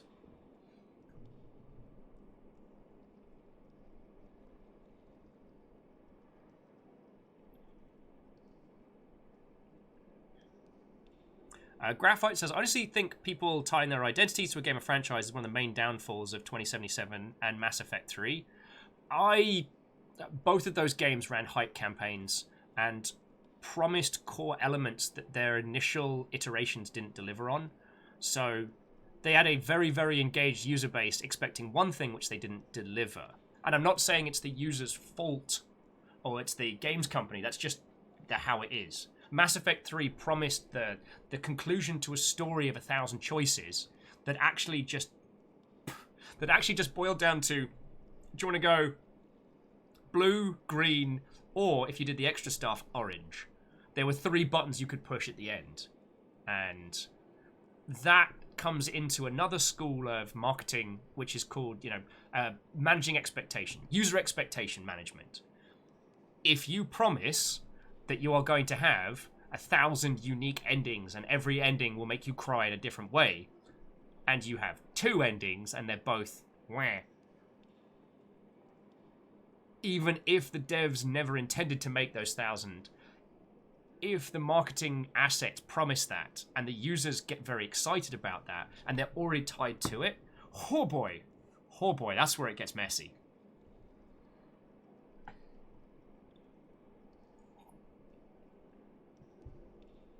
Havoc's like, stay away from the roots of Yggdrasil. Well, the roots of Yggdrasil are bleeding over into our world from another world because of stuff and things and reasons. Also, we have a robo arm now because our other hand got torn off by people spiders. Not like Spider-Man, but people spider. Stu says, I know having to manage customer expectation thanks to my time as a technical support rep. Ah, yes. Now that's a different... Okay, the experience is similar, but there's a difference on that one, which is the user's expectation is set based on their perception that a problem has happened and now it is your fault that it has happened and you must help fix it. Oh, Kisa, no! Kisa's saying tea and caffeinated beverages are not working. You know what? I'm 2.5 cups of Skull Crusher in, and I'm only now able to hold a good conversation. Graphite saying, did Mass Effect 3 promise, or was it a pipe dream? Well, the marketing assets throughout 1 and 2 talked a lot about the variety of choice and how everything you do throughout the Mass Effect games will matter. They did not say there will be 1 million endings, but the language heavily implied a huge amount of choice, or that the user's choices throughout the game would all come together. Which, and I'm only talking about the launch version, that didn't happen. Now, this isn't a diss Mass Effect 3. They've got the, I think the trilogy's coming out in, do they say March, May this year? Which I'm very much looking forward to. I don't know if it's something I'll subject you all to a playthrough of, but I'm definitely going to play through it at some point, because I fucking love those games. Sorry, I lost my train of thought there.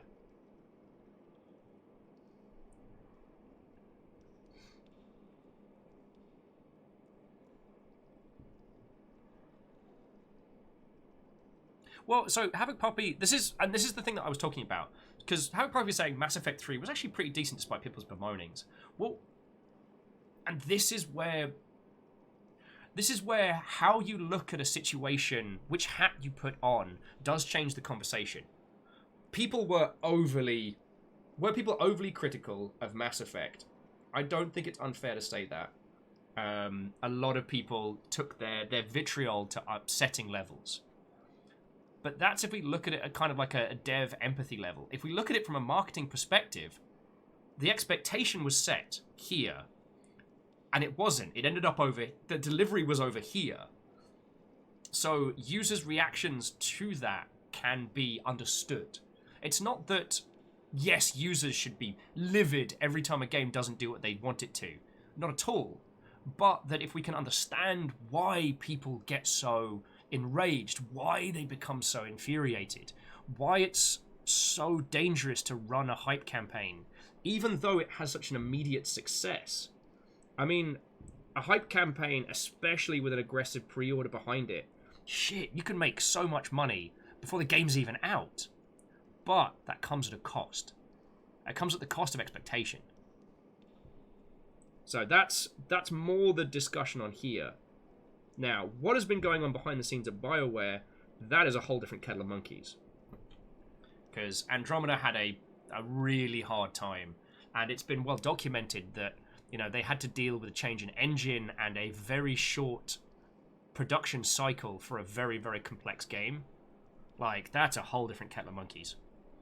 Anyway, bringing it back. If Mass Effect had been attributed to one person, can you imagine how that would have changed the campaign? So let's say it's I need a fictional person. Let's say Steve Buscemi. Let's say Steve Buscemi is the named creative on Mass Effect. Steve Buscemi's Mass Effect trilogy.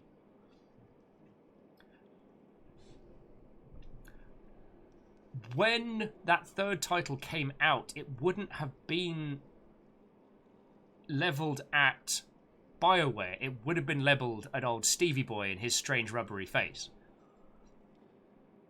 It would have changed the conversation drastically, even though nothing about its development as a game would have changed. Do you know what I mean?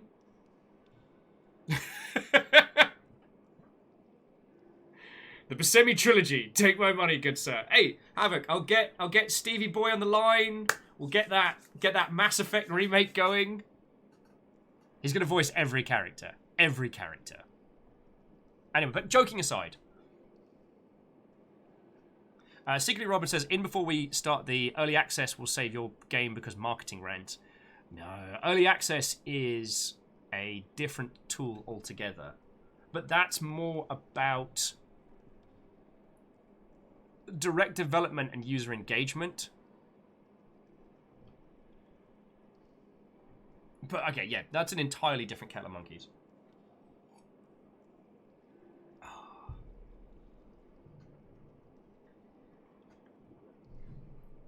Havoc Poppy, I mean, getting Gilbert Godfrey in there would be good, but again, we spent all the budget on Stevie Boy, so not gonna be happening. I'm sorry. Anyway, friends, I just realised I have had 2.5 cups of Skullbreaker coffee and a pint of water. I gotta pee. I'm so sorry to be crass. I gotta pee. Oh, so excuse me. Let me put on some completely unrelated NSP while I nip to the loo very quickly.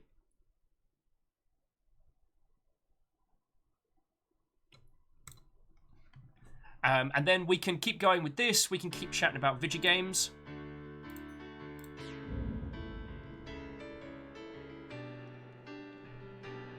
And at least we get to find out if there's any like random things that jump out and try and do us a murder. Alright, I'll be back in a second, dear friends.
Harpist of Char, Harpist of Char, Harpist of Char, Harpist of Char, Harpachar, Harpachar.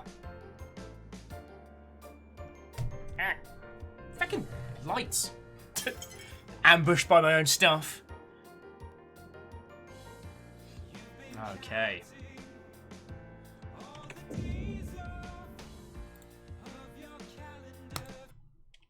Oh, that was actually a surprisingly short break. Go me. Hoppest of all char. World Plus Skull Crusher Coffee because it hasn't actually been as like Harpest of Harperchar.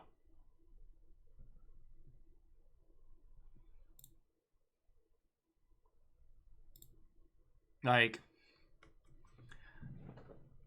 I don't know if that's just due to my level of like background radiation, exhaustion, or if that's because it's Skull Crusher isn't as like violently. Oh, sorry. Let me just drop Zalavir's game in chat again. That's the game I was talking about earlier that got announced. All right, good. Yeah, we good.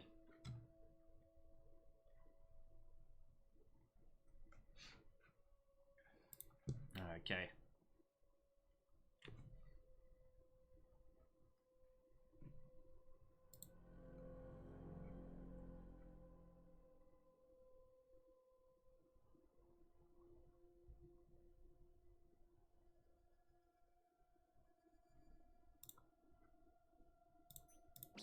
Alright, and we're back in. The Dreamer, I'm not wrapping up. We good? Sorry, just that the Skull Crusher coffee hasn't seemed to have caused me to vibrate to the very fabric of reality. It's got quite a thick flavour to it, so I actually ended up putting like a little bit of sugar in, which is not usually my go-to.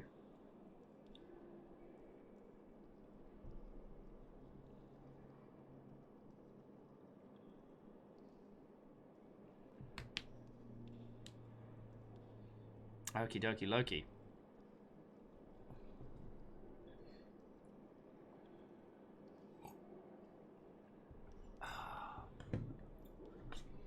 Become as gods? Become as gods. Right.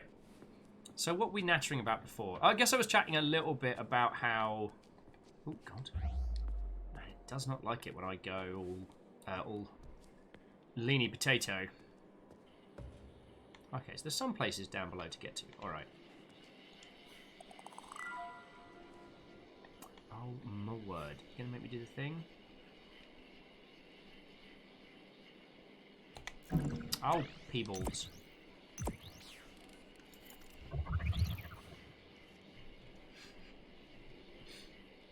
Bacon Avenger says so. It's good for drinking and cleaning silverware. That's only one way to find out, friend. Yeah! Look at that shot. First time, every time. Okay. So that's the harp-like instrument we saw earlier, and I guess that's meant to be Freya? With the golden locks.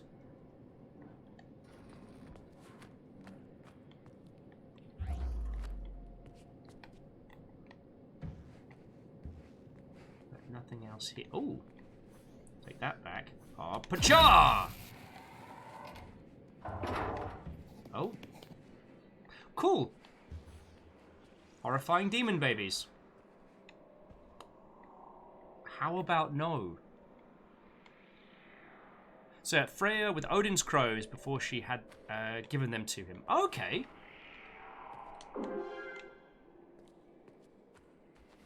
Unlock the door.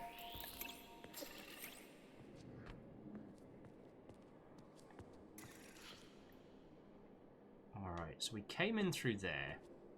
What's this way? Alright. There's the elevator. 2, Apsulov research. Okay. So there's the east wing. So we've got a skull we're meant to research before we pop it in here. And of the 9 keys, we've got 1 and there'd be 2 more. JP said, did you know that WoW has some of the Norse elements in it too? I did. The Nordic expansion was definitely Wrath of the Lich King.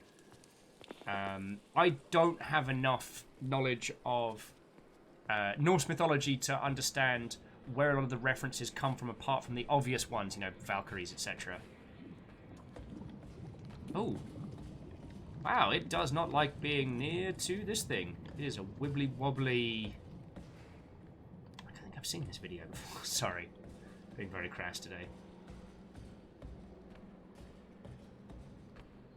Bacon Adventure says, I do like the arm design with the hammer looking out of it. Oh yeah, there's also, with this particular arm design as well... Hang on, which... I've got... With this particular arm design as well, there's a lot of... Let's see if I can creep past them. There's a lot of empty space in it as well. It's got kind of like a...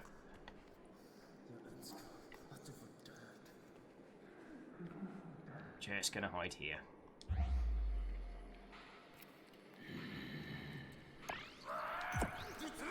Oh. Alright, well, let's see how this works. Ha-boom! Wow, that did fecking nothing. Oh, good. That did nothing.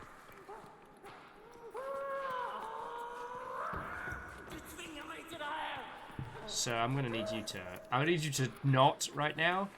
You could just slow your roll. That would be lovely.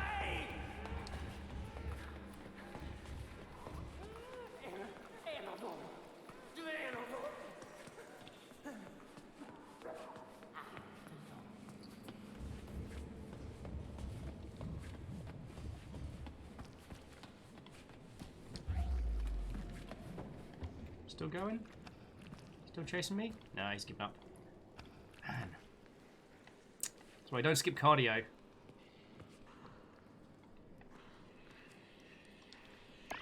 So I have the letter E.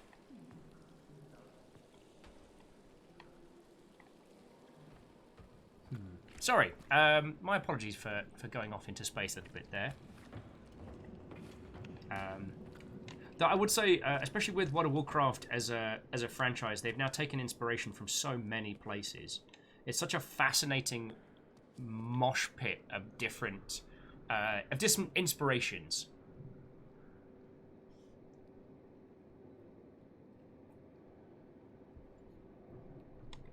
I mean, one of these days I do feel like, not as a stream, but personally I will return to Warcraft and just see everything that's happened and changed since then.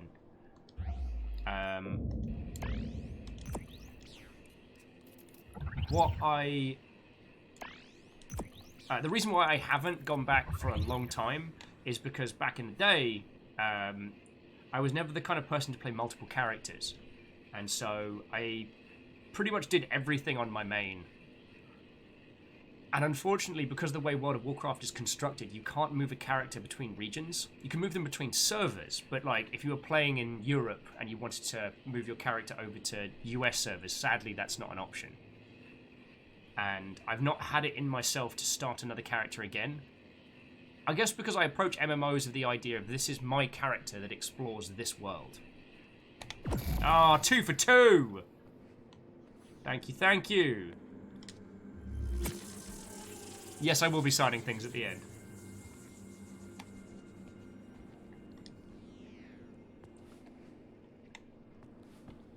Right, also, and I've saved it as well, so that gives me a bit more trundle time. Alright. So the elevator up and down does seem to be indicating where we need to head next. But there's so many of these doors. We only have keys 1 and 2.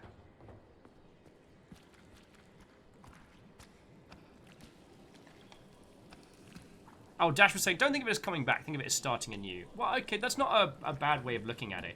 You know, it's a game that has grown and evolved and changed and become something... 557. Has become something wholly new. And that's okay. As anyone who's gone back to old MMOs after the fact, you know, like Ultima Online, stuff like that. You know, these games, they change, they grow. Papa Char. I have cord. You have cords? I needed to get it over 35 so it would be delivered today, so we have a cactus, brush cleaner, or bottle cleaner set. Scrubby. For scrubbing bottles? Yeah.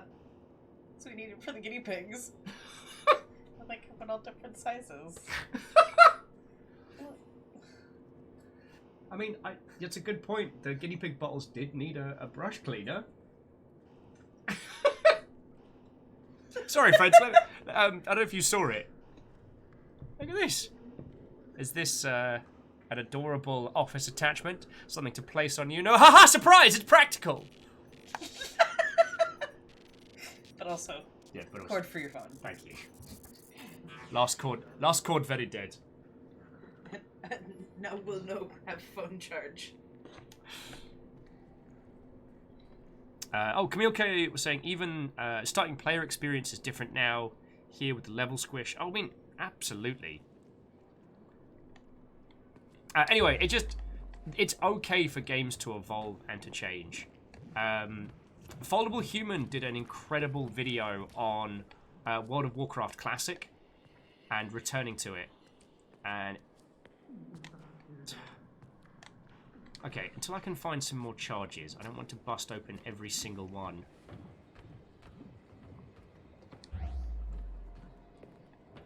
But I guess we need to hit the elevator first. We've got a save point, that's good. Once we can get some more charge, we can go from there.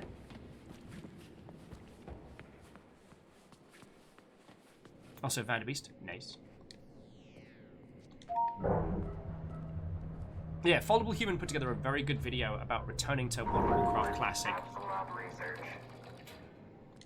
No! Floor 1, Apsulov research. Okay, so where do we need to go?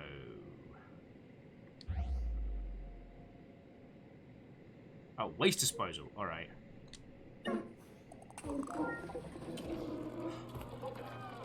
Poppy! Why do I not feel like that dog is threatening?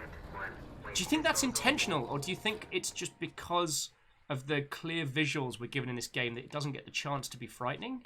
Or maybe it will be frightening later? It doesn't feel like a lingering threat in the world. Oh, sorry. Also, jumping back in, JP says, decided to leave the WoW Classic in the past. Back when I played it, because I 100% have rose-tinted glasses about it. And Dream was adding that they were in Dan Olsen's Classic Guild when he was collecting info for the video. Had a blast, though it died out immediately after the Blizzard Hearthstone Hong Kong debacle. Oh, God. That's a whole thing. Alright. So we've got to get a passcode to get in through here. Alright. Sorry. Obviously...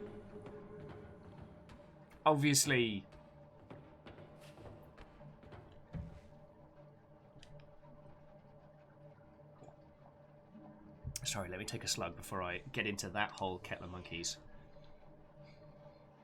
Yeah, that's a whole topic. Obviously, Blizzard is in a very, very difficult position where such a massive part of their revenue comes from China, and that the Chinese government can and will shut you the heck down if you go against them. Like, they have no qualms in doing that. Oh yeah, a lot of skills. Do you have it? Yeah. Oh, Got you a skull, buddy! Praised be Odin and all of his sons. Oh, you've done well. I almost died, and But you didn't. And now you've taken the first There's a step weird in my movement plans to for his this world. animations right now that I'm finding very unsettling. Yes, Not like but bad now, animation, there's much but I have to like... show you. Not just the It's focus of the jerkiness in his essence. movements. At the end of the hallway is a room. The key code is 3425. 3425. Please, leave questions for afterwards. Now go. Questions? Where do I even begin? 3425. Dash says, dude reminds me of a villain from the game, like Far Cry 3? Oh, you mean, damn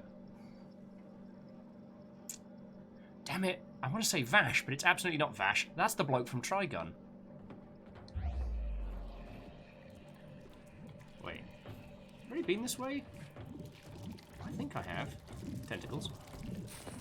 Vass, that's it. Oh. Well, this is fascinating. Lisa Svensson, Supervisor, Day 12 of Tablet Analysis. Sorry, hold that Dr. thought. Anderson brought an artifact holding an engraved sphere and some form of magnetic energy field. The text delivered with the sphere suggests that it's a soul stone. Something meant to replicate and store the soul of any higher being. There are accounts of time anomalies and split realities, but they are impossible to read at the time. Fascinating. Take a couple of extra charges. Please don't jump out or any of these. Hey there, floaty rock. I don't even know why we're collecting you. Yeah, many shiny glowies.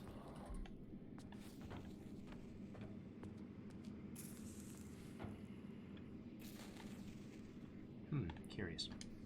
Sorry, oh, I forget what we were chatting about.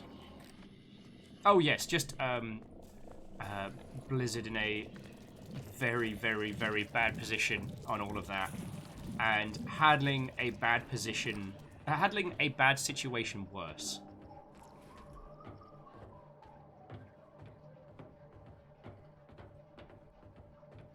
Okay, it was 3425, I believe?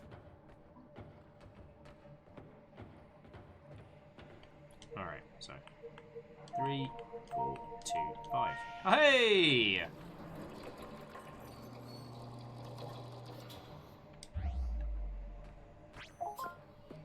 Okay. This clears a lot of things up for us. Thank you for bringing the key back. You're welcome. And thank you for fixing my arm. Yeah. I assume you have no memories of your past, and I bet you're wondering who you are. Well, so am I. But I'm locked out of the facility's main database at the moment. So if we make a quick detour, then... Henrik! Thousands are dying every minute, and you're talking about detours? We need to know, Sarah. I need to know what happened to her. Don't put the girl through any more than she has to, Henrik. Don't make her do this. We have to figure this out. The emergency system severed the connection between most of the systems and the base. You need to go to the medical research facility and approve a remote link to grant me access to the information we need. I would do it myself, but I'm not strong enough. Okay. Oh, and Clank, basically the thing that's going on down here with the Yggdrasil tendrils and the weird people, that's going on the surface. So, currently, the rest of the planet's having a bad time. Having a bad time!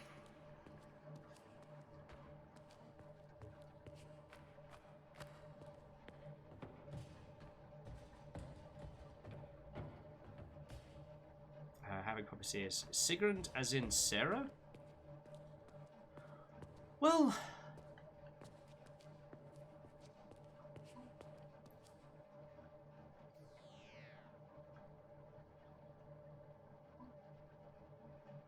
Okay. Oh no, and Daedreamer, like, thank you for bringing it back around. It's interesting to know. Daedreamer just saying that Foldable Humans Guild in WoW Classic, obviously very pro Hong Kong as we, and they were also people who were returning to the game to see what it was like. So when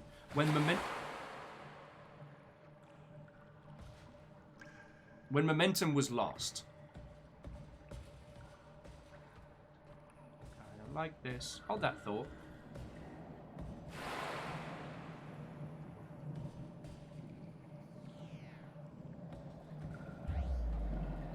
Huh, that seems curious to say the least.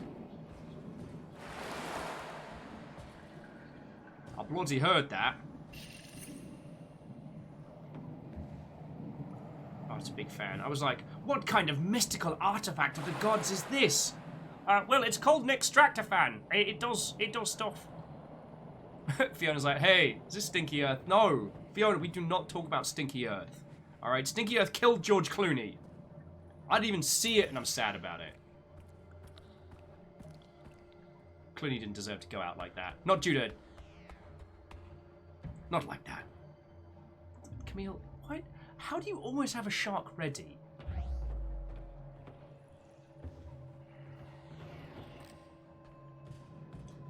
Alright, don't jump out at me with creepy children.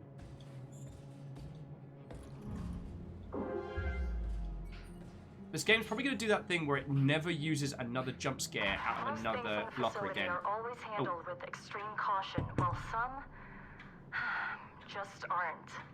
We're hundreds of meters below the surface in northern Sweden. If something happens, it could be hours before help arrives. Above that, some of the artifacts clearly emits energy fields that could be a potential long-term health risk. The statue in the center of the facility has hundreds of people walking by it all day.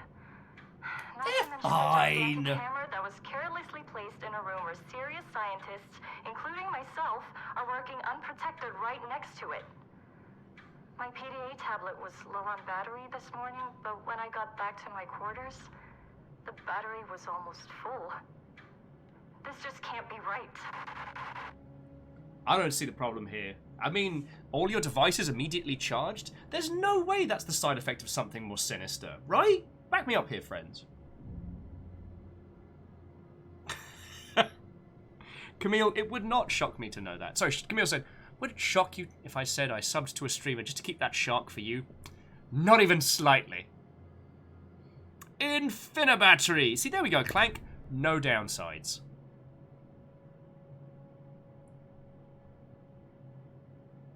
Okay, JP, if sleep does not happen, we will be here for you, but if not, have a lovely rest of your evening, alright? Yeah, see? Varial's free charger. Why has everyone got to complain so much? Wah, wah, wah. My devices get charged without me having to do anything. Wah, wah, wah. The statue in the middle of the facility is warping the very fabric of space and time. Wah, wah, wah. Why are there hands growing out of the walls? It's like, why you gotta make everything about you?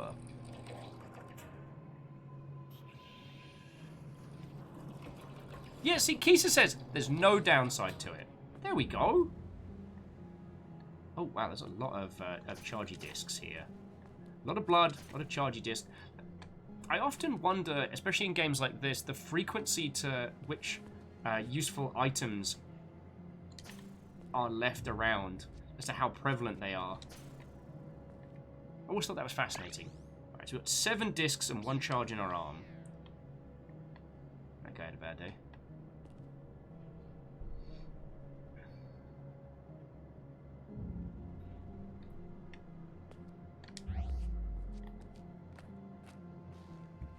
I will admit, I'm not... This game is not shaking me to my core, and I don't know if that's just... You know, we live in a world where I've played both Depth and Subnautica, so perhaps the fear factor in games isn't as prevalent.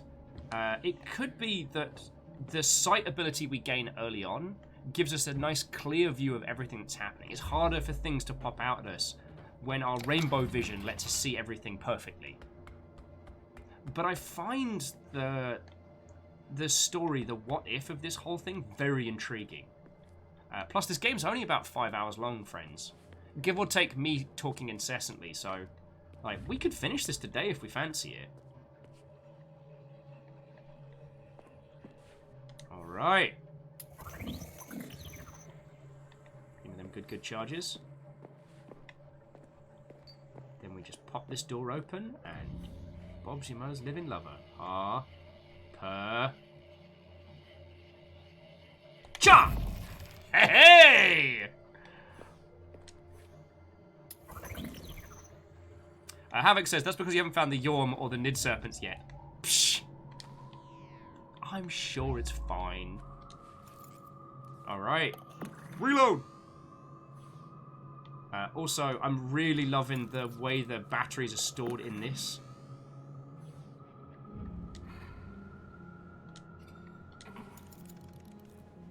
Alright, look at them glorious charges.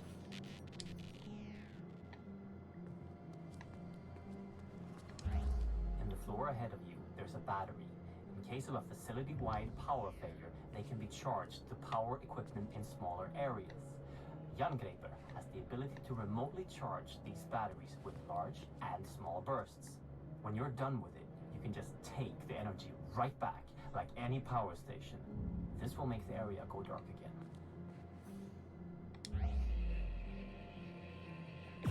Oh, come on.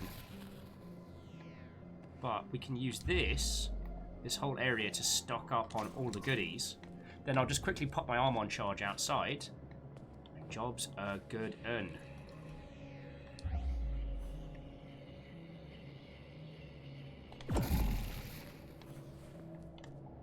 But yeah, sorry, the reason why we got talking about WoW Classic was kind of like returning to old school MMOs. And one of the things that's very interesting is how through emulated servers, a lot of users create their own kind of best of experiences. And I got to admit, like Blizzard actually catering to that user base for WoW Classic is something that I've wanted other companies to do for a while. At some point, there was rumors that EverQuest was going to allow people to have their own private servers. So, like, you could have your own private shard of EverQuest for you and your friendos. And I thought that idea was fascinating. By my understanding, they haven't followed through with it. Plus, the guy I knew who was really into that is a massive cockwomble. And you know how when you despise someone, they can taint art projects because of how much they like it? While I'm a much less angry person these days, unfortunately, EverQuest has definitely suffered due to its Womble-based associations. Havoc says, we've been promised that for Ashen's Call 2. Warner Brothers decided to just not. Ugh! Warner's, why don't you understand? But then again, sometimes with things like that, it's because they are planning like a re-release or a relaunch, and they don't want to cannibalize their own user base. Also, it is worth pointing out, emulated servers are unfortunately in the same sphere as piracy and elements like that. So, as we are vehemently anti-video game piracy here, we do not condone emulated servers. I'm a big enough man to admit that in my early teens, I did run an emulated Ultima Online server for a while, but just for like 5 or 10 friends, and we used it as our kind of like essentially our teeny tiny Discord. We didn't so much run around and do missions as we did just hang out and chat in cool places. All right.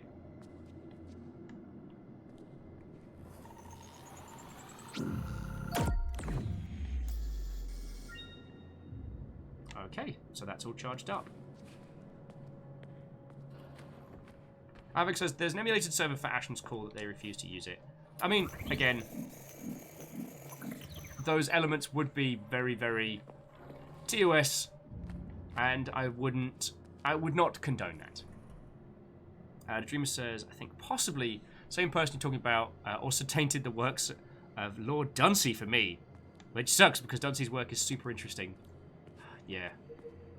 But it's one of those things that, you know, the great thing about the human experience is, you know, we change. That thing stopping your path is a wraith, a ghost of a Jotun giant. Hold that it's time thought. to show you the weapon in Jangreper. The last level, right before it overloads, is used to destroy evil magic. But be wary, different creatures will react differently to the power, so be careful when using it. Use the large atrium burst to destroy the Jotun wraith that stops your path. Hold till stage 2, then release.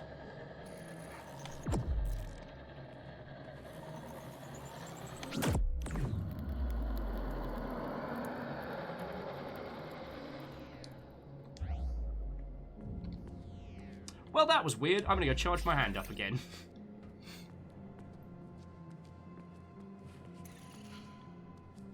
Clank says, unless you write your own server from scratch, that's not piracy. It gets into a... it gets into a weird wibbly-wobbly space.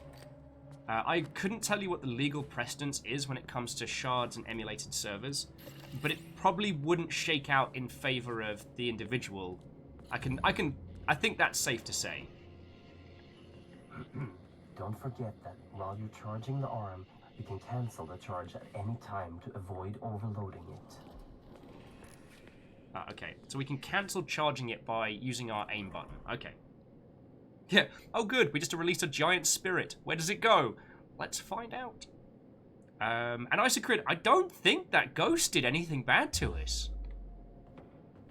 Anyway, I do feel that there is some value in allowing users to host old emulated versions of MMOs, now that the amount of resources required to host one is near minimal. But I understand why companies don't, because it does cannibalize... There's a whole lot of vermin. The myth describes them as trolls. We accidentally brought them back from Midgard on an expedition to retrieve a mythical harp from a magical creature which we destroyed. Back then, they were blind. But when they started spreading here, they evolved. And now, they aren't blind anymore. And they're aggressive and fast. Oh, good. With a large pulse of Jangreper. Oh, good. Also, Isocrid, did I say hello when you came in today? I hope I did. Oh, good. Trolls. Welcome to the internet, I suppose. Oh, I tell you, if we're talking old MMOs that I'd love to be able to emulate legally, if it was an option, feckin',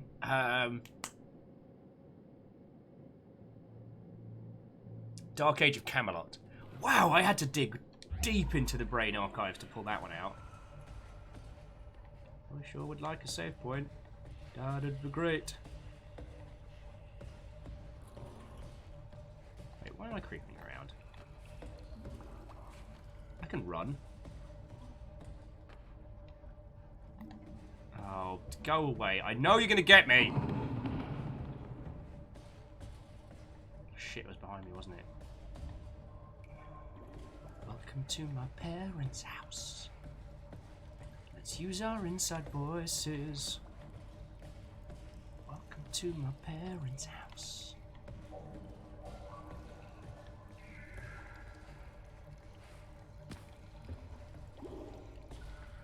Bubbly, bubbly. Yeah, I will say, the sight ability definitely takes a lot of the fear factor out of it. Now, that doesn't mean that this game has to be constantly on tenterhooks. Not every game do you have to feel like you're being chased to the nth degree to have a good time.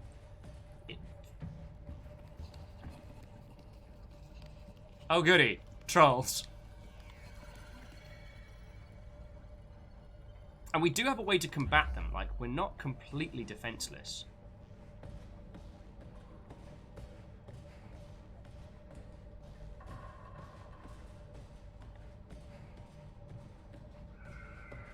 Oh, Havoc was saying, Dark Age of Camelot is what I was told to try when Ashran's Call died. Well, MMOs are kind of fascinating as well. Remember how we talked about, like, emotionally anchoring yourself to a game? MMOs have that probably more than any other medium of gaming. Though one tends to be anchored more to the character than the title by the end of it, which is why you can see that it's not so much because of the nostalgia, but definitely the reasonings behind people's love of certain titles, you know what I mean?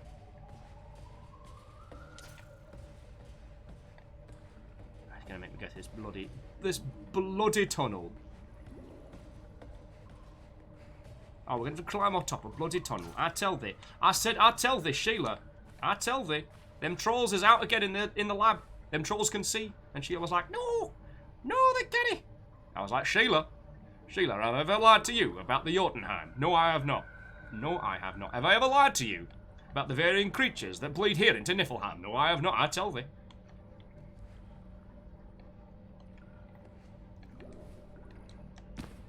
Okay. 1, we have very weak knees. 2, we cannot jump grapple. I've been spending far too much time. Oh, I don't want to move you! Okay, I hear your little feeties, you little shites.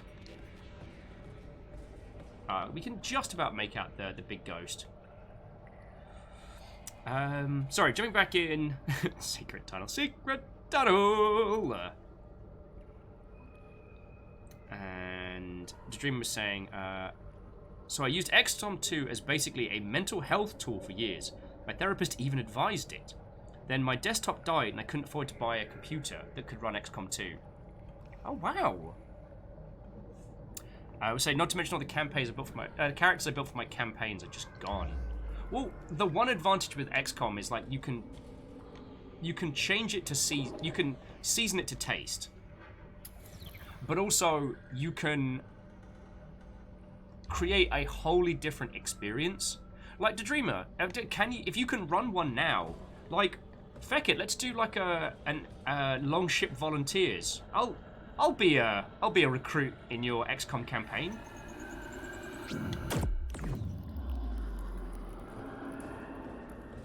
Sorry, big guy. No offense.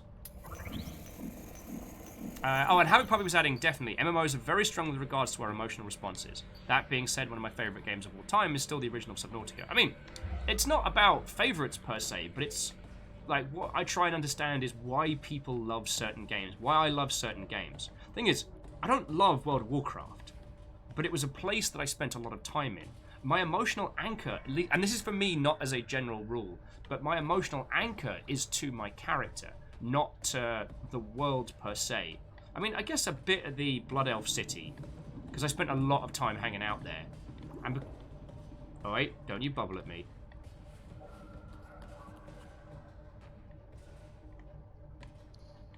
Listen, you little shites, I will Hadouken you! If you jump out of me, I swear, I will cry, and then Hadouken your face. Sorry, so sorry. But yeah, for me personally, my emotional attachment to World of Warcraft was a character. There's a little bit of, what's the term? There's a little bit of, I want to say like nationalistic pride of the Horde. As bizarre as that is to say, you know, I still carry a bloody Horde wallet with me everywhere. Huh. Also, props to the team making this game, because we just went through dark environments and tunnels and absolutely did not see one of the teeny tiny bad words. Team Toad House, whatto? I'm already. Alright, yeah, take me to the power labs. Though I will say, as good as this game is, the sight powers that we've been given have taken a lot of the edge off it.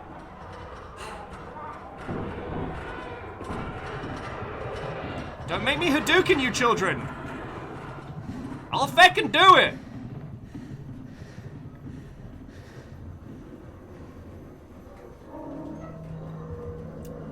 So the Dreamer's saying, for me, I started to develop really bad vertigo. Oh, fuck me, sideways! Get back here, you little shit! I will blast your face off! You little bastard! Alright, I'm gonna stop. I don't want to say that that was an immediate result of talk shit, get hit, but it certainly bloody felt like it. Sorry, the Dream was saying that for themselves, they started to get bad vertigo. So bad, they get sick looking at a screen. XCOM 2 missions are short, and they can play through a single mission without getting sick. So the therapist advised doing one day in the morning until I gradually built up my ability to look at screens again. Yo! I mean, that's smart. My buddy Fred's got pretty bad vertigo. So there's, for any game that's involving like first person or third person, he has to work up a tolerance for it.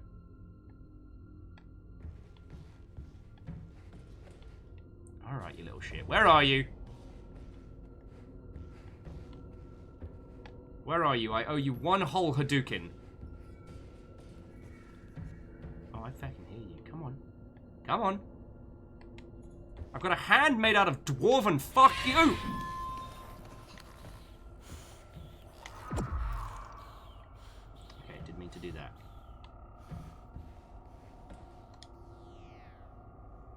Varial's like, it's a little friendo. It is not a little friendo. Friendos are up here.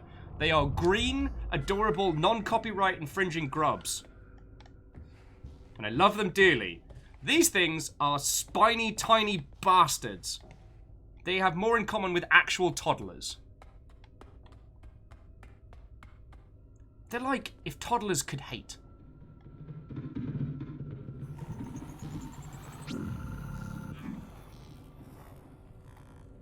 Isoquid says, anyone notice how similar the hand is to one from Blood Dragon? I actually hadn't noticed that till he pointed it out, but good point. Sorry, just graphite with. I'm not saying you asked for that. But... So, okay, to open this chat up so it's not just me talking at you all, you lovely Mother Hubbards. So, for those of you that do play MMOs, where would you say your attachment is? And I know it can vary from title to title, which is why it's a nice, like, open-ended question.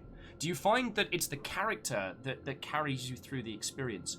Do you find the character as merely a vessel for exploring the world? Or are there larger elements that keep you coming back, keep you tied to it emotionally? So not like, what's your favourite feature about World of Warcraft? But more like, why come back? Why get involved with it? Do you know what I mean? I'm not saying you need to defend your choices in the slightest, but more, I think it makes for an interesting conversation. Look, I hear you, you little shite. Gonna jump out at me. Hear you. I hear you.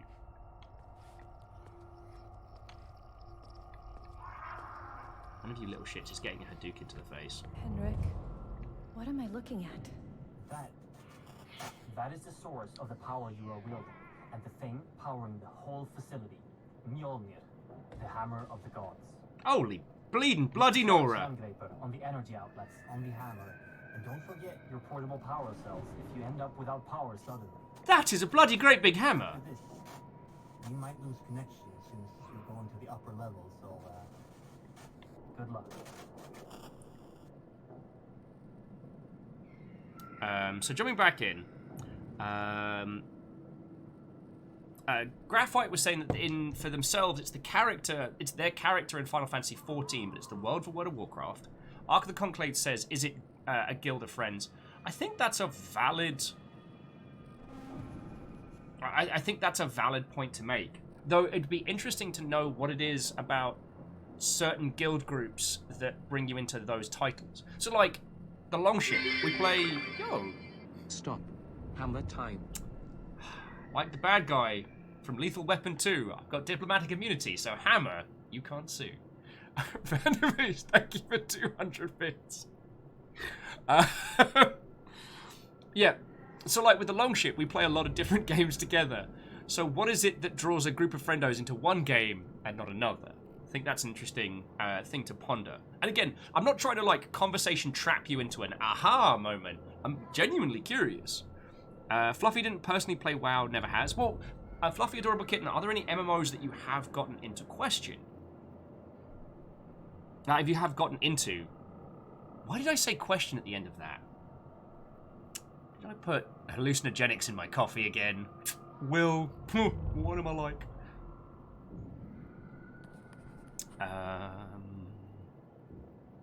Alec Puppy says, what really attached me to, I was really attached to the world of Asheron's Call. Okay. Neoshito said, I would say characters are a vehicle for exploring the world, as well as wider features about the game. Okay.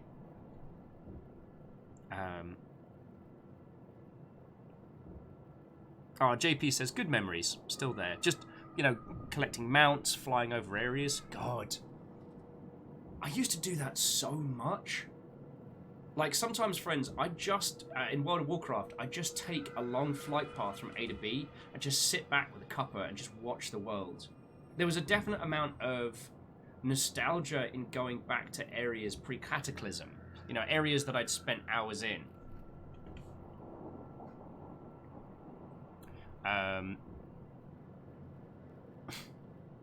Reflective, you are a treasure, and I'm going to read that out. A guy walks into a bar holding a hammer. He holds it above his head and says, ladies and gentlemen, this is not a drill.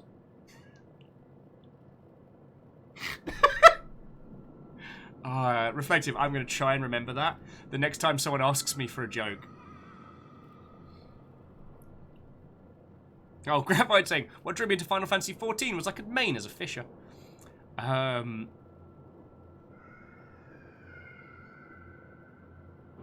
But Fluffy was saying that the only technical MMO that they've enjoyed is Warframe. God. Oh, wow, JP, you managed to get the Black Proto Drake. Congratulations, yo. That's way cool. I managed to get both braces for Thunder Fury in one run. That's my random dice roll. Though I used to run Molten Core a lot because I was trying to get the I was trying to get Ragus Hammer. Never finished it. Isaac was like, excuse me, but I can fly a Rathlos in 14. And in Metal Gear Solid Peace Walker, you can fight a Rathlos with a machine gun. Not recommending that you do that. Just, I don't know, just stating information.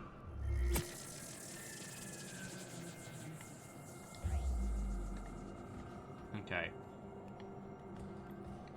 I feel like if one could read these runes, that there would be a certain understanding in what in the bloody hell that's telling us.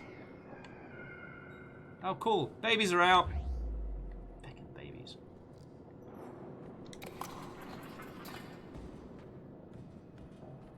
Alright. He wants to go poke the hammer with a robot hand. And if the answer is not all of us, then I don't know what to say.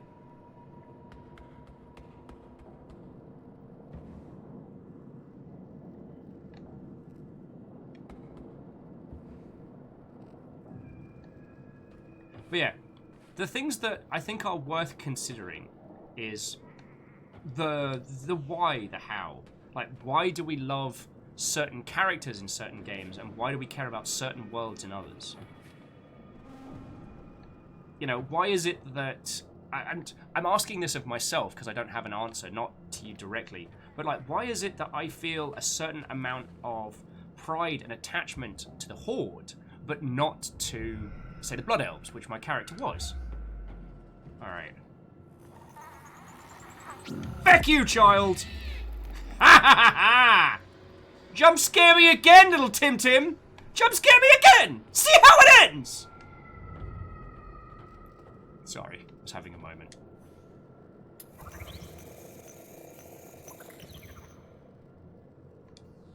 Oh, Secret Robin, I'm sad to hear that. Secret Robin was saying that Guild Wars 2 gave them a wicked depression. I'm sorry to hear that. I mean, I don't want to go into the deep dark, but if you're happy to talk about it, why was it that you think that came away with a negative experience for yourself? And I'm not saying that anything that you say will be, you know, leveled at Guild Wars 2 with a waggling finger, but these things are worth understanding. You know, we as both people that experience and love games, and we as people who craft them, these things are important to know.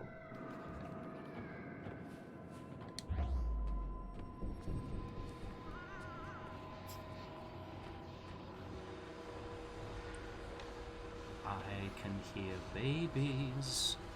I can hear babies cry. But I don't give a shit, 'cause I've got a hammer for a hand. Bring it on, babies.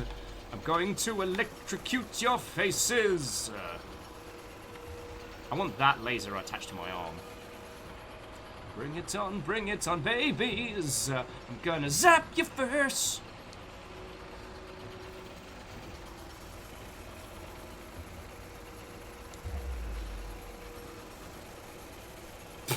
JP says, but now I played a female night elf druid. Justice for Gentasil. Sylvanas did nothing wrong. Sorry, what?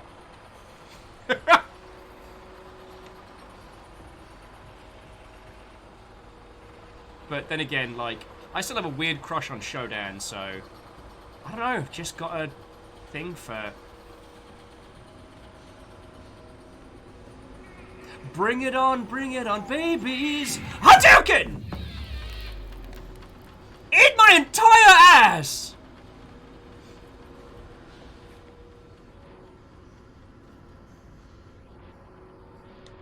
Don't you be hiding in here, babies. Okay. Oh, when did we pick up? Oh, we didn't pick up 5, it's just these are... Oh, and Autozine, how are you doing? Watto. So Secret Robin was saying, and I think this is interesting, they play MMOs for the self-insert, which is entirely fine. Usually, and Guild Wars 2, Secret Run was able to get closer than most games, but like not all the way, so eventually it weared on. So the idea was to put yourself into that world and experience it, but you couldn't quite be you. Like, Quid's like, I'm sorry, did those runes just say send nudes? Yeah, I think they did. You know, video games, am I right? I know that being a visibly straight white bloke on the internet means that my opinion on this matter means almost less than nothing, but I found it very, very interesting that in Destiny, you can't have characters with facial hair. Nobody gets facial hair. And so it meant that self-inserts for me were out, and the actual physicalities of my character completely gone. Honestly, I felt far more attachment to the certain helms and armor sets as representation in those worlds than I ever did for my actual character. In some cutscenes in Destiny, it takes your helm off, and every time that happens, I'm like, who is that ugly-looking mother? Oh, it's me.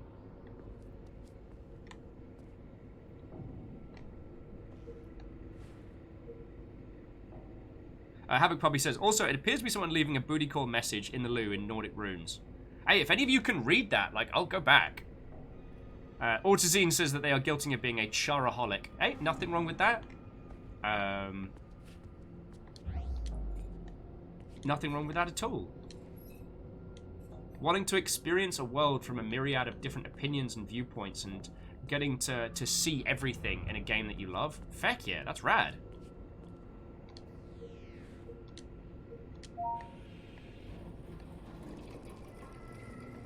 Okay. Lift's open. So now we'll go back.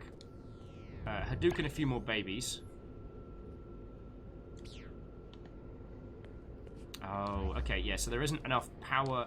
Unless I use a large amount of, like, reusable power, I can't Hadouken the next baby. So that's what it got us to do. Use up our Hadoukens. And we know our character will not survive even the smallest of falls, so we'll just have to, I guess, run through this next bit. Alright. If you want to jump at me, babies, you can.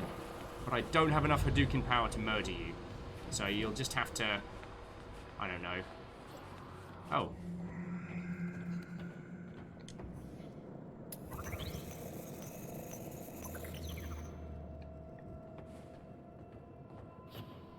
Actually, let's let our vision sight recharge before we head forward into the unknown. Jumping back in...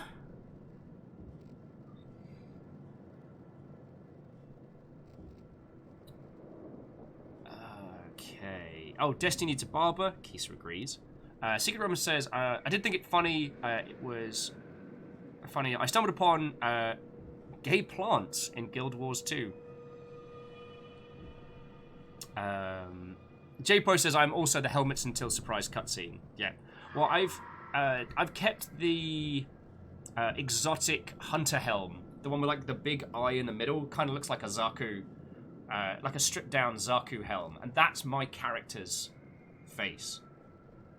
Although, okay, if you want to get into Destiny and FPSs, the fact is, the guns that you hold are more of a representation of yourself than your character, is something that still, I still think about. There was an incredible article about how Escape from Tarkov does a much better job of grounding yourself in the world with the firearms as representation. That if you start thinking about Tarkov almost like a roguelike, where you build a character over several runs, i.e. build out your gun, and when you die, it's gone and you start again. If you start thinking about it like that, it's a completely different game. But that's another story. JP says, well, as a person that was stuck as a male Draenei for literally years, had 250 days played, I have no issues with playing something as far away from looking as me as possible. Oh, JP, now that's rad as hell. People go into games for different reasons. Like, when it comes to RPGs and any kind of, like, top-down hack and slash, I try and make weird characters. So, for example, take Divinity 2. For Divinity 2, I made Lord Calcium Bonio, a skeleton with emeralds for eyes, and a beard made of... And like a beard made of gold plates, but then with an actual stick-on hair mustache. Like, that was just fun to create. But I find in some games, and I think it depends on what I feel the hook of the game is or how it grabs me. Sometimes I just make myself. Like, when it comes to, especially like Soulsian games, I make me. That's actually one of the things that, that's one of the things that, what was it? It's one of the things that Dark Souls 2 managed to shake of me was when I jumped in the coffin of gender swap without realizing. Graphite says, still let the Tarkev dev off? No. But I felt for that it was more how it does its, how the characters are represented in the world rather than. I mean, the Tarkov devs still don't think that women are capable of being. Women are capable of surviving the gunpocalypse that they have put forward. They're going to continue to be wrong for a long time. Eventually they will change their stance and we will get to chortle heartily at them. Oh, Robin did the same thing. Wonder what this thing does, right? Havoc says, Flatline in Apex, Foul in COD, Ross Rifle, Jungle Carbine. So yeah, agree with the FPS being more about the weapon than the character. Whoa. Especially if you're allowed weapon customization. Like, especially with, I think, Battlefield 4.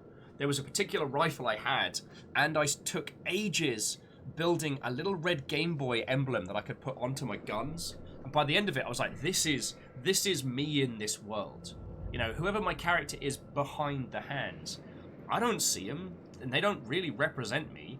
Your faction is chosen randomly, so like... Varials was saying that they jumped in the coffin of gender swap as well in Dark Souls 2. Didn't notice either when they finally did.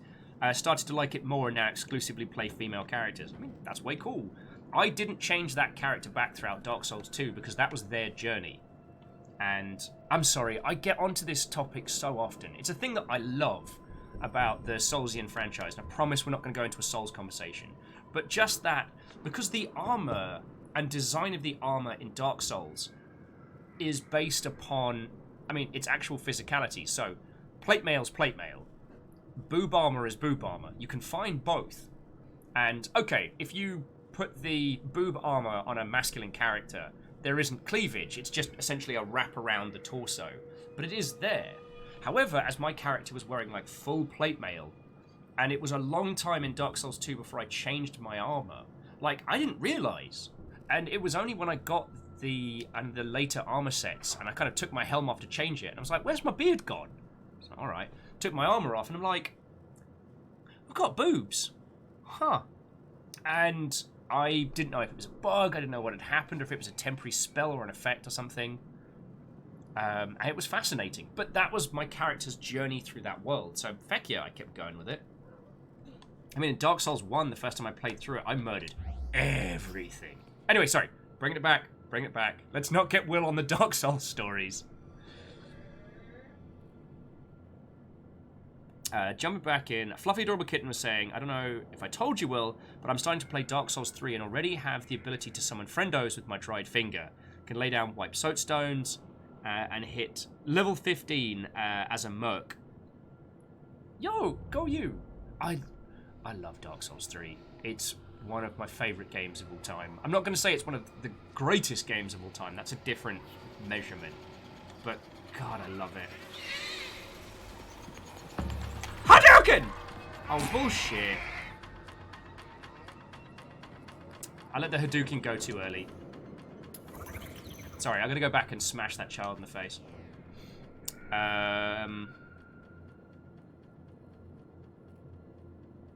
So Neopale says those rooms that showed up in the last one with the hammer, the best it can get is Cannonball or maybe Cannonball? Okay.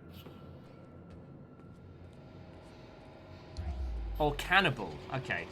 Alright, where are you, you little shit? Come back here. Come here. I'm not done with you. Pop open! Which is like Hadouken, but dumber. Because you're dumb. You're a dumb baby. And now you're a dumb baby I crushed.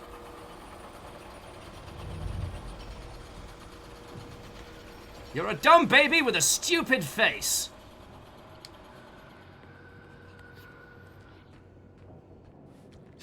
It's because one of them jump scared me in an elevator, and now I'm out for revenge. He's just like, well, please. All right, I'll calm down. I'll calm down. So Graphite was adding that Graphite was saying, it may be part of being trans, but Graphite finds that character gender is important in an FPS as any other game. Oh no, sorry,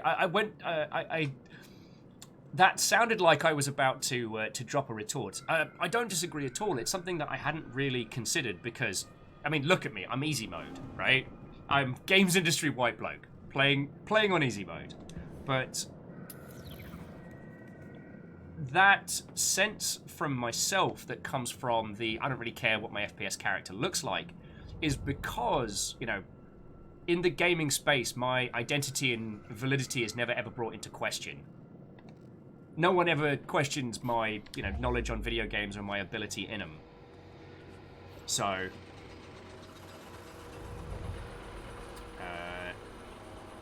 this is the sign beneath the ladder. I can leave this up on screen if people want to have a quick try and read of this. But yeah, so Graphite, you know, that's a good point.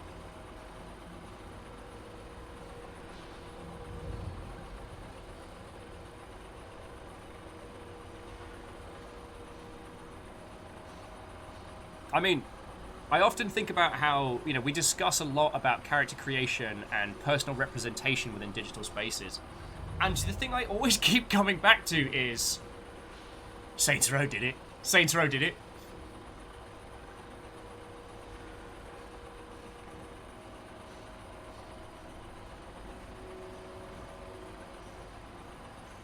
I'm just leaving this up on screen for a sec in case, because I think, was it Neopale was having a crack at trying to translate.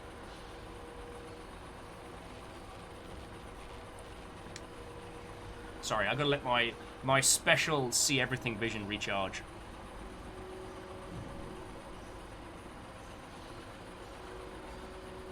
Alright, another little burst, and we'll head up in a couple of seconds. Home Prosperity are the first 2 runes. Interesting.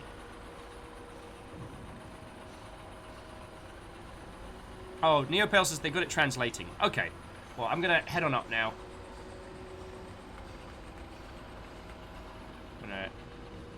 I know I've been an absolute faffomancer for almost this entire game.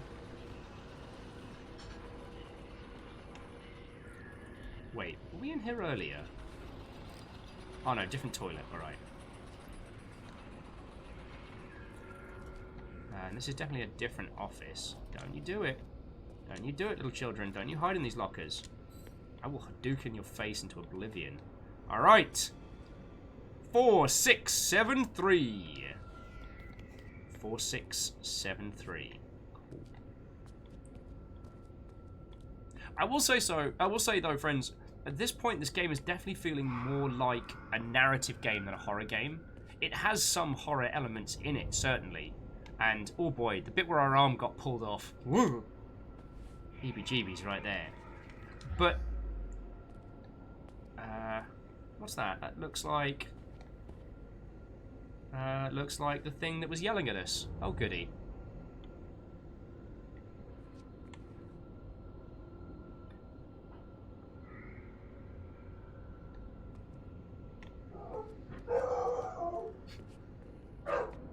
River, defend the house!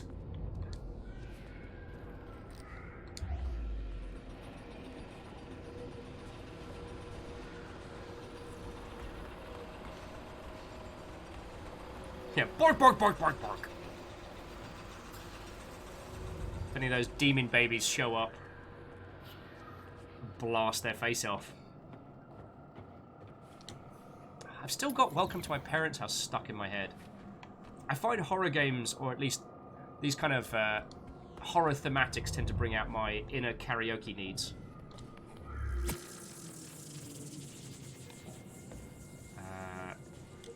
is it 4, 3, 9, 7? No. 4, 9, 3, 7? Back! Does anyone remember what the code was?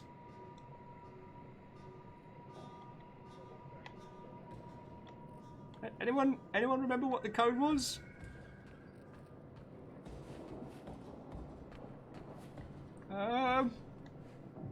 Oh, good. Oh, Kisa, do I need to... Oh, Neopale. Got the first 2 codes. Don't drink. 4673. Let's give that a whirl. 4673. Yay! Thank you, Robin.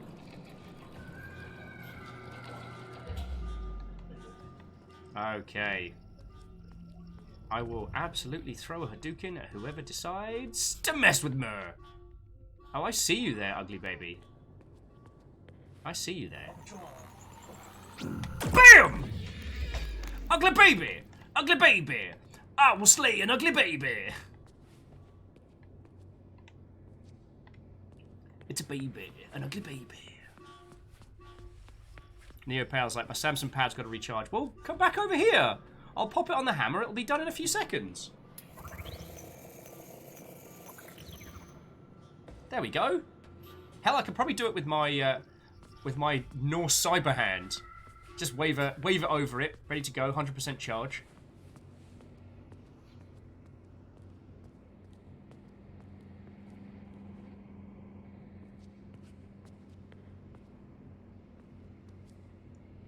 Alright, get the elevator going. Alrighty. Medical research.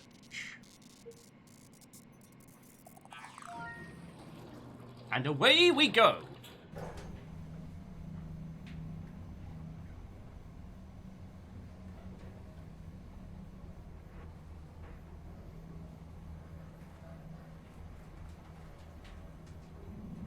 And yeah, JP, you got the first part of it spot on. Floor 2, medical research. Oh, this seems grand. I'm so glad we're going in here. Infectious something.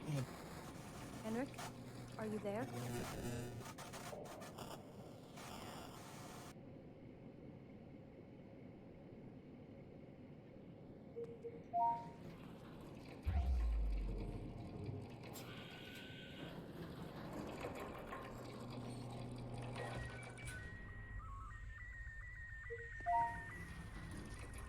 Do you all hear that beeping? That doesn't sound like a good beeping. That sounds like a bad beeping.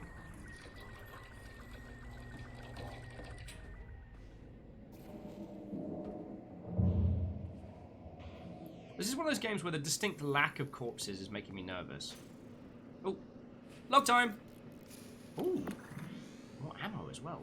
Lovely, lovely. Day 30. The subject is growing at an alarming rate and has already doubled in size. It also exhibits minor cognitive abilities, emotions on the level of an older child, and something that seems to be memories. Day 83.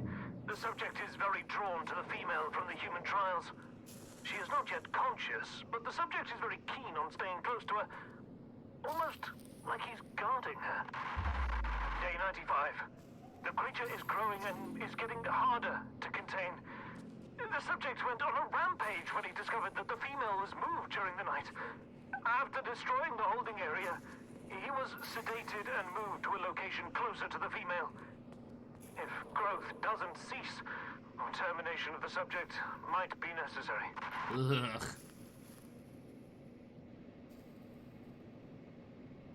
I've come to very much despise people who use the term female. Alright. Now, should we explore a little bit of this, or should I just crack this open now?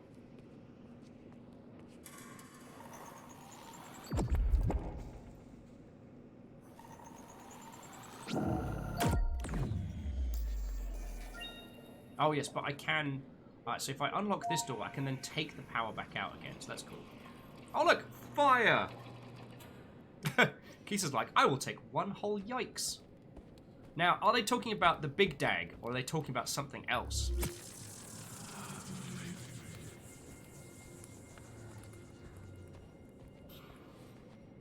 Alright, Kestrel, I'll admit. You know, sometimes there's too many corpses. Sometimes there's not enough corpses. Oh, okay, since we've opened the door, then it stays open. It's just the panel to open it's been powered down. Interesting. I'm learning!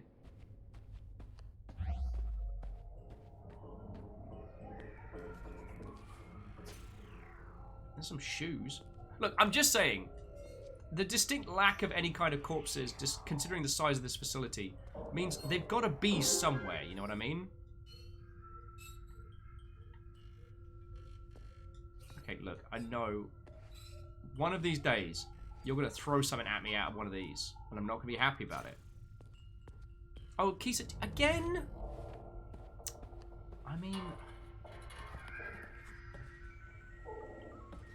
I can't stay mad. Who am I kidding? And Bacon Avenger says, I believe the runes at the ladder say don't drink his blood. Interesting. Wait, have we been drinking blood? I've lost track. I don't think we have.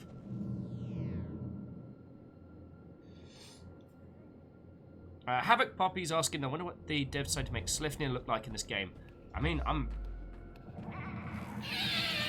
Hadouken! Oh, piss off. BAM! Damn, that's an ugly baby. Damn, that's one ugly ass baby. Hey, bus driver, what, ho friend? I got a mechanical Hadouken arm and I just battered a child. How are you? No, don't make me use... Alright, fine.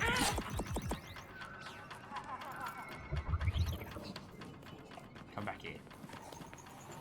This one goes out to bus driver. Hadouken! Bastards. Bus driver, how are you doing? What ho? You see you bring your rage via transport? Yeah, how's it going, friend? We're playing one of them video games that I've heard so much about. Bus driver says they're doing well. Just lost a liberation right in Pyre. I'm fine. This is fine. I'm not mad. I'm not mad and seething. Bus driver, I'll level with you. That. I assume you've done like the first run through of the season and you're doing another one, right? Because I had one of those where I lost the Ascension right, sorry, the Liberation right at the end of a season. I've not gone back. I'm not saying Pyre is a bad game. I'm not saying, but I was livid. I was livid to a level that was not healthy. Oh, hang on a sec. Oh, fine, let me use all my powers. I just really hate these little children. Hadouken! Eh.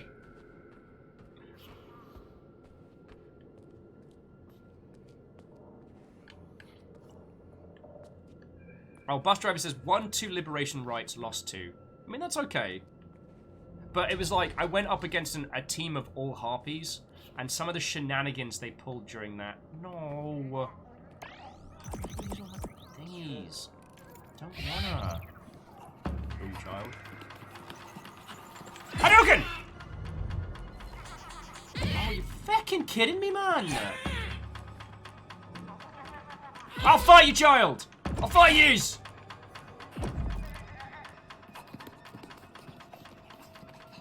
Alright, come back here. Sorry, I've used up all the power charges I had. Nobody likes you, you're an ugly baby. Piss off. Your father smells like elderberries! Your mother was a hamster! Now go away, child, or I will taunt you a second time! Oh, don't.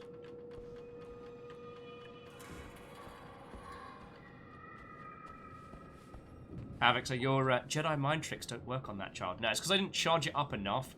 You've got to charge it all the way. It still uses the charges if you fail. So you've got to not be a dingus, which occasionally is a move I find troubling.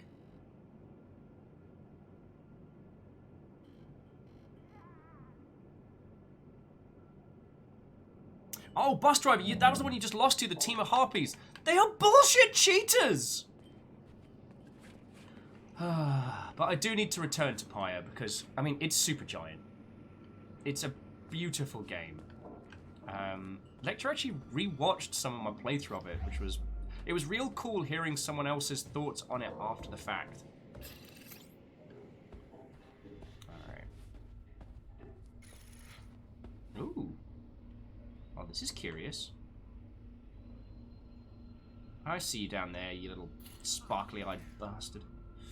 And, yeah, I seem to have a lot of beef with the Minstrel.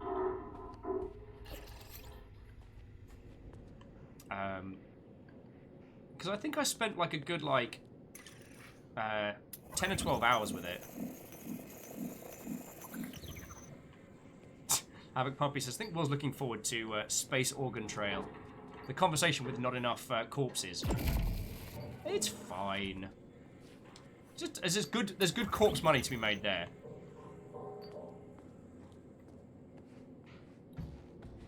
But I mean, for me personally, I feel that in the early stages of Pyre, the Minstrel gets a bit too much screen time, considering how many amazing characters there are around. I guess I resented having to talk to him and not talk to, I don't know, Tizo or the wood guy who's also your, like, the person bankrolling you, I think?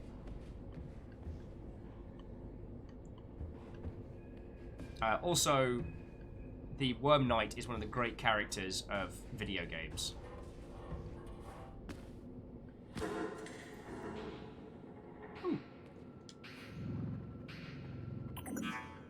Oh, key signature already scanned. Alright, woo! Sir Gilman, yes. The only time, friends, the only time where Ket's family ever said, look, Will, you are being too loud. We need you to not be so loud. Because, like, Sir Gilman speaks in all caps and then gets excited. So, like, you start here, and the only way to go is up.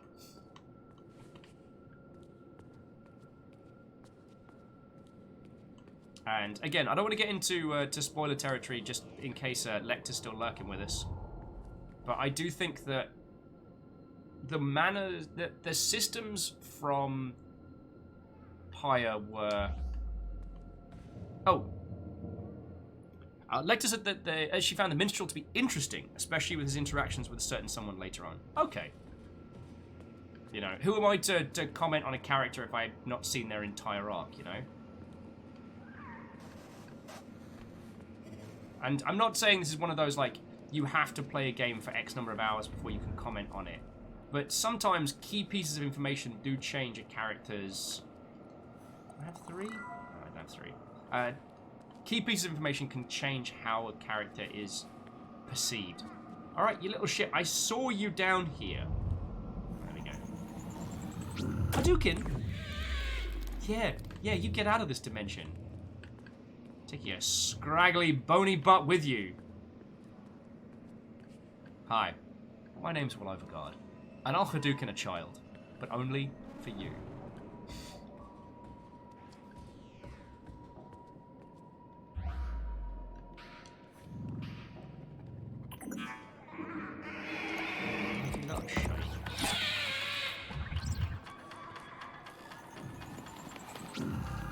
BAM!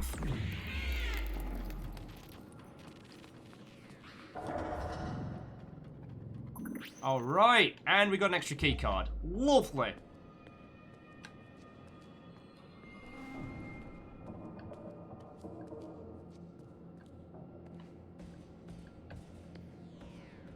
Yeah, it's that big creepy grin on top of the, like, baby with teeth thing they got going on, which I'm not okay with. Oh look, blood smears. Exactly in the direction we're looking to go. Oh goody. Oh, retrieve the link. And so now we can find out who we are. Yeah, I do need to have another crack at Pyre. And I also wonder if, like, elements like playing it for all of you lovely selves, sometimes I find... I think what I found frustrating about it was that I wanted to show all of you that game, and by losing a season meant I had to start over again. And obviously there was more characters to meet, more story to unpack, but it felt like I'd gone backwards. And I think that's where my frustration came, and I just didn't return to it. Oh, Dag's here! You need Dag! Oh! Friends, you remember that audio log when we came in this area? The Dag's our friend. We are the female subject the Dag is looking after. Like, that's us. We got a big Dag. We got a great big Dag that likes us. Did you see the big spooky goo dog earlier on in this game? No, I haven't. It's actually our friend. Oh. It's we found a log from one of the scientists. It flipped its shit when it wasn't allowed to come sit next to us. Oh. Yeah, it broke containment. So it's not been stalking us, it's looking after us. Oh. I'm immediately loving this game more. Alright, yeah, JP, go get some sleep. You know I could feckin' chinwag for hours. Henrik? Yes. I have access to the database. Your creation was a meld of a female subject, Alice, For and artifact tissue. For what purpose? By the gods. There was another creature before you. What? Artifact tissue from the outskirts of Asgard in combination with human tissue to create an enormous beast. Dag! The file describes the creature as ever-growing, with minor intelligence, and during your creation, you were guarded by the beast, which seems to be emotionally attached to you for some reason. How could you possibly not know about this going on? I'm afraid this occurred after the spirit took control. What- It must be behind this. What are you talking about? What is the spirit? And how? I knew this would only raise more questions. I'm sorry you had to risk your safety for this, my dear. Get back to Henrik as soon as possible so we can locate the next key and end this nightmare. She's right. Head back down here. I'll answer any questions you got. Alright, let's head back down to waste disposal with our handy dandy key hand. So you get handy because it's in the... Because it... I think I'm funny. I think I'm funny.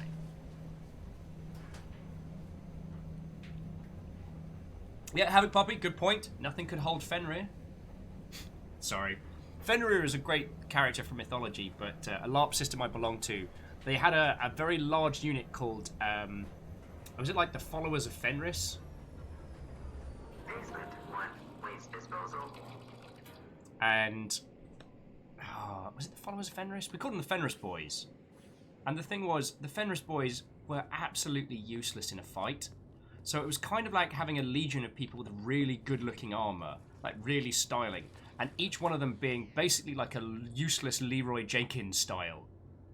Like this whole shield wall of matching shields and helms gleaming in the sun, and then they charge in and get immediately obliterated. So the Fenrir was a battle cry we used to mock them with, because they'd just go Fenrir and go get killed.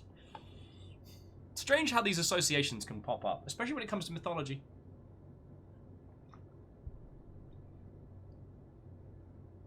Bacon Avenger, that is the ultimate question. Will we be able to pet a dog in this? I'm hoping we bloody better.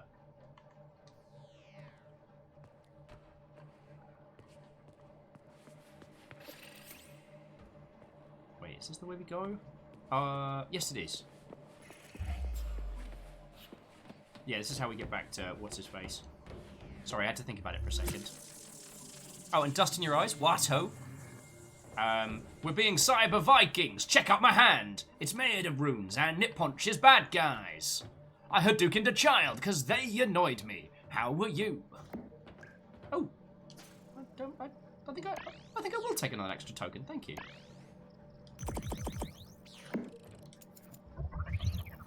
And another one. And another one. And another one. And another one. And another one. So we always get 5. And another one. And another one. Delicious. Alright, where'd he go? Perfect. You're here. So far, you've met my... You said you'd answer my questions. Fine. Ask away. I don't know where to start.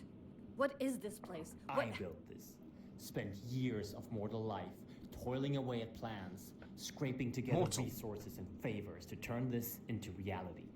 A place to research the things thought to be myth and superstition. A place to research the Apsulov, the last divine artifact left in Midgard. You've already seen it, on your way down. That statue. Upstairs? At first, we used ancient knowledge and combined it with Bohr Corp technology to open rifts between worlds. We made enormous progress, discovered new worlds and unimaginable technologies. And it all went fine, the end. But some unwanted things came back with us, entering our world, and now everything is just falling apart. I'm trapped down here, and we have lost control of the entire facility. The only way to stop the world from falling into chaos is to collect 9 keys and insert them into the Apsulov. The artifact acts as the gate, and the keys will keep Midgard from being littered with the roots spreading across the surface. And unless we stop it, our existence and that of all living things will become endless torment. Chipper. How do you know where the keys are? Years of research alone and with my associates, scouring through endless texts of the 9 worlds. Who is Alice? Enough questions! You have the key! We need enough questions! You just said ask questions! And the evils from beyond must be locked out. Insert this key into the Apsulov and remember what I've taught you. Do that and you will succeed. Now get out of here, go! Cool, you didn't answer anything.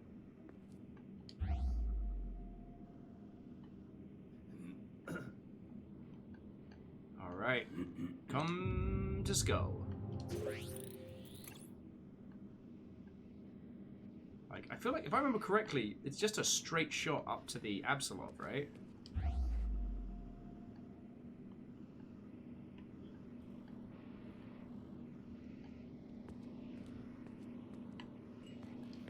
Alright.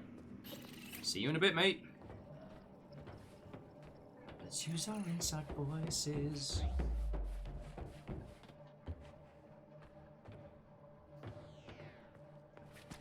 Yeah, I was kind of curious as to what this character was about, but I think it might just be like they have a limited animation budget, which is I think where a lot of it's coming from. All right, we want oh cool, we can go to the surface.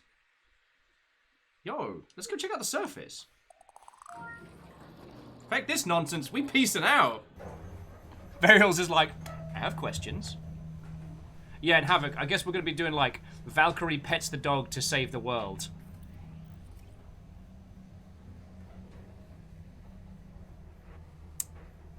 It's a long elevator ride. Anyone know any good jokes? Surface access. Anyone know any bad jokes? Alrighty. Let's get to going. Oh, of course it's falling in. Everyone took it.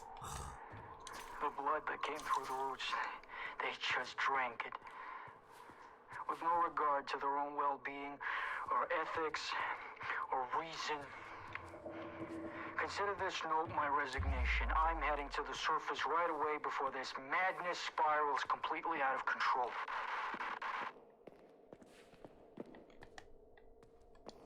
Do you want to go to the officers' lounge and drink some of the blood that comes out of the roots of Yggdrasil?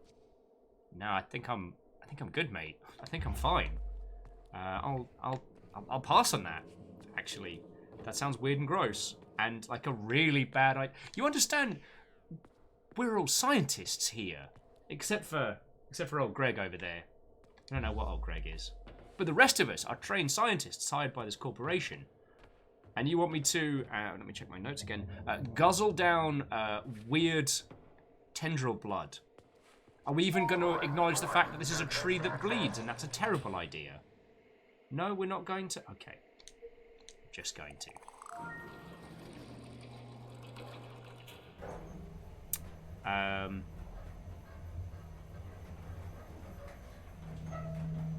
Oh yeah, and Varial's the dog is our friend. The dog is actually looking after us, which I love. Reflective said, I'd tell you folks a joke about time travel, but you didn't get it.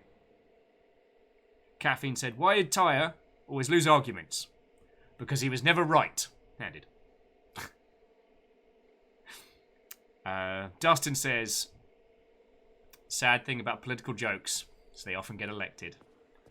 I said, Dustin, I asked for a joke, not a chilling retelling of events. Oh, we can open some of these doors. So which ones did I already get into? So I got into this one. There was a couple over that way that I didn't pop open. Definitely pop this one open. Alright. Dustin says, Rule 1, do not lick science. Do not lick the science. Pfft. Speak for yourself. Yeah, as Aqua Hibiscus says, if you do lick down the science, make sure you have a control and write it down. Like, the only difference between science and idiocy is recorded results. Pop it down in your notebook. That way it becomes science. Or pop it down in your notebook. That way it's a thing that's done. Lecter's like, lick it! For science!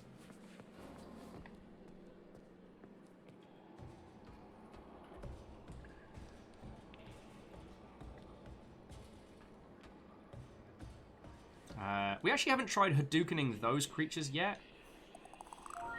Well, and now we've got the 3 as well, so we don't have to do Hadoukens. Family researcher Yang, note 12.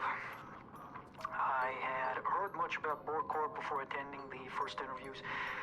Most of it mixed, as is usually the case of enterprises built around the ideas of single, eccentric individuals. But the way people spoke about it, it sounded more like some idealistic crusade rather than a scientific excursion. Perhaps that's why I took the job, to begin with. To disprove the pseudoscience proposed by others working on the logical puzzle that is the Apsulov.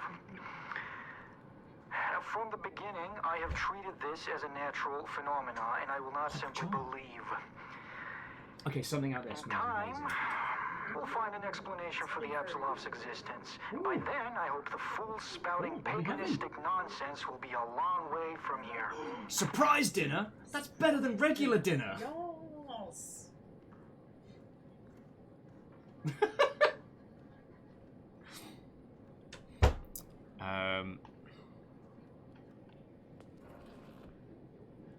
Havoc says, I mean, they do make alcoholic freeze pops.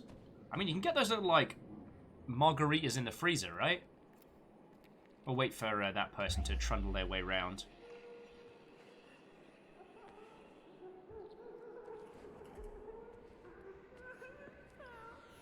Oh, we can't open that. Alright, well, let's see what 2 rounds of Hadoukens does to this. BAM! Ooh, crispy. And... ooh, new runes. Oh, are you okay? Oh, that's bad. I think I killed their corporeal form, but not their incorporeal form, so... oh, they are back. They are gonna be mad. Let me in! Let me in! Let me in! Close the door. Ooh, more power.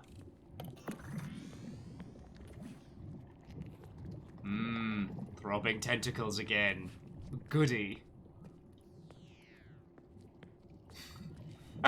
Surprise dinner? That's better than regular dinner. Don't quote me on that. I guess that's where we get the next skull from. Oh, Aqua Hibiscus, go get some sleep, friend. Okay, so they're still doing the rounds, but I think that means we've opened everything up here? Maybe. Well, we'll go round. Havoc Puppy says, okay, time to drink the maple syrup. That's how you move on. Bloody probably. But you know what? There was me doing my little skit while we're on the surface about, oh, who'd drink a plant that bleeds? Maple syrup. Just to two Canadians are in the forest, and one of them sees a tree bleeding and goes, I'm gonna taste that. Like, can you imagine how smug they felt when it turned out to be hecking delicious? Oh. I don't know the code. I'm right, sorry. I don't know the code. I'll go down to lower levels.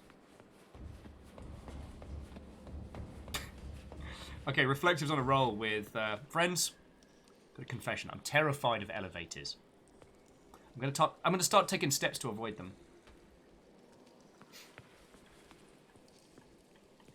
Reflective, you are a treasure. And friends, this is how you know that I'm not hungover. It's because I find those hilarious. Alright, is this open yet? No. Alright. Get! And there was nothing of value! Bastards!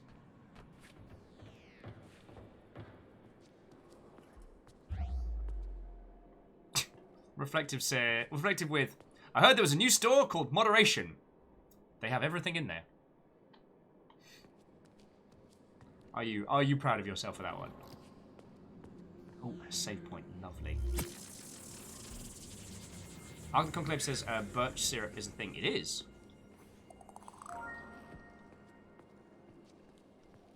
Oh god.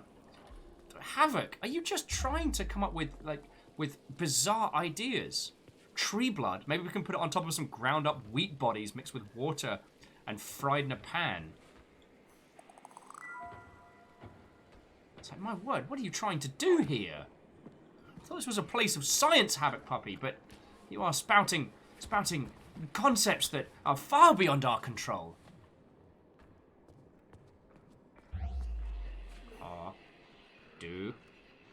Ken! Yes, I'm very proud of myself each time I do that. Oh, log time. Family researcher Yang, Note 40. Oh. The Apsulov containment facility has grown in equal proportions to the discoveries made during the last few months. The various spatial phenomena occurring in the vicinity of the Apsulov are astounding, and the materials excavated are just... they're alien in nature and most likely dangerous. And I keep wondering about Dr. Henrik Anderson's intentions. It's clear he's looking for something.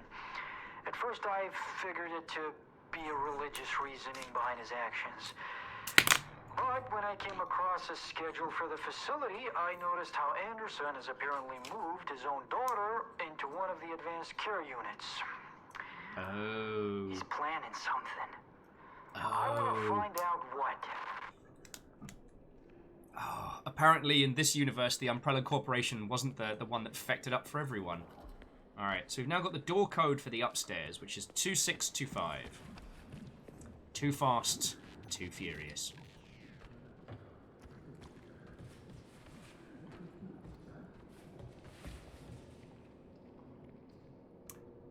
Hey up, Gary! Hey up, Gary. Working hard or hardly working? Oh, Gary, you're always a joker, you.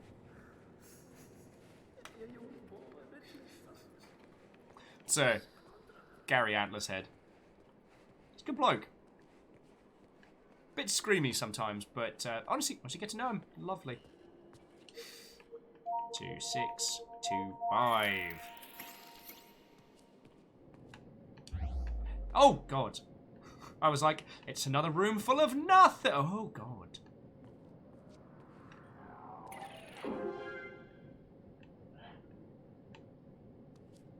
Can't we just take that pipe? I mean, it's great having like a mechanical arm powered by the very nature of the dwarves that crafted Molineer themselves. But what if we just got a wrench and beat the fuck out of someone?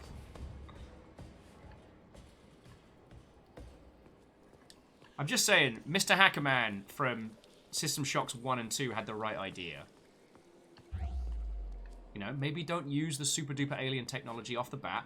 Just beat a guy to death. Alright, pop the first skull in. You'll have to excuse Henrik. Don't abandon us. We have to find all the artifact keys as soon as possible. The next one is in another part of Niflheim. On top of a tower of ice, a beacon of light. From the Apsulov research room, you have to go through the east wing. The code to the gate is 3825. 3825. 3825. Be careful, my dear. Yeah, so we are their daughter. Alright. 3825. And we've got a giant puppy. But I want to go see what the route over there gets us. You know what I mean? Oh wait, where was it she wanted us to go to? Enter the east wing through the bulkhead using 3825. I'm going to go through this door and see what the feck happens. I did some Hadoukens. I'm traveling to some other worlds.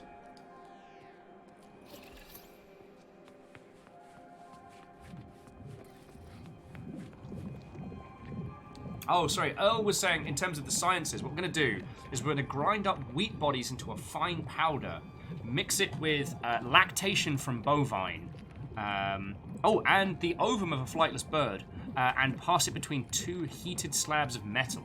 My God! You've gone drunk with power, the lot of you!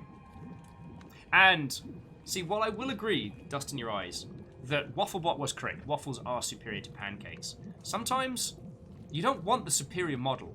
Sometimes, it's okay to want trash. It's okay to sit back and think, I could go for a taco right now from Taco Bell. That's okay. Even if you will end up regretting it with the horror farts for the rest of the afternoon. Ah, so many horror farts. Oh, we can't get up there. It's just a collectible. Ah, I thought it were going to take me to space. I was going to go on like one of them rainbow bridges, like in that movie with the bridges. Right, north wing, west wing, which means east. Oh, guess who almost jumped to her death? This character. Yeah, Vanderbeest. Gordon Freeman only needed a crowbar. He didn't need. Oh, okay, but he did pick up some good stuff by the end of it. Havoc's like, God no, get tacos from Jack in the Box instead. Just as terrible, but laced with what I can only assume is cocaine. I believe the popular theory is methamphetamines, or as it's known colloquially, crack in the box. But then again, I had a box of the tiny tacos from Jack in the Box. Was it good? Yeah, but not in a healthy, tasty way, but in a like... It's like Jägermeister. Nobody drinks Jägermeister for the taste. You know what I'm saying? It's for the effect. I feel Jack in the Box hits a similar area. Alright. 3, 8, 2, 5. Woohoo! Boys sure do love open up sealed wings of facilities. Nothing bad ever came from that. Alright, so we're going to find the Apsulov key on top of the beacon of light, as you do.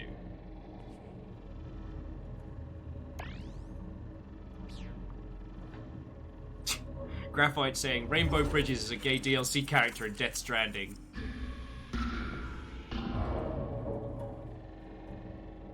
I mean, the only thing we know about... Oh, actually, no.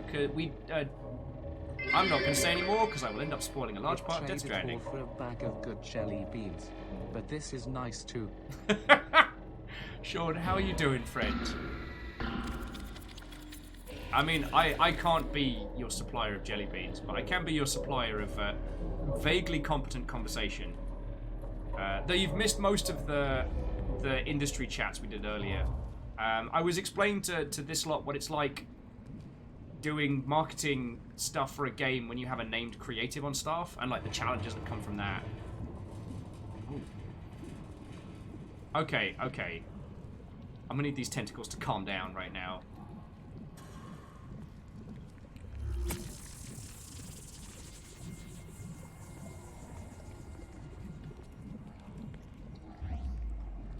But Sean, how are you doing, friend? And thank you for 27 months.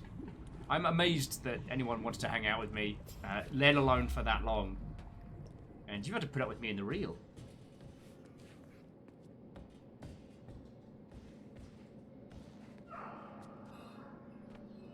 Oh, do not squeak at me. I will Hadouken your face off. Not you, Sean, obviously. There's like little troll gremlins in this game, and they kind of go and then charge at you. However, I have a mechanical hand made of Viking god powers. Little shit. I saw that!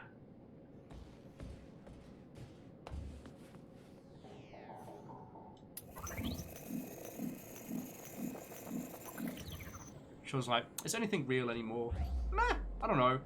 But I've never let my my own personal concept of reality stop me from getting into trouble.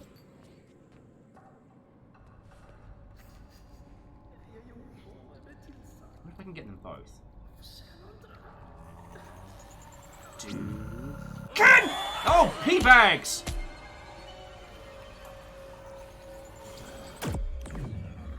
Oh, they did not like that.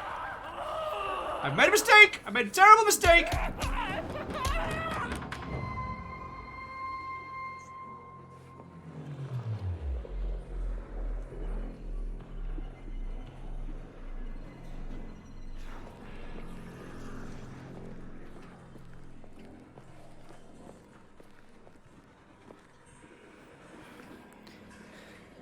Okay, last time I was here, this lanky bastard from the shadows popped up and basically did me a murder.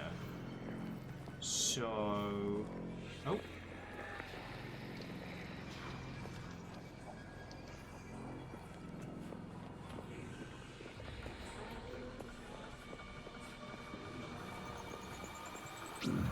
Oh, that's a dead end. Alright.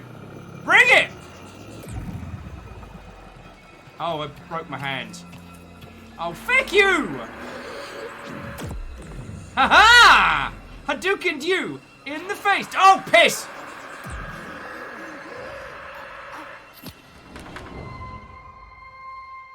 Some would say I deserved that. Some would say I deserved that. Anyway, so Sean, how have you been doing, friend? Oh, back on the undulating tentacles. Yeah, we've been playing this game most of the day. It's a fascinating... It's kind of like a blend of, like, narrative horror and Doom 2016, but replace the iconography with, like, pseudo-Catholicism with Norse mythology, and you're there. We're in a research facility that found the roots of Yggdrasil. Well, okay, technically they found the control... Oh! You did it again in the same pissing place! Sorry.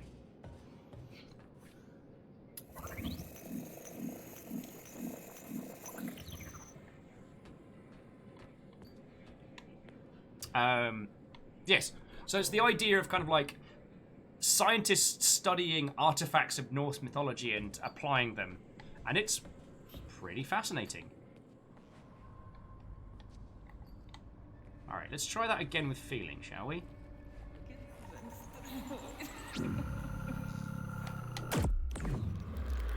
See, now that was what was meant to happen.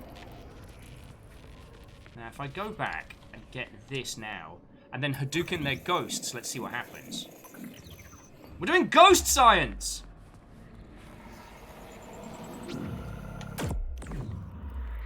Yeah!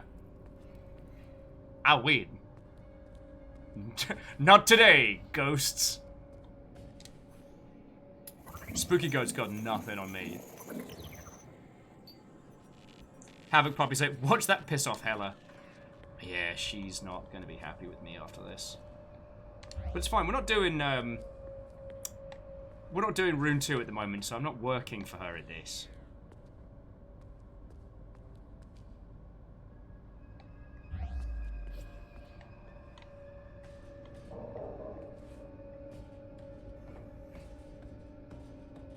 So yeah, so Sean, how goes your game devery?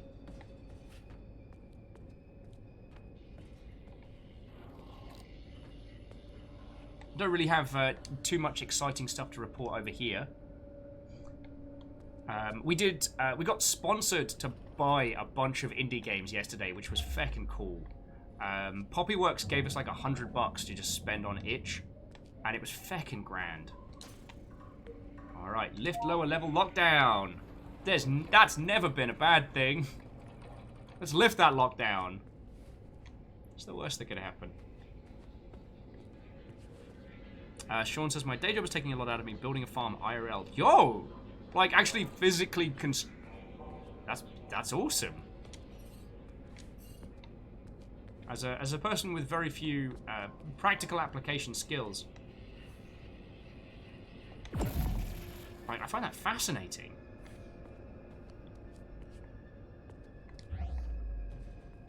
I got rainbow vision.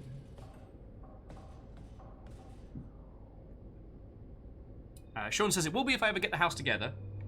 21 acres of leave me alone. That has got to be one of the best descriptors I have ever heard. And a beautiful 21 acres of leave me the bloody hell alone. I have a feeling the writers amongst us will absolutely appreciate that.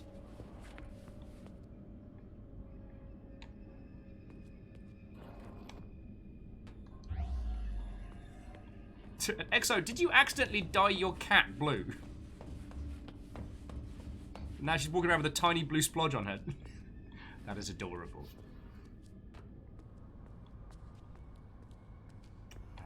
Which way did you need me to go? So that was the way. All right, so we came in this way. We get some more charges. And this is where we just unlocked. Okay. Sean says, I got one of those like metal entry archway ranch signs. That's just a big metal middle finger.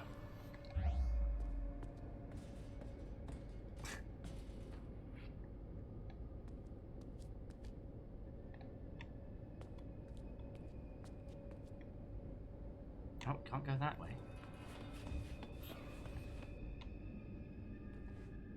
Oh, that's a lot of lockers.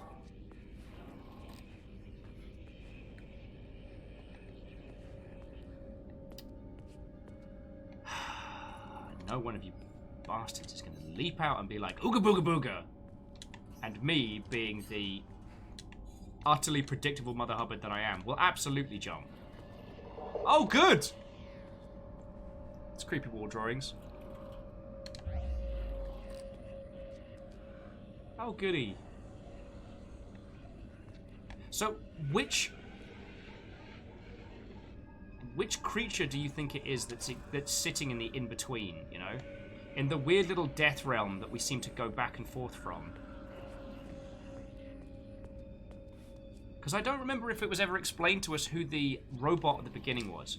When we started this game, there was kind of like a what if Shodan but no patience character that we encountered a fair few times.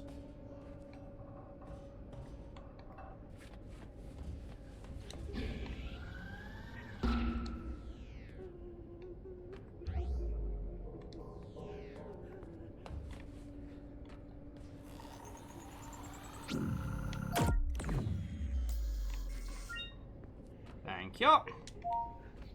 Open that airlock right up.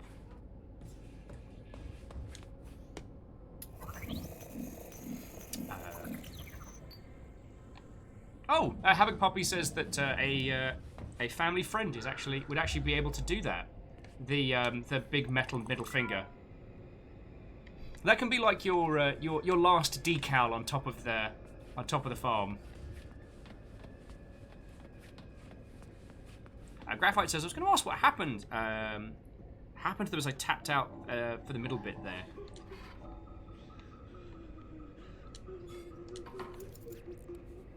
Oh, boo bloody who. Where? I'm trapped in a facility with giant tendrils making my life miserable. I will Hadouken you. You naked weirdo. I will say though, while this game hasn't been the most...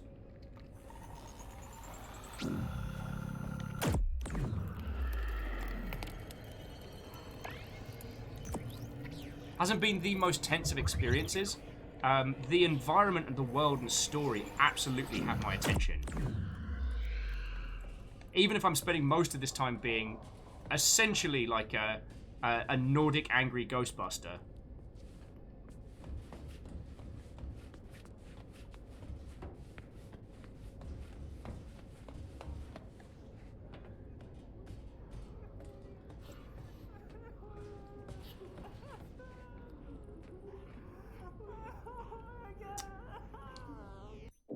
How many of these have I got? I think I've got enough to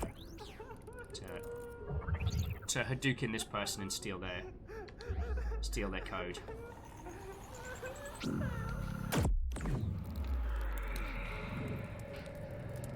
Key signature already scanned. Darn it! Wasting my precious MacGuffins. And on what? And on what?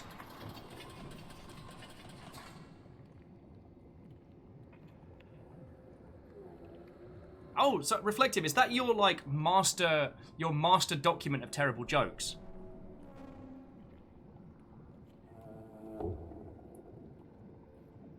And Graphite, you make a good point. They aren't entirely naked. Yes, they were wearing a mask. You make a good point. There's Big Dag. We haven't seen Big Dag in ages. And the tendrils are getting more, I'm gonna say aggressive. A lot of aggressive undulation at our personage.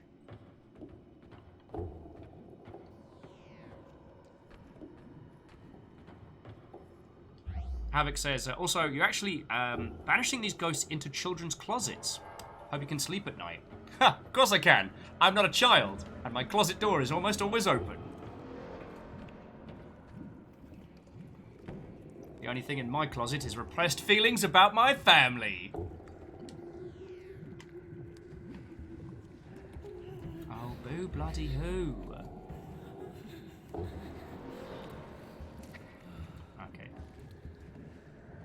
Sorry, I'm trying to see if they had one of the chips in their hands. Because the idea is with our, like, Hadouken hand, if we blast one of them before they reform, we can take their RFID, is it? We can take their RFID chip and use it for ourselves.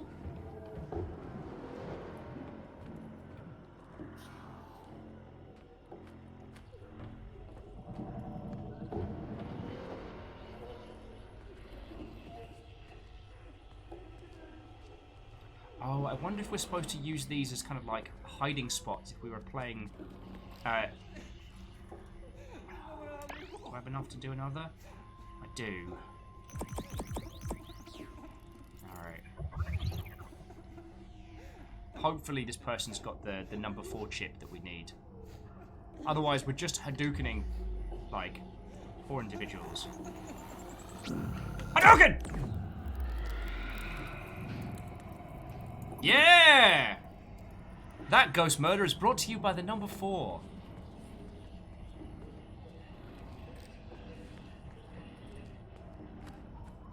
Aha. Then we go Hadouken!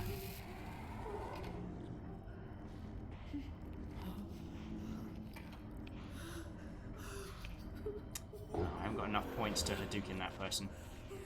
I've run out of magical discs that charge my Hadouken fist. You know, standard science stuff, really. Alright. So we got this one here. Oh, so now we can open some of the number 4 doors.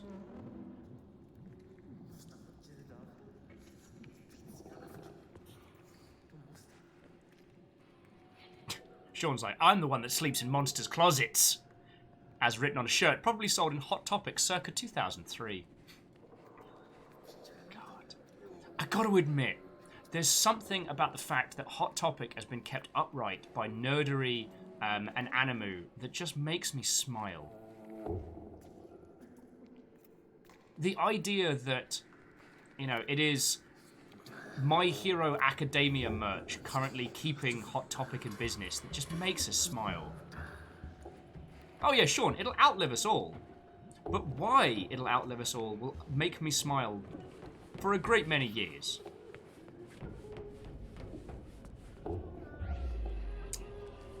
Wait, did I just come through here?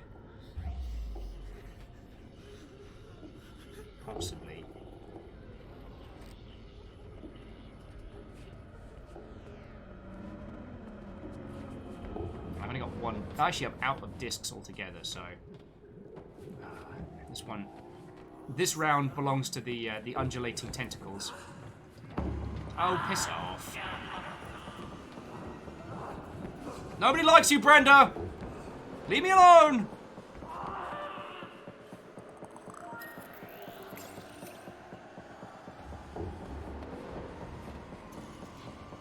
Haha. Brenda can't open the door. Alright, log time. It burns. I told everyone that staying still numbs the pain, but it doesn't work. Philip, did you drink the blood of Yggdrasil again? The whole team to drink the blood. He said it was the only shot for immortality for people like us. I've been trying to get a hold of someone, anyone on the outside. No one's answering. They flayed us and wouldn't tell us why. Why? I never wanted to drink it. Why did I drink it? I could be with the others now. I could have been dead weeks ago. Months? How long has it been like this? Oh God, how long has it been? Make it stop. Please make it stop. Kill me. Kill me. Kill me. Kill me. Kill me. Well, if you'd leave more charging stations around, I could help. Okay, thank you for coming. Like, I understand you're working very hard. This is a scientific facility and you will have your research. And I know there have been some complaints about the amount of meetings we have that could have been an email, but we're going to be doing something different today. Jenkins is going to be passing around the blood of Yggdrasil, and I'd like you all to quaff some. Any questions? I mean, can you just see the office meeting? From HR, CC all. Happy birthday to Linda in accounting. We have 2 new hires today. Also, everybody, going to be drinking the blood of Yggdrasil today. I'll be sending you a calendar reminder. Please be sure to sign that birthday card. Clank's like, okay, yes. One question. Yes, Clank Crusher. Just Varials with, I don't want to tell him his business, but probably shouldn't have drank it. Plank Crusher. Active Science Research. One question. What's the actual hot fuck? Oh yeah, Havoc Puppy with. Also, just a quick reminder. We're going to need you to sign Brenda's card before you quaff the blood of an intergalactic immortal being that we don't quite understand. If that's okay. Ooh, free goodies. Oh,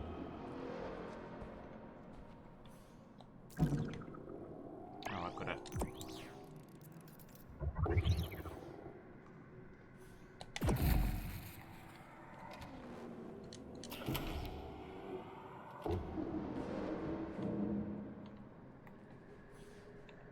I just...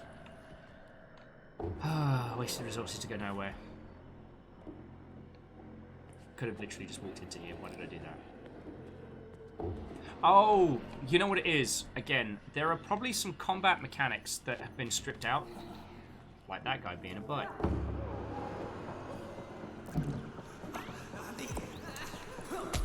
Ow. Okay. Firstly, sir, I'm gonna need you to feck off.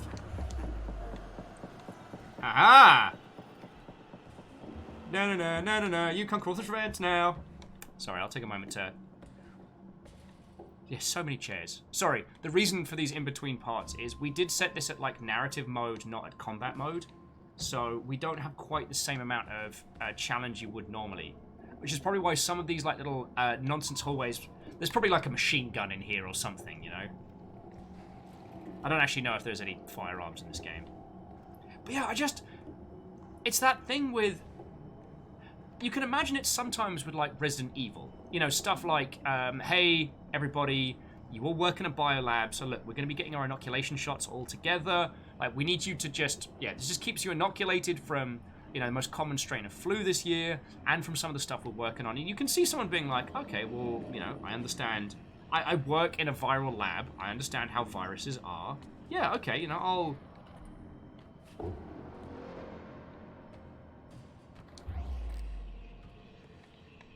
Oh, wait, did I just get spun round? Oh, I think I did.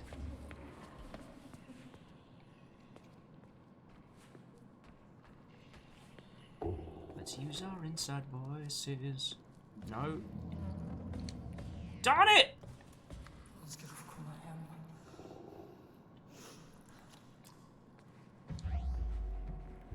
Okay, I have no idea if we're going the right way or not. I've either just been completely spun round. Yeah, no, I got spun round back to where we were. Darn it! Oh, Havoc Puppy, you can't leave on sexy talk, friend. That's not fair. Sorry, Havoc Puppy's saying, also, thanks for the stream. Gotta go make dinner. 2 New York steaks and some garlic cloves. In need of caramelization. Followed by some bourbon, mashed potatoes, and some ginger carrots. Woof! I mean... Woof! Oh, wrong way round. There's a woof. That's not fair. That is not fair. Although, I've got... I don't know what Fiona has cooked up, but it smells glorious. I think I'm just going to run through this section. And Havoc Poppy, you're entirely welcome. I feckin' love doing this. Who was it earlier that asked me if I was a happy person? And I'm like, feck yeah, I am. I just get to spend all day chatting with you lot, trying weird and interesting games, getting into mischief.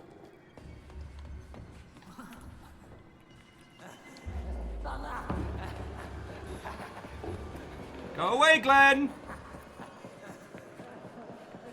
Glenn, I'm not joining your comedy troupe!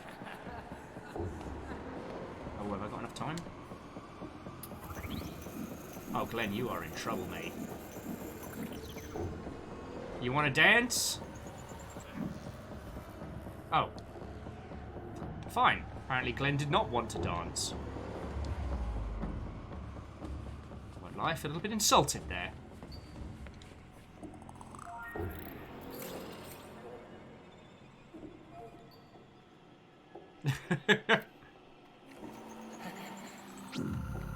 Boof! With an additional round of... Oh, hang on. Get some more charge. Dismiss Glenn to the Shadow Realm.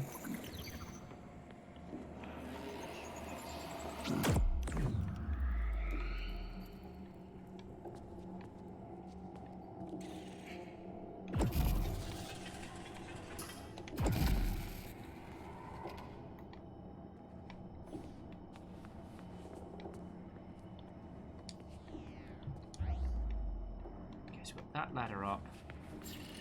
Just get a quick recharge.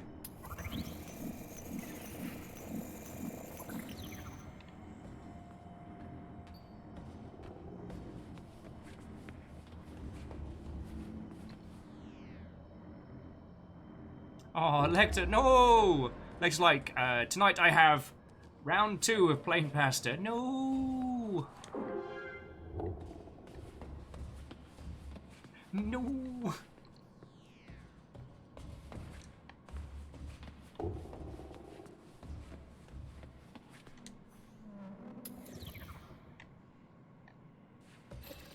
Oh, Aqua Hibiscus saying they're distinctly more shambly boys than when we was around last. Well, for the most part, the shamblonis, as I'm going to take to calling them, aren't really doing a whole lot of anything right now.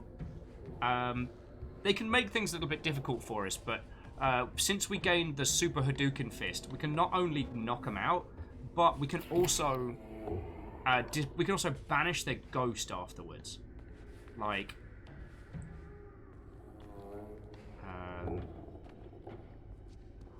Like, we only really have to deal with as much of them as we wanna.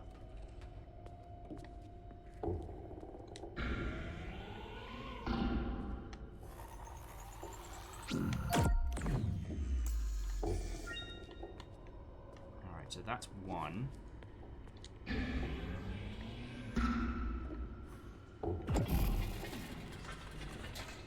and there's another charge station up top. So I guess the idea is there's a few different ways to get your hand charged to bring power back here. Okay.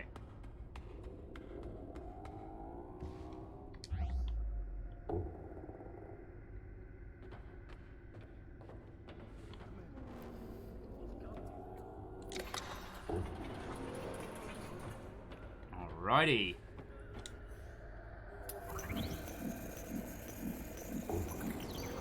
So Hadouken Fist is fully charged.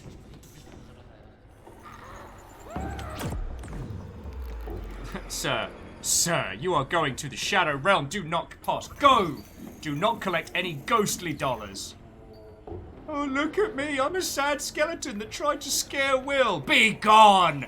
You are a weak blue ghost.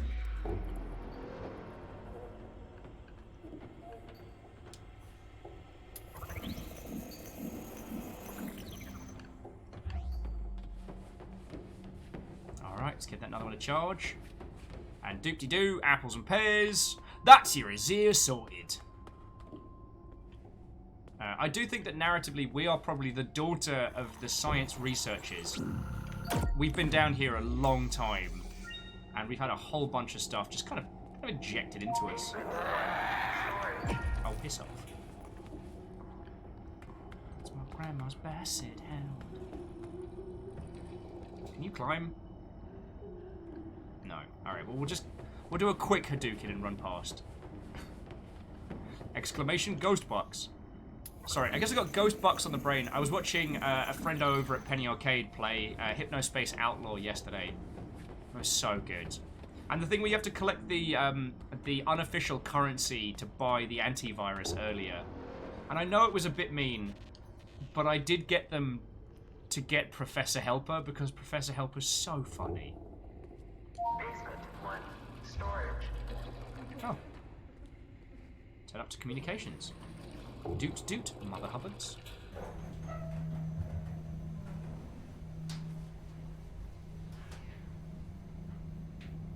I might see if it throws us into another one of the 9 realms. Because, according to this, we should have finished it, or we should be getting close to the end at this point. But it doesn't feel like we are. Out of the 3 we need 3 mystical MacGuffins, and we're only on the way to the 2nd. Oh yeah, and Aqua Hibiscus, Cerebral is still ruling. It's going to be a long time before we have a new Jarl. And that's okay. I'm not challenging any of you.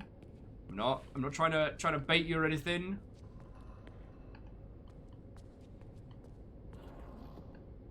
Oh, Floaty Rock. I really like Floaty Rock.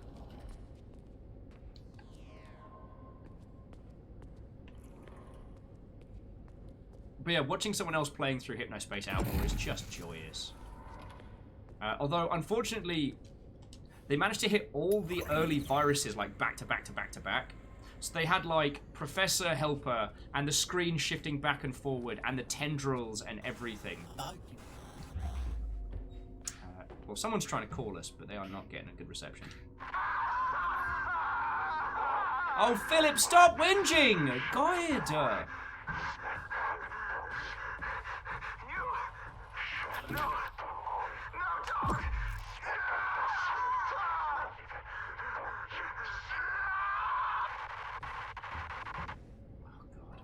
Friends, I'm so sorry about that. Philip's just one of those sorts. He's always got to make it about him. It's always got to be a Philip-centric conversation. Who stole Philip's lunch from the fridge? Philip's deserved that feckin' promotion. Philip's skin has been flayed off his body as he transforms into one of the undying Draugr. It's mate, look, it's not all about you, you know? It is about tentacle time! Yeah, it's just a moth, Philip. Sort it out.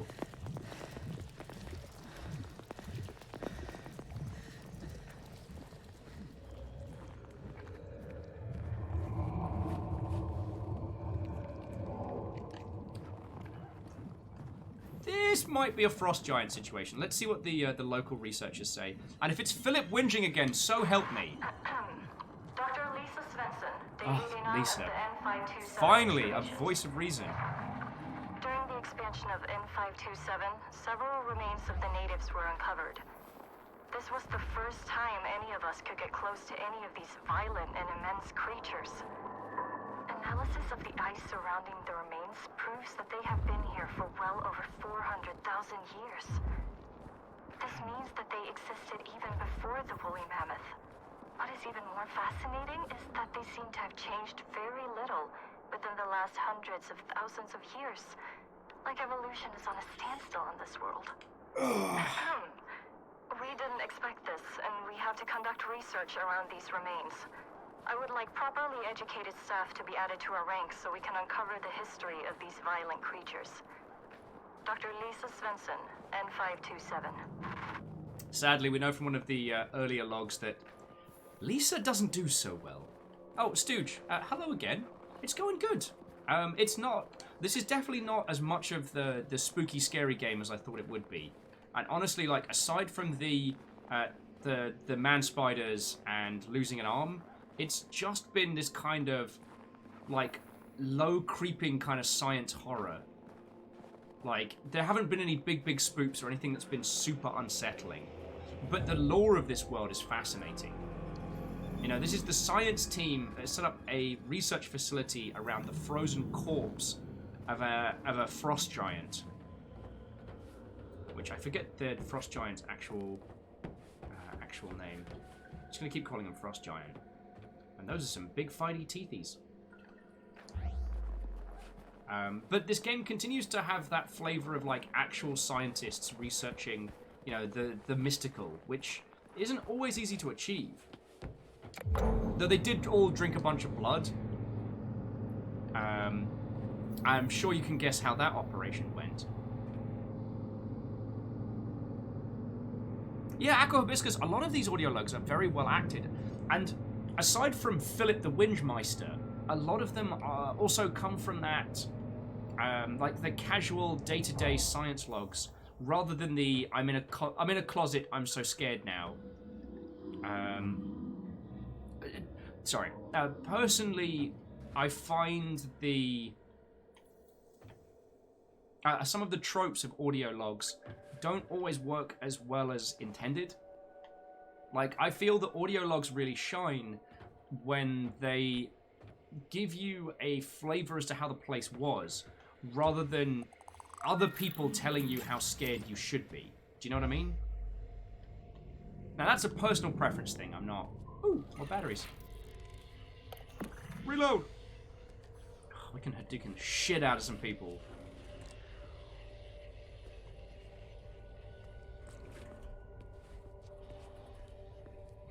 Stu's like, well, about as well as drinking blood normally goes.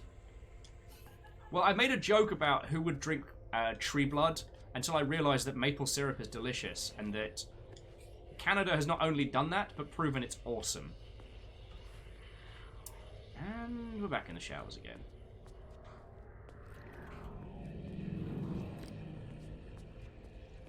Like, some of the audio logs for Prey I thought were very, very good, but actually felt like, for all the great environmental storing it does, some of the logs of people who survived up until you were around, I kind of felt like it was a little bit too much of them telling us and not showing us. Do you know what I mean? And this is just me nitpicking. Prey, the new Prey, is an incredible game. And these are some frozen dead people. Does anyone want one of these dead people? Like, they're already pre-frozen. You can just pop them in the fridge for a bit. You know, if you're not hungry today. Roberts, Niflheim Operations Supervisor. Progress report on Niflheim Outpost N527. Our latest addition to the N527 management, in the form of Dr. Lisa Svensson, has been very challenging. On arrival, she exhibited clear signs of depression, which had a major impact on staff morale and became a safety concern. I found out that she was involved in some form of accident, but I can find no records of such an accident. I believe she is telling the truth. In the future, I, the supervisor of Niflheim operations, can't be kept in the dark about such matters. However, after the uncovering of the native remains, Dr. Svensson has resumed her work within management and is starting to become a major asset to N527. Please disregard all prior transfer requests of Dr. Lisa Svensson from the N527 outpost. Brian, why you gotta be a jerk? You know? Seems like a little kindness wouldn't go too far there, Brian. You know?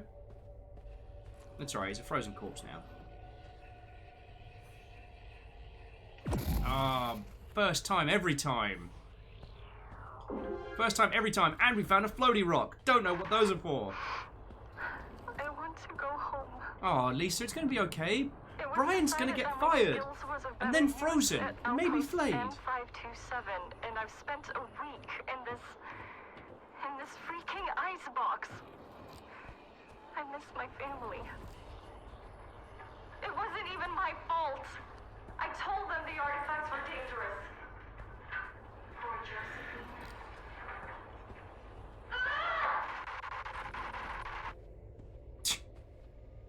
So I don't know what that audio log was meant to convey, but it kind of sounded like she was just kind of like logging her experiences and then tripped over the back of the couch or something. Poor Josephine. I never meant to. Oh, fucking hell! Who put this footstool here? Do you know what I mean?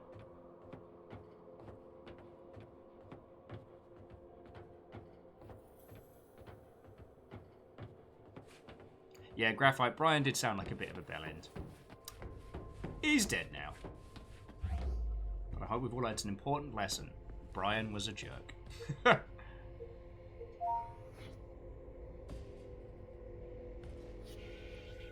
Yeah, it's like, right, Stooge, like, being a bit depressed isn't a safety concern. Like, oh, I'm sorry, you know, having to emotionally support someone is hard work for you as management, Brian. Maybe try being a better, like, head of team, Brian.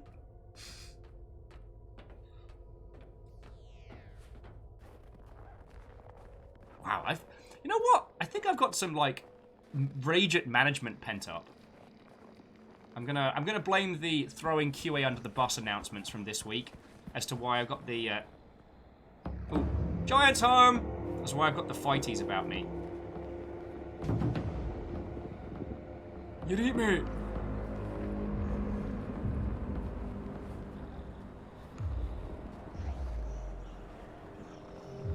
I'm just popping down at Tesco's, you need anything?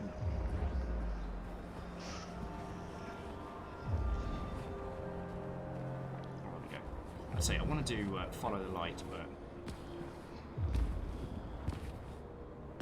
ow! Tiny breakable glass ankles.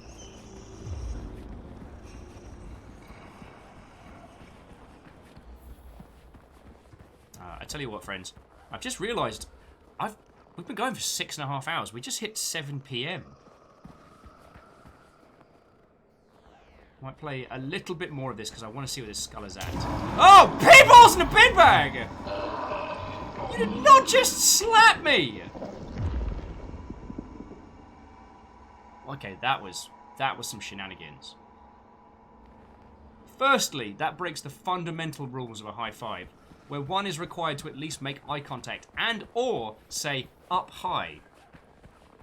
Did neither of those things. That was the high five safety concerns completely shattered. You are on your last warning there, great big glowy eye matey sunny boy Jim Bob, which is what I'm calling that particular ice giant now.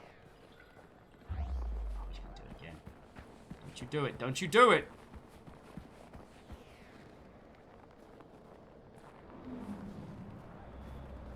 Okay, I will say, though, how this game represents the scale of the ice giants is awesome.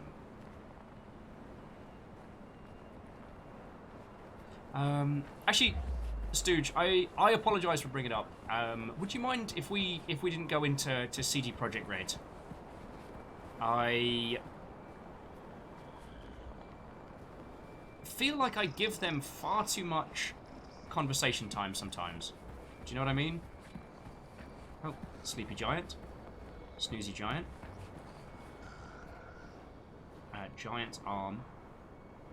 Oh boy!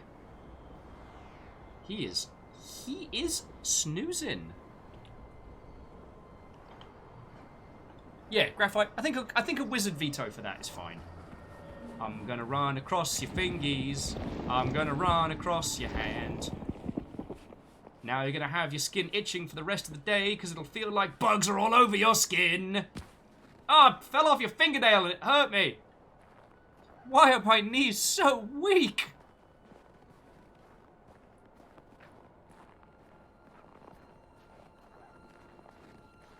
Oh, Orzine says in other news, Wraith Aeon of Ruin came out with their 3rd early access update. Lovely, lovely.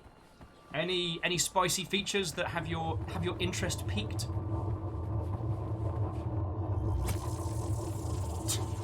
Fee, fi, fo, fo. I smell the blood of the numpty one! Mate, go back to sleep.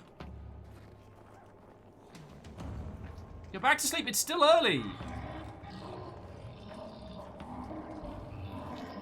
Bring me Solo and a Wookiee.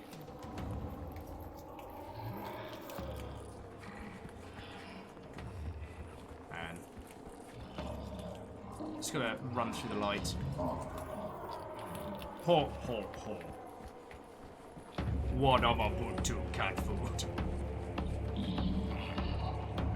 Oh. You got gills. Just one sharp pointed hand. I don't think the frost giants like me very much. I can't understand why. Oh, that's bad.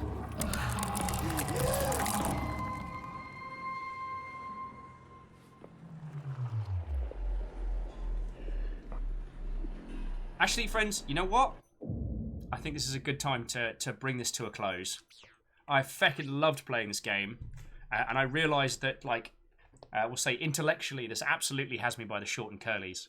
But I don't fancy doing a run dash dodge from all of that nonsense once again.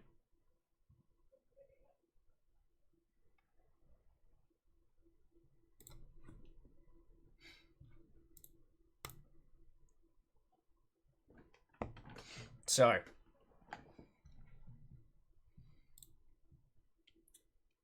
without further ado,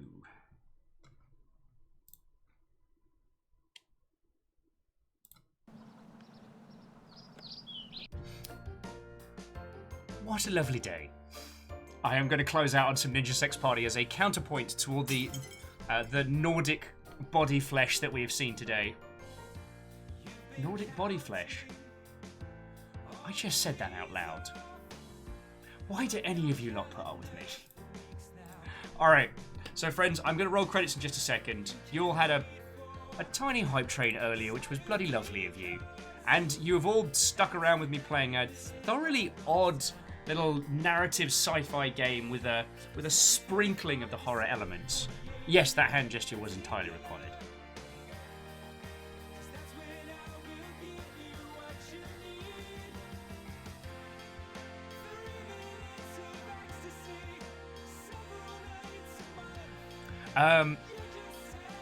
Yeah, I don't really have a lot else to add.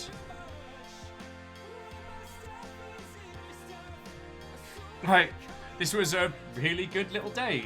I hope you enjoyed it. What are we up to tomorrow? Oh, tomorrow's Blackout Club. Glorious.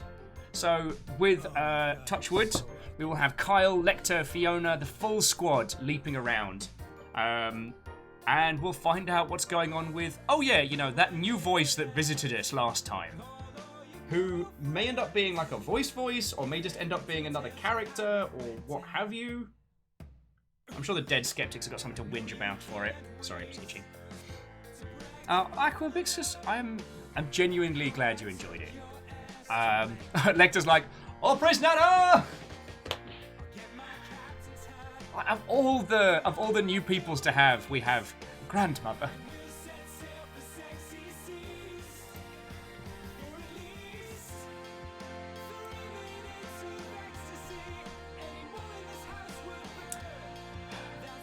Wow, I have I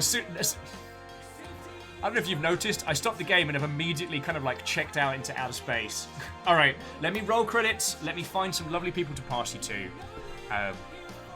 Because this has been a bloody good day. I have to go to the Okay. Pudding store for pudding. I know, I'm terrible at closing out a stream, because it's partially mental exhaustion plus the fact that I don't want to leave. I'm the reason why bars have to have closing time, because I probably wouldn't go. Right. I know I've said it a bunch, but I feel it warrants saying, especially on a day like today, you lot yeeting bits is what keeps us alive and keeps this going.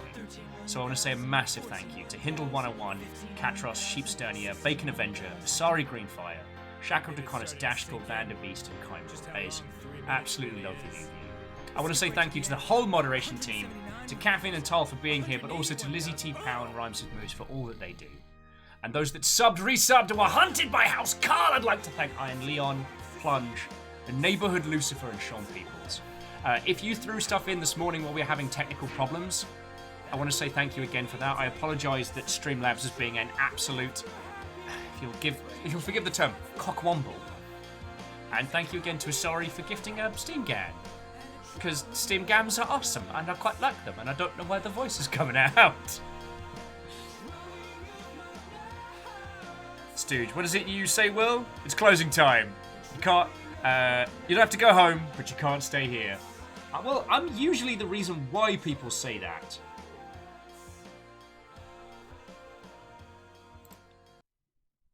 Like, I'm usually the target for it, not the recipient. Right. Once again, we are spoilt for friendos to go crash into. Graphite says Wombles get a bad rep. I mean, they can afford to live in Wimbledon Common and yet live off of trash. Like, they remind me of those middle-class people that raid dumpsters outside Starbucks to just save a few bucks, despite having the money to eat healthily. Wow, where did that bitterness come from? Oh. Seem to have tapped into a vein of strangeness there, sorry.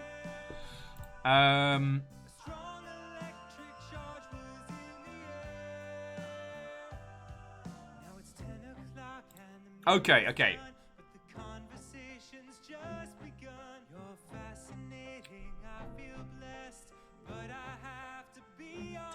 Decisions. Okay, so.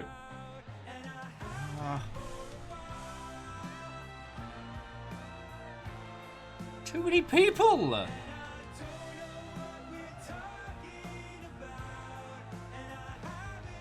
I tell you what, after our conversation about MMOs earlier, I'm going to pass you to a friend of mine, Sapiens, who I believe used to work in MMO projects and is currently streaming Lord of the Rings Online.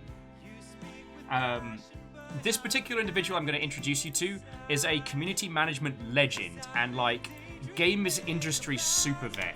So if you want to ask any like industry questions, this person is an absolute font of knowledge. Also, I think I was on this podcast one time, but right now I'm not even entirely sure which way is up.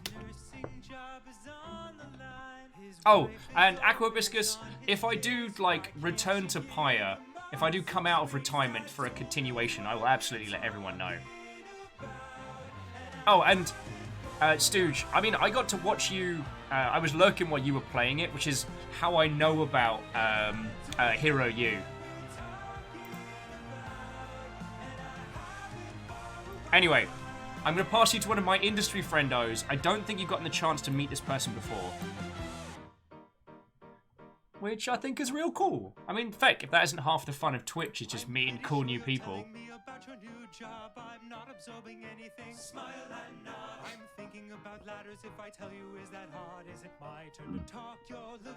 Oh, excuse me. I don't think that was even a cheeky T-burp. I think that was a hunger belch. I am so very sorry. Oh, Aqua, that's how you found us. Lovely. Vanderbeast, if I come out of retirement... I'm gonna need a moose no for Vanderbeast. Alright. We all know I'm terrible at ending shows. Thank you all for a wonderful day. All that you do. I hope you have a lovely rest of your evening. And I'm looking forward to introducing you to this person.